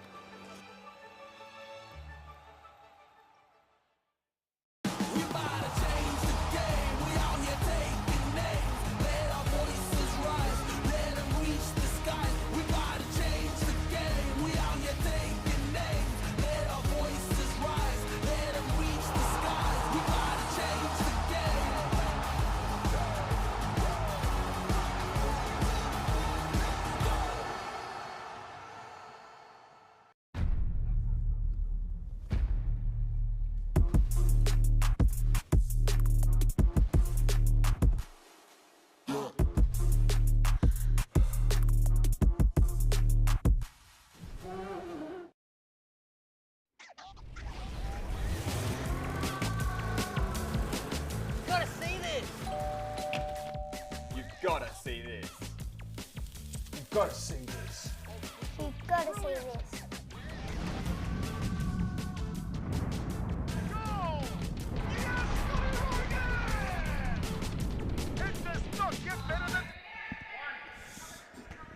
Following the timeout issued by the United bench, we do return while Jaron was greeted with possession. They've lost it deep in this side of their area and wheeling away towards goal. They were the evolution. Al Hayek happy to claim. She's gone long. Burke, ball to be won. Old Jaron, fly past it. Araha. She's weaving some magic early on. Trapped unorthodoxly it was by United. You feel like a goal might be coming from the side from the west of the town. Araha trying to skip beyond Hubeck, and it's well read by Carpenter in goal. Not Bradley in goal, rather. So we heard from the coach for Evolution in the halftime break, or kind of almost eavesdropping. It's that when Bradley's got the ball, they're not really well set up, so they give the ball away too easily. So I think that's just frustrating to see from a manager's point of view. When you've reset, you've got to be crucial. Skalanos waves some magic, and the, well, he could call it a cross or shot. Beak with the final touch. Not to any effect as it's launched forward. Keepers playing throw to throw for the meantime. Bradley rolling it out. And they need to set up a little bit better here as Burke put the afterburners on, got around the traffic. 1-2 with Galanos. She claims a back pass might have occurred there. Well, Jaron trapped it and got around her marker. Well, Jaron. Bradley nearly unbothered by the attempt. It was a fine one. It's just such an arrogant, you could call it arrogance, but confidence rather about the goalkeeping ability of Rebecca. I feel like that position there, Western United have tried it again. So it's very predictable, their plays down the line. They're not going to even cut it in. They're just going to shoot. So Danielle Bradley's just going to stand there and go, well, come at me. I'm just going to block it each way. They have to find other avenues and trick Bradley, because Western United just being a bit too predictable right now. That ball might have just trickled out of play. Hahn definitely might have had a better view than I did here in commentary. As Malloy back amongst it, so is Hubert. She traps it nicely, has a few to deal with. Captain was calling for the back pass, she receives it now. Davies, full credit to United tonight. They've set up so nicely as Davies took something special to get the shot away, and equal to the task was Lara Al-Hayek. What a save. Like, you have to give credit to Lara, just the instincts of that shot that going towards her. It's not hard, not easy to read, but she did that so well, and it's just, you have to let your body think. And is that another ball to the face? Well, Jaron shook it off brilliantly as Malloy and Hubeck had a bit to deal with. Might have intervened with each other. Araha amongst it. Nipping at her heels was Malloy. They're back in possession through Galanos. What a save it was from Al Hayek at the other end. Brilliant bit of play from the captain in Davies to get the move alive. It was a great save in the end. And she's back in possession, the Evolution captain. Adam, you've been in that position before with a save like that. Talk us through it. How to save something like that coming towards you with force and accuracy? I don't think it would have possessed as much force as the chance it would have for Davies. Definitely A lot more quality out there than what could be considered when I'm playing in my social competitions. But no, it's a great feeling for a goalkeeper to get down and make a save like that. Definitely injects confidence into the ability. As Galanos tried to find Araha. She went a bit too long. This second half right now it's just, I feel like another timeout needs to be called. The first kind of half of it, it's really frustrating to watch because they're trying their hardest. It's a late one. I feel like the last game, the last half is always, you know, a bit of a brain fade. You've got tired legs or you've waited so long and now nothing is really connecting. Like, why is this goal difference is only 2? If this game was at an early fixture, like the second game, I don't think it would be like this. But because it's a late game, it's the last game, you're making a lot of mistakes, which rarely we see from Evolution. And US and United are very capitalizing on the mistakes that Evolution is making. They're not quick enough, I'm sorry, Adam, but they're bringing the ball there, but then Western United are just pressing them. Perhaps a air of, well, arrogance also on display from Evolution this evening. Perhaps before the contest was underway, they thought they might have had it all wrapped up, and they might just do so there. And Al Hayek intervening twice to make the save. Of course, Hahn, you must give credit to United. The way they've set up, it's been day and night from the week prior. As Davies went to Hubeck. Oh, and across the face of goal it went. Took some clearance. The goalkeeper showcasing her agility to get down and prevent what could have been a cross. Incisive pass to Hubeck. Al Hayek once more. Hubeck hitting the cross, the post rather. We know what happened last week on that post. That was last week's party game for those viewers at home on WeFroth or YouTube. It's like deja vu, Adam. I feel like I'm watching the same thing again. Don't want those flashbacks from the week before. I'm happy to have that remain in the week prior. As Davies went towards goal with some velocity. Oh, to do it again. Galanos, the more recent goal scorer, following that brilliant flick on she had, evading the grasp of Al Hayek. At the very end of the first term, as Hubeck wanted to let fly. You're talking about recent. No one has scored in the second half, Adam. That felt like a lifetime ago, that goal from Nikki Galanos. Couldn't be too recent, I'd say. The game definitely has slowed a fair bit, as you had mentioned, both sides. Perhaps rather tight, a party trick on display from O'Hara. Got that wrong again. O'Hara, rather. She's back in possession, sideswiping Galanos. Double team on display. As Araha spreads nicely to wide area, more central, away from the traffic. Bradley extending the arms to make herself look big momentarily. It's possession back in hands of United. Of course, both sides are at different ends of the table. All points on offer have been won by the Evolution. Currently, it's 4 wins and 4 losses for United. This season, not exactly at a place where it's in a volatile position, or a position of obscurity rather. They are rather hit or miss. You could say not unsure on what to get, as Malloy nearly made them pay following too much in the back half. However, they're not within an arm's length of the top 4. What a save it was from Al Hayek. As a timeout has been issued, we will go to a short break. Oh, that's brilliant! Vecino must score, does score!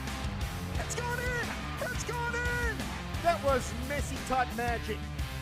This is entertainment. This is crazy. This is World Series Futsal.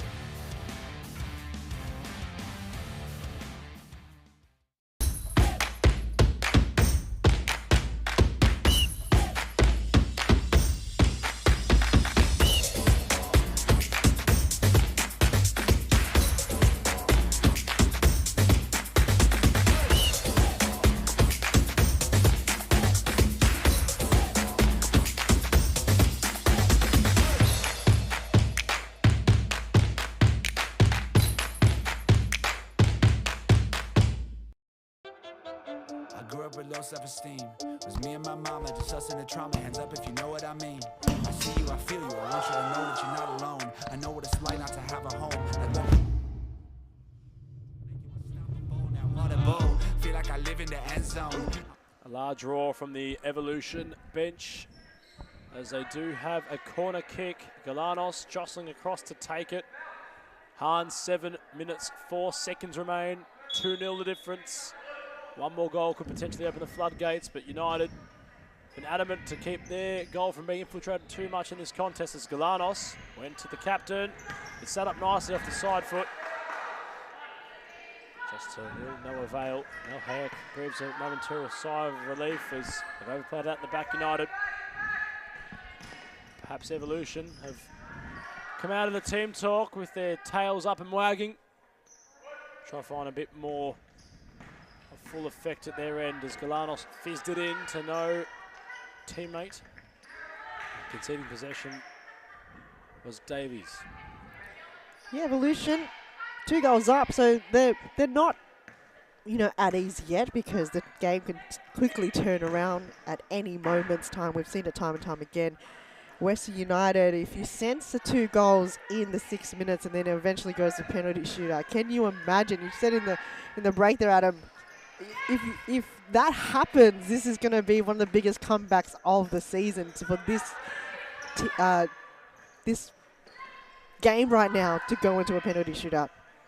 It feels as if the Evolution, went through the legs of the captain, just beyond the frame of the goal, but you feel as if Evolution are keeping their opponents at arm's distance. I'm not sure if that's something they want to do voluntarily. As Galanos has space to run into. She went the unselfish option. It could have been a cross or a shot. We're unsure on what she was trying to find with in terms of Ubek, who was lurking. However, they have kept their opponents at arm's distance tonight. Has allowed for United to potentially find a couple of quick goals. Haven't had much scoreboard pressure. Now, of course, comfortable in possession. Not on the same wavelength there, and they had lost out following that intervention from the United player. I feel like the stadium will roar if Western United get the next goal because that will bring in that momentum and that confidence. But since then, it's just frustrating to see them have those opportunities, but nothing really to threaten the keeper at all. The ball roll there from Hubek. It remains alive. Galanos shifting onto a left boot. Into the mid-group of El Hayek, who's been lively tonight, as she always is. Don't let the goal difference deceive you of her ability. As United stroll forward through Abdul Latif. We just ran out of real estate in the end as we have 4 odd minutes remaining in this contest. Davies receiving, rolling around one, and again El Hayek intervening. Even though as a losing team, she deserves to be on Team of the Week. She is keeping Western United in this game. Like, there have been times where a losing goalkeeper have been in the Team of the Week, but wow, like just moments like that. Come on, give it to her. She had to deflect that onto the post, and she did so from Hubek. She couldn't find her captain following the initial interjection from Jaron. As Hubek, Araha in front of her, Galanos combining and fizzing over the top of the goal. It's 3 odd minutes remain in this contest. Unsure of what to make of it, to be honest. You feel as if United do score, they're going to have some belief, and on the scoreboard at the moment, the intriguing tale of the tape. As the captain strolls forward, it could be Curtins. Another big stop from El Hayek, and those claims Hanya make for her Team of the Week inclusion continue to grow stronger. So a couple of mines was caught in there. Bradley had to jostle off her line to keep it away from the United player. Araha goes backwards. Well, Jaron went towards goal. That might have been goal bound. Galanos intervening with the back of her head. Ouch, that was like a neck crack that I can see from here, but built by muscle, the Evolution team, because that was just a heavy ball. Don't even know if she's concussed, but seems like she's fine. Strength on display from Nikki. That would have been goal bound, I believe. Oh, Jaron really put something behind that with leather. As a reverse pass from Araha. Finds Abdulatif. Skipping away from Galanos and company for the meantime. Nearly got around it. Galanos receives possession and she skips away from Araha. It's Galanos. Al-Hayek off her line quickly. 2:15 remain. If Western Arta scored, has to be soon to culminate what could be an improbable comeback from this position. As the Evolution want to try to see this one out. Across the face of goal it went. Al-Hayek diving. As Burke and company enter the fray. Galanos might be a final inclusion of the evening. Of course, her goal separated the 2-goal buffer. As Araha had a dance with Burke. Lane's very deep for Western. Scooping over the top, trying to find Muljaran. Minute 44 remains. Melbourne Evolution, similar affair to the last round. 2-0 against Fitzroy, whom have lost to 1-0 tonight. So it's something about this game of futsal that just plays weird tricks on you time and time again in each round. How does one team, you know, lose against another and beat another? It's just so exciting. But Evolution, they have to maintain more kind of goal power.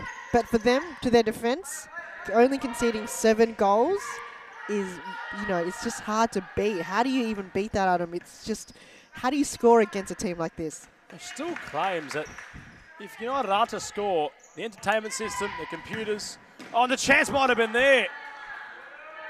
I was implying that everything was going to be thrown into this contest if United are to try find a late goal that could spark a comeback. Minute 19 remaining. Fettier at the touchline. He's looking rather, you could say, well, worried perhaps. As United continue to build. Well, Jaron trying to turn away. Burke there equal to the task. I want to see a goal from United. Just for the complexion of this contest. You feel as if they are deserving of it. They've been a lot stronger in their performance tonight. And a chance might arrive. Oh, and Bradley had to come off her line. She did so well. As Hubeck, you feel as if stoppages could only add to the probability of a United goal. You feel as if you can see the message from Fettier. Just hold possession.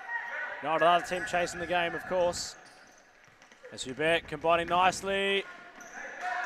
Al-Hayek wants to go. Abdulatif wants to find Muljaran with a deep ball. 37 seconds remain. It's all systems go.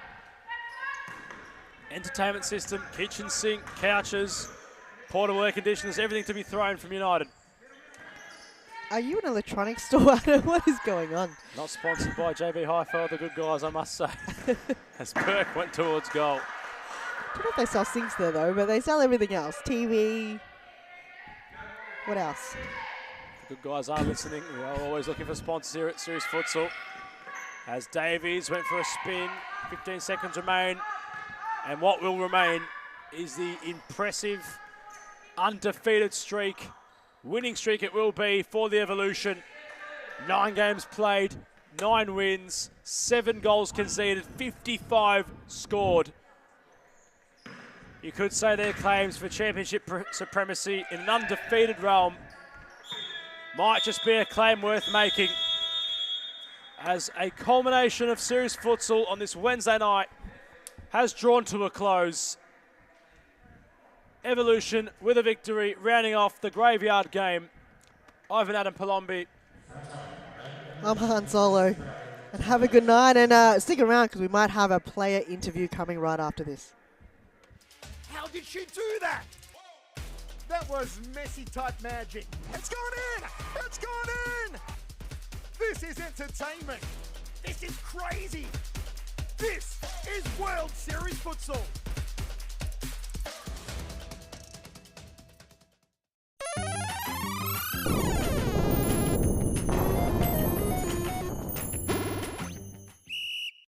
To Santos, out to Cooper again. Filio cuts in nicely. Oh wow. Filio just put the skates on Nathaniel Turner there and sent him for a hot dog.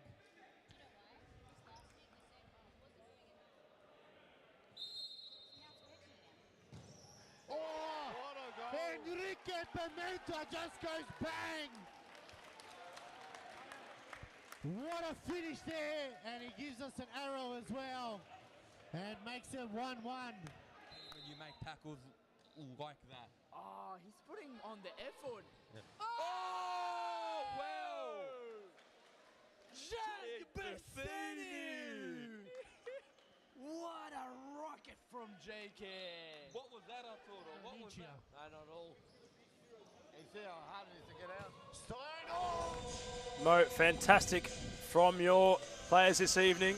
Another win. That's 9 on the trot. Tell me, is an undefeated season looking probable? An undefeated season I haven't even thought about yet. We just take it week by week, game by game, clean sheet by clean sheet, and I'll worry about next week tomorrow, and so will the girls. So yeah, for Invincible, we'll leave that for towards the end of the season. If it's there, it's there. If it's not, it's not. It's all about bringing home the gold. Now, Mohammed, sorry, you were being a bit very vocal in this game. Is it frustrating sometimes the connection in the final third not working in this game against a very good goalkeeper, Lara El Hayek? Oh, like honestly, yes, it's so frustrating because the thing that we spoke about the week is taking chances. Like, yes, winning games 2-0 is good, but this game we should have won 5-0 and could have won 5-0. Like, I was about to blow a fuse, but the girls still won, which I'm happy, and we won ugly, but our standards have to be much, much higher. Well, we look towards next week. A fine result, another win, another 3 points on the board for your side. All the best with the next fixture. All right. Cheers, guys. I'll see you next week.